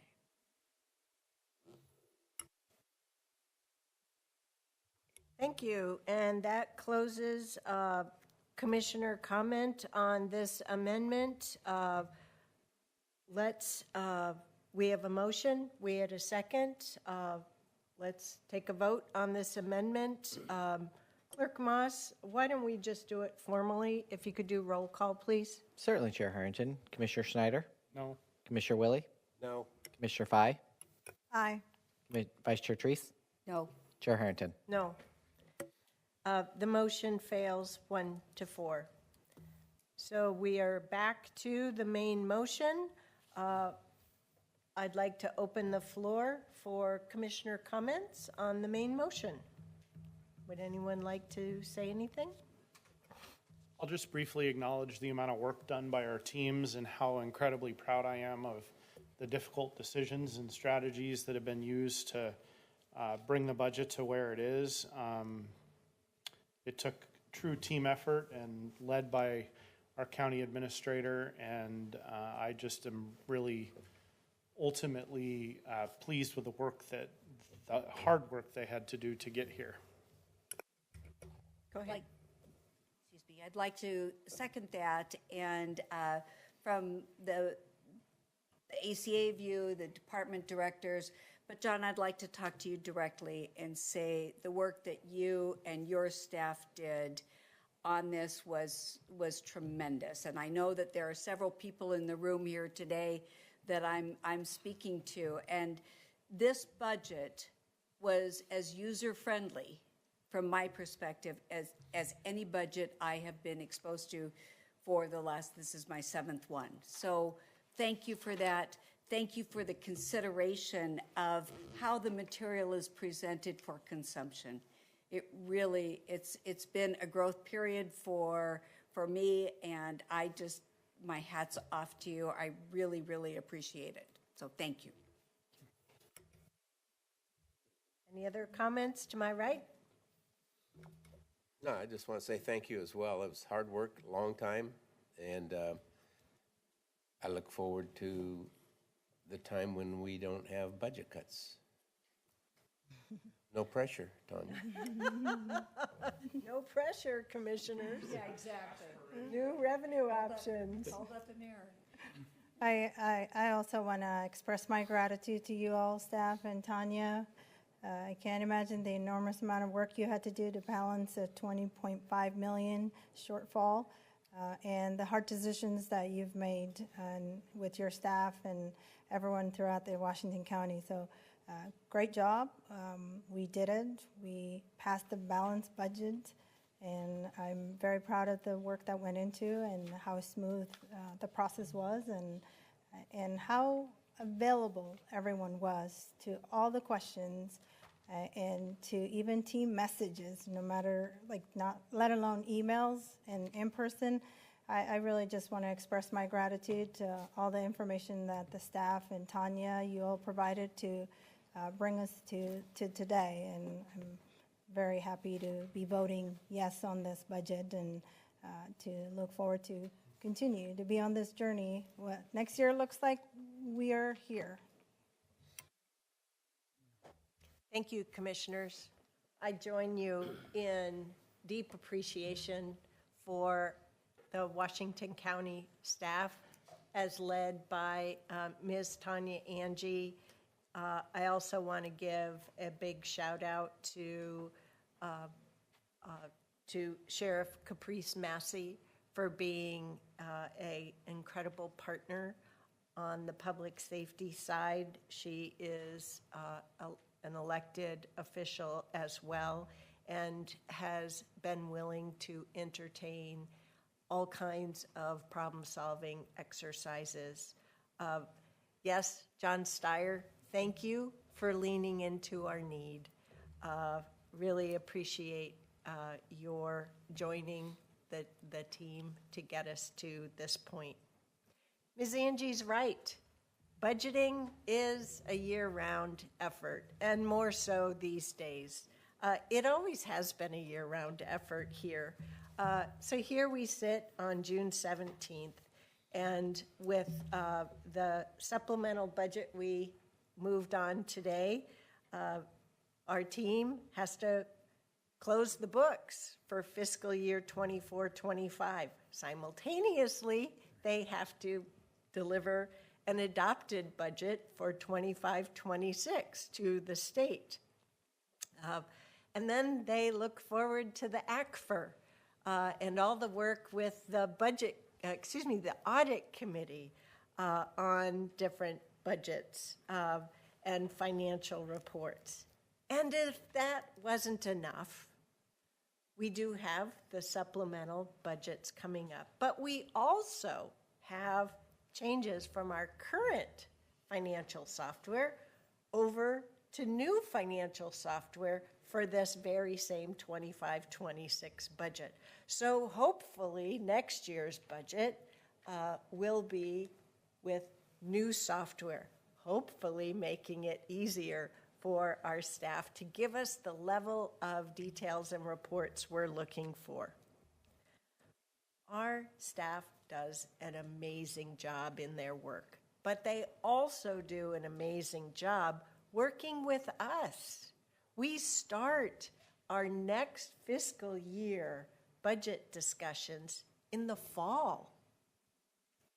So this fall, I can assure you that they're going to come to us with a 5-year forecast and start setting up the budget challenges that we'll be facing. Now, this will be post the state legislative session and how things are setting up for the biennial budget. And that always throws us for a loop, let alone what we've heard here today about the uncertainty with the federal budget. And yeah, there's this other little thing called an economy. But nonetheless, we persevere.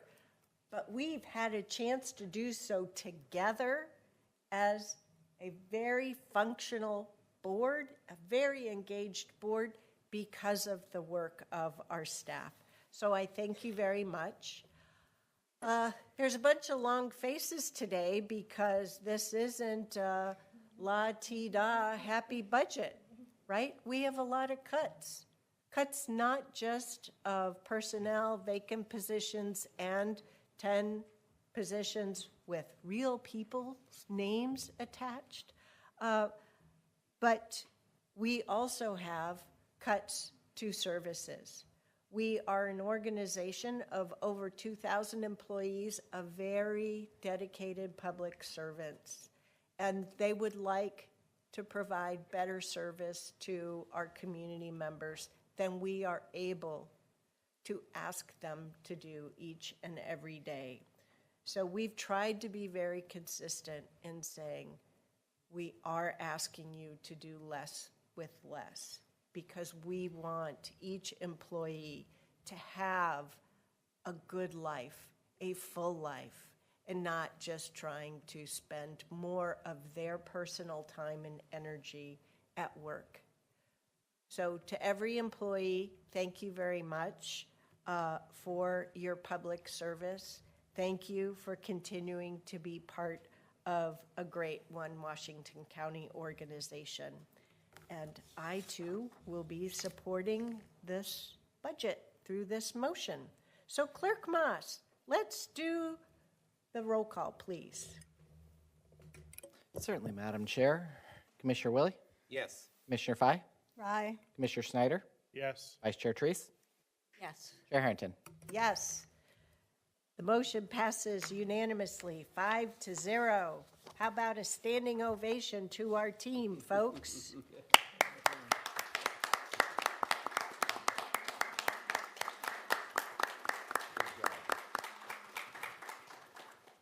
We do have a couple little baby steps left in the meeting today. Still important Chair because on this, can I just make one announcement just on budget? Sure. So just from a best practice for financial reporting and transparency, your actions today are adopting a budget. That's the mechanism to put the dollars in action. Then there's the CAFR, the Comprehensive Annual Financial Report, and then there's what's called the PAFR, which is the Popular Annual Financial Report. The county has not historically published a PAFR, but our finance and comms teams are getting close to the finish line on publishing the county's first public PAFR. Why is that important?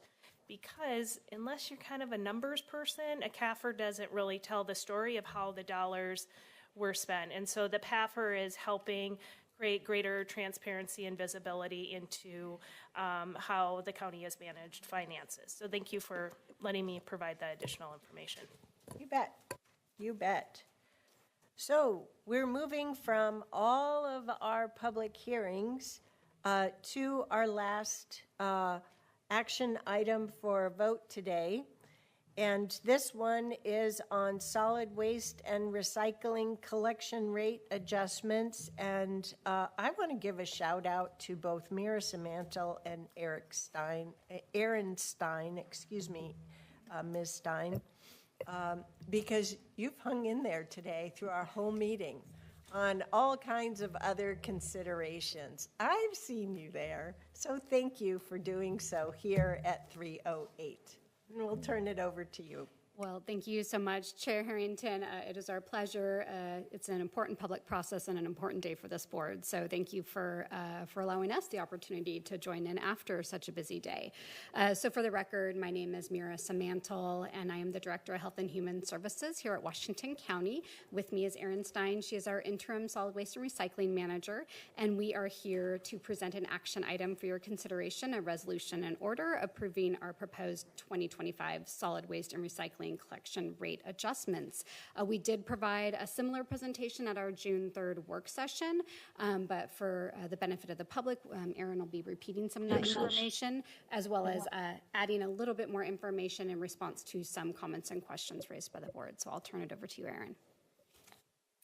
Thank you, Mira. Good afternoon, Chair Harrington, members of the board.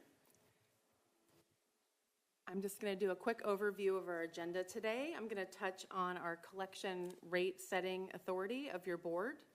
We'll review our interested party engagement.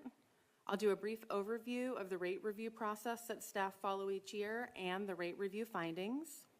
I'm going to touch briefly on a code change proposal for Washington County Code 8.04.305 and the impact that change will have on certificate fees.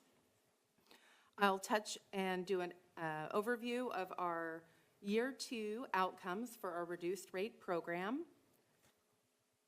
Touch on some rising cost concerns for the solid waste and recycling system, and wrap up with some recommendations to your board. So the collection rate setting authority is given to your board under Title .804, Sections 320, 330, 340, but the majority of the prescription is provided under Section 330, and this is what gives your board the authority to institute rate changes. The board has broad discretion in setting rates so long as the rates provide for prudently incurred operating expenses and capital cost. In establishing fair and reasonable rates, it's the role of the county to balance the interest of the certificated haulers to earn a reasonable return on revenue with the ratepayers' interest in protecting them from unreasonable charges. As one of staff's transparency initiatives, the annual rate review process and procedures were documented in 2021, and the procedures utilized by the county are in alignment with regional standards for establishing collection rates within a franchise system framework. As this process is not codified under 804 or defined in our solid waste and recycling administrative rules, it allows your board flexibility to take action. For example, if we need to respond to adverse economic conditions, programmatic changes, or any unforeseen circumstances which could impact the collection rates.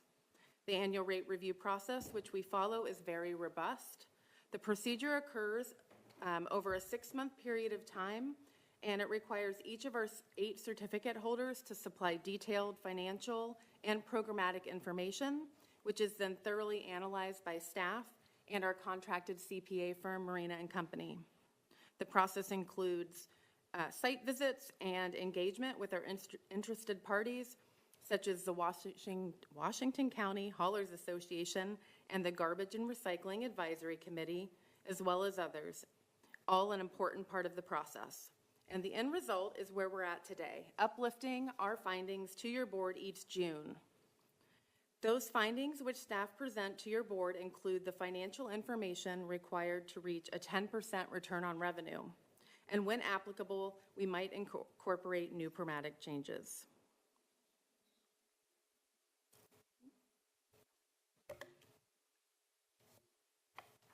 I'm going to touch briefly on our interested party engagement this rate season.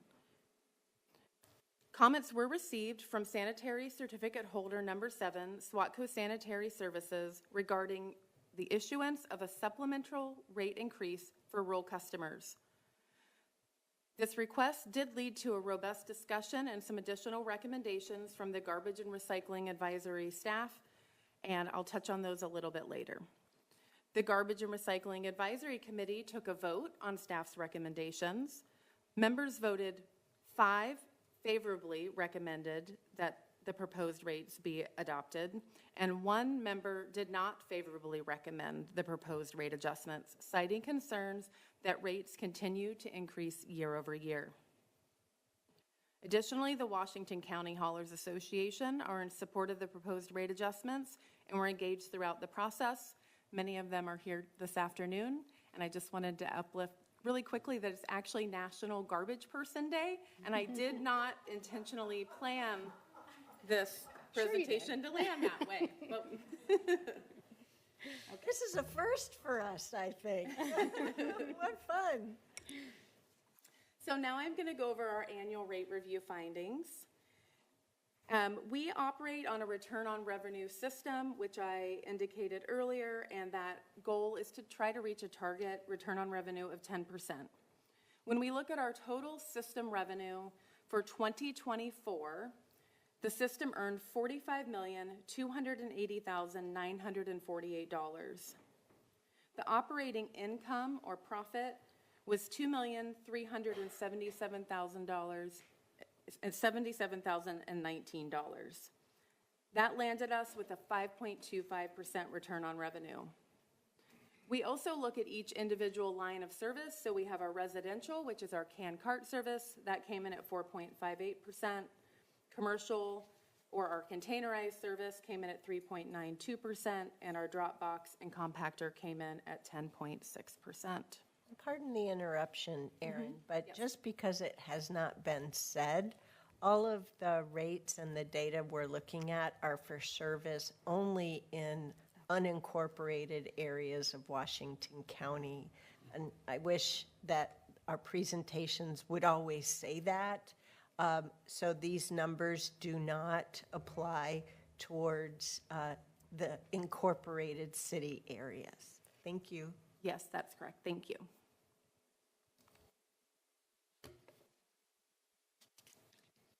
Okay, I'm going to briefly discuss some of the contributing factors to the low return on revenue. Overall, we did see that we had revenue come in. Sorry, I've lost my place in my notes. Okay, so with our overall revenue increase of $2.3 million, that equaled about 5.4% year over year. But we did also see an increase in our direct operational costs. So our operating costs went up $1.8 million, so about 4.2% year over year. We look at our indirect and our direct costs to assess where the challenges are. And for our direct operating costs, this included increased disposal and recycling processing cost, vehicle repairs, and purchases. And then when we looked at our indirect cost, this would include things like employee salaries and benefits.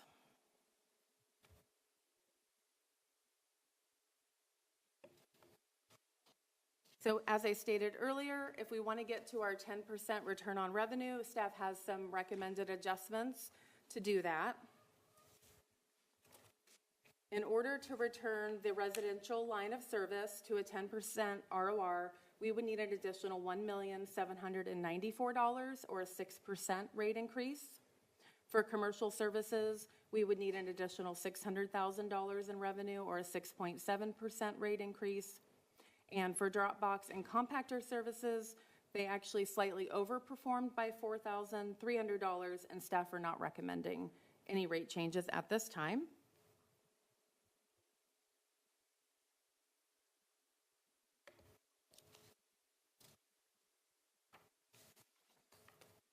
So as we've highlighted a lot today in this board meeting, transparency is really a foundational goal of the county, and it's particularly important in a rate setting process. In 2021, staff predicted that rising cost for our division would eventually be outpaced by our revenues would be outpaced by our expenses, and that assumption has come to fruition.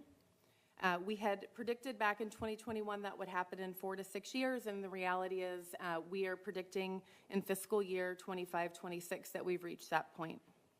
An option that solid waste and recycling presented is an increase in revenue by increasing the certificate fee.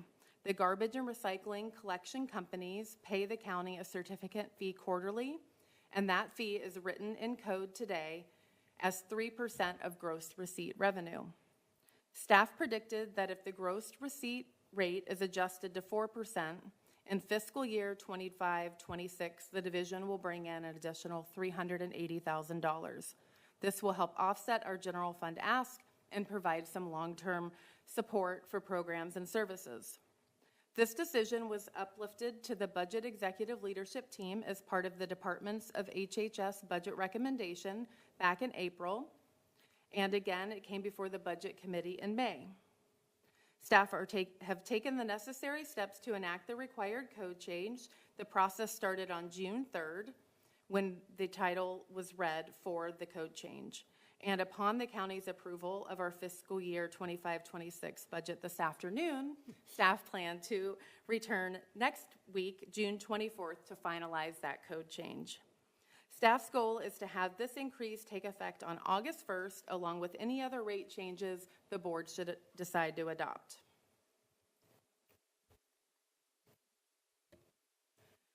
Acknowledging that any increase in fees does directly impact our ratepayers, I wanted to just touch briefly on those impacts.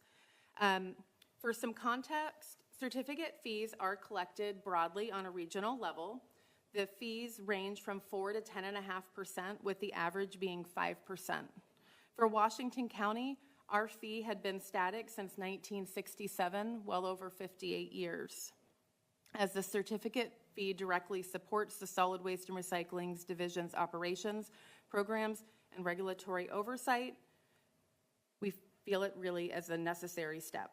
So understanding that this change directly impacts the ratepayers, staff projected what a potential impact the certificate fee will have on revenue generation in 2025. Staff estimated that from implementation on August 1st through December 1st, 2025, a 5-month period, the system would be generating an additional $175,000 in revenue. We calculated what that return would be, and we have a couple of proposed adjustments. Understanding that the additional revenue required if we incorporate the certificate fee increase would be $1.9 million, staff are recommending a 6.5% rate increase. What that means is the average customer would see an increase of about $1.87 per month. For the commercial line of service, staff are recommending the revenue adjustment be $640,421, or a 7.2% increase. And I just want to note on the slide I have an error. The $19.90 it would be for the standard adjustment. The actual adjusted rate would be $21.39 per month on a 4-yard container. In the bottom right column, it says $19.90 per month increase, and it's $21.39 per month. It's a typo on my part. Error on your part. Okay, thank you. So on average, that impact is about 18 cents per month or $1.80 annually for our residential customers. And why we talk about items that impact our customers' rates, we do have a reduced rate program here in Washington County. And as this is a system-supported program, it does apply some downward pressure on our return on revenue.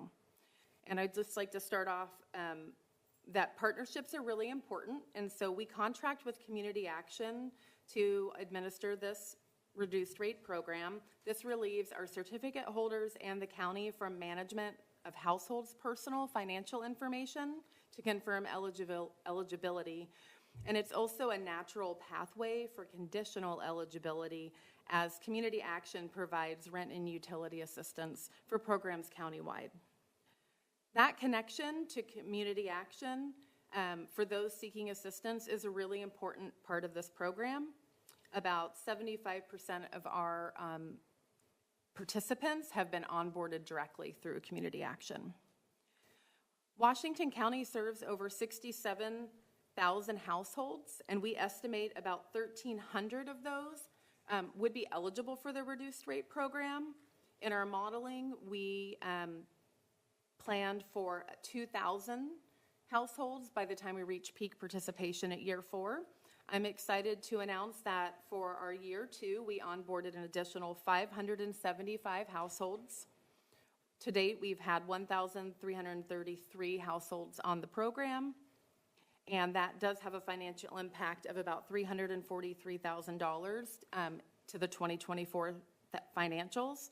What that means for the average rate payer is that about 42 cents per month, or about $5.16 annually.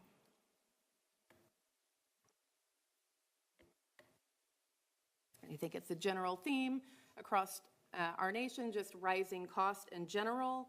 And at our June 3rd work session, staff uplifted several items that the Garbage and Recycling Advisory Committee members listed as areas of interest or concern for staff's further consideration, and your board provided additional staff direction to incorporate plans to address these items. The first item is that the committee had recommended that staff take the necessary steps to assess potential variations in urban collection revenues and cost versus our rural collection system cost. And furthermore, your board provided direction at the June 3rd work session to prioritize this assessment, and staff will be incorporating planning for this project year. The committee also recommended that staff consider what impacts the Recycling Modernization Act will have on the system costs, considering that new funding is available from Circular Action Alliance, and staff will need to determine the impacts that will have on our collection system. And finally, the committee supported staff consulting with an economist as part of the rate review process to support an overall assessment of the county's garbage and recycling collection system health. And your board would like staff to consider the budgetary cost associated with that incorporation. So with that, I'll wrap up this afternoon with our final recommendations, which include considerations for the increase in certificate fee. Staff are proposing a rate increase for residential and commercial customers, the residential rate increase being 6.5%, the commercial rate increase being 7.2%, and the drop box and compactor actually having no adjustment at this time, and we would like those rates to take effect on August 1st of 2025.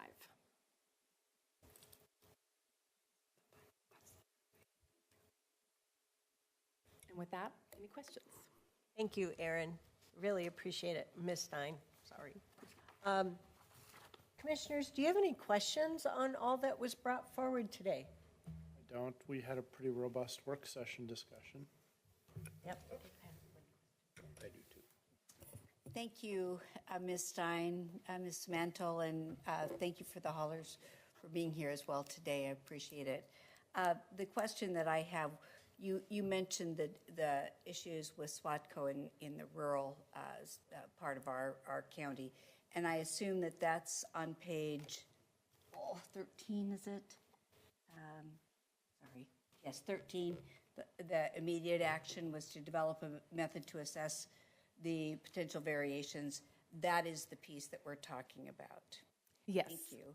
And I also wanted to just go back to your comment about an email exchange that we had regarding the deep dive that the GRAC wanted to do in relationship to long-term plans. And I assume that that is the third bullet on that same page. Okay. I'm just trying to make sure I'm tying those pieces together. So thank you. And I also would appreciate the extension of my thanks to the GRAC for the work that they continue to do as well.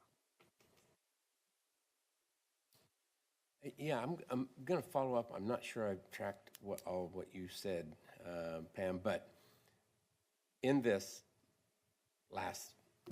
slide right here, so the process of collecting this financial data for the county evaluation every year is pretty arduous on our haulers.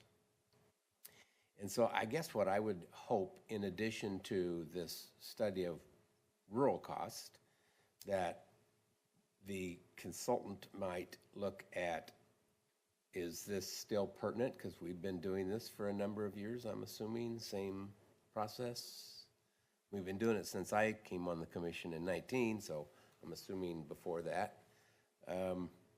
I dug into this in 2019 and 20 when I was first a commissioner, and just because it's financials, I tended to get a little deeper into it, but I have heard back from the haulers that this is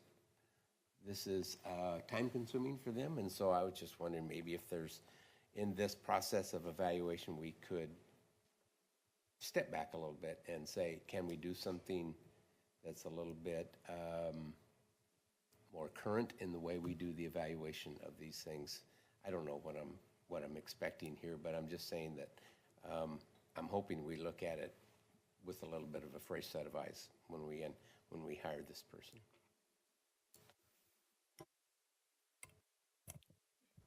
I don't have a question for you all. I think I agree with Commissioner Snyder. We did have a robust discussion. I just want to say thank you, and also come on the mic to thank our haulers that are in here and to say happy garbage men and women out there. And thanks for letting us know. I did not know that day existed, but now I know, and I want to appreciate when I did the tour with Pride. One, the city of Sherwood is beautiful, and there are amazing houses that exist there, so I just want to share that story. And then I also I witnessed the work that our garbage men and women do, and the narrow roads and houses that they have to navigate to pick. And I also saw that by all means necessary, they will pick up your garbage. So thank you, and thanks for being here and sticking it out this whole day. Yes, thank you to our haulers and to Ms. Duncan as well, who works on behalf of the Haulers Association.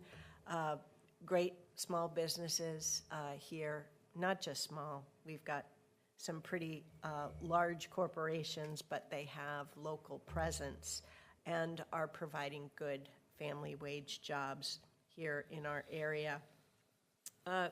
To Commissioner Willie's point, it sure would be nice if some of the evolutions in the whole garbage and recycling domain would slow down a bit, so we weren't having to entertain new materials, new policies every year, but that just hasn't been our reality of the last few years, as this slide attests to the Recycling Modernization Act as well. But what we do know is we're very well served by our staff, informed by the industry, also with the advisory committee that Commissioner Treese mentioned. And if things start to slow down in terms of those changes, I bet our staff would bring that recommendation forward to us as well. But your point is not lost on me. How can we make this a little less arduous and have some consideration of that? So once again, I thank everyone for providing the reports, and thank you to our staff for doing all the analysis and bringing it forward to us, both in work sessions so we can discuss it, as well as bringing the business proposals. So this is an action item. We don't need a public hearing, but we do need a motion. I move to adopt a resolution in order approving the 2025 solid waste and recycling collection rate adjustments. Second. We have a motion and a second. All those in favor, please vote by raising your hand or saying aye. Thank you, commissioners. Any opposed? The motion carries unanimously 5-0. Thank you, board. Thank you. Okay, it is now 3:33, and I know we do have an executive session still for today, don't we? Yes, and so I just wanted to remind the board of that, and we probably also want to take a break between our board meeting and this meeting. So my question to you, colleagues, is would you still like me to go through the presentation on the resolution to ensure compliance with local, state, and federal I think laws? at this point we should defer that, given the time of day, the audience that is not here. I don't know how someone that wants to watch video could watch last week's session as well. Well, there was last week's session, but the presentation of today also provides the best facts that we have available to us for this week, and what we found ourselves needing to consider this week, given circumstances. But circumstances continue to evolve, and I think your thinking is very sound that the board will need. We already had discussion earlier about an item in that resolution probably is not warranted at this stage, so it's going to be up to the four of you to put together the resolution and go from there. So, what are we doing with the session this morning that we didn't end up discussing, or the topic we didn't discuss you're at right. all? The state legislative. Anything with that, or thoughts? No, I'm. If you or your staff is available. I'm available. Okay. Would you? I think it's still sound to go through it because we've got some things finishing up in rapid pace. So, great. Well, how about this? How about in a moment I'll do the announcements and ask for a motion to adjourn today's meeting, and then we'll take a 10-minute break between the two meetings and reconvene in our work session room, pick back up on the GR item, then go to exec session. May I ask for 15? Sure. Thank you. Okay. Okay, board announcements. Next Tuesday, there will be a work session, according to my paper, starting at 3 p.m. in the afternoon. Madam Chair? Yes? I don't believe we've asked for testimony at the end of the meeting. We're not having it. We're not? Okay. We agreed to that this morning, which is why we went through extending it to a half an hour, and we called all the people up who signed up to testify, and I talked to the one individual who had signed up for the 5-minute. Perfect. I don't have anyone signed up. I was just going to ask if there was someone in the room. Thank you. Do we have confirmation that next week's work session starts at 3:30?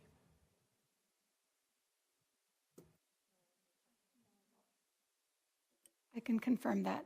Okay, Give me great. just a moment. You guys are starting a work session at 3 o'clock next Tuesday, and I hope you have time between then and the end of the meeting to go over what you need to go through for your evening board meeting that starts at 6:30. The following Tuesday, July 1st, Independence Day holiday week, there will be no commission meetings that week. And then, wow, it's the month of July, Tuesday, July 8th, work session starts at 9. Board meeting if needed, though I guess yep, okay, just in cases.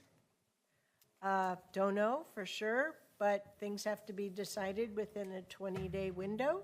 Then July 15th, work session at 9, board meeting at 10. On Friday, July 19th, we'll have a Clean Water Services Board of Directors work session day starting at 9. Tuesday, July 22nd, work session at 2, board meeting at 6:30 p.m., and no meetings the last Tuesday, the 5th Tuesday of the month of July. That's all I've got for board announcements. Anything else? Okay. With where we're at, do we have a motion to adjourn today's meeting? So move. All those in favor, please vote by raising your hand or saying aye. Thank you, commissioners. Any opposed? The motion carries unanimously, 5-0. It is now approximately 3:38. We will reconvene in 15 minutes and reconvene at 3:55 in the work session room. Thank you.